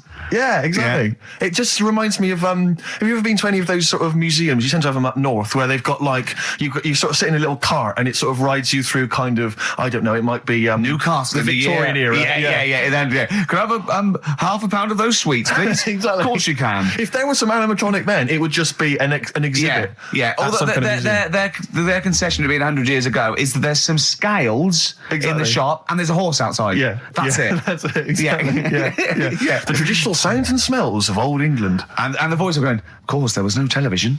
Exactly. Amazing. Yeah. Amazing. Brilliant. Yeah. Welcome to Chinatown. Ding, ding, ding, ding, ding, ding, ding. So it's not. Yeah, it's a good point. Is that a piece of traditional music? Ding, ding, ding, ding, ding. Yeah. Is that some traditional Chinese music, or is that music that someone in this country wrote, thinking it sounded like Chinese I music? think it was the. Was it the Vapors? Wasn't it? Oh, is that what it is? That? Because it sounds so, that's the music, isn't it? But are you sure they didn't take that from some other source? it's that pentatonic scale, isn't it? What is it called? Well, it's the black notes on the piano. Right, that's the one I can play along with EastEnders. Yeah. Do you know what I don't get with it? Go on. Chinatown. Yeah, Chinatown, because I always walk through it on the way to work. A couple of things annoy me. First of all, I think it's bad business, just because if you've got a Chinese restaurant, put it somewhere where there isn't any others. It's a good point. Yeah, but it's also a community. They're not just a theme park for other people. I remember going out one night with Suzanne and some friends, and you got there and there's so much choice. It's that dilemma of, oh, forget it. Well, I'm not moving really. somewhere Specifically, else. do you fancy Chinese? Well, no, but No, why don't you go to the one with the dead ducks hanging in the window? That's my That's the favourite. other thing as well. It's like, normally you put your good stuff in the window. If that's what's in the window, yeah. Right? Yeah. And the other thing that annoys me, walking through it today, there's always lard on the floor. What, in the street? In the street. It is, honestly. I'm scared I'm going to slip over. It's because all the restaurants and that. But why is it? That's another point. Well, it's not oozing out of the restaurants. No, but why is it? Why is I it? don't know what they do. Careful. Listen, no, but why is That's why they used to wear those little wooden shoes. it? No, okay, we've got. No, but the thing is as well, they try and wash it with water, which doesn't work with lard, and it's like oil. Famously, yeah. Do you know what I mean? Even I know that. Yeah, you got to Yeah. scrub it. So, You think sorted that out. Yeah. You think they'd know, wouldn't you? Yeah. Right. Anyway, thanks for your thoughts on Chinatown, Carl.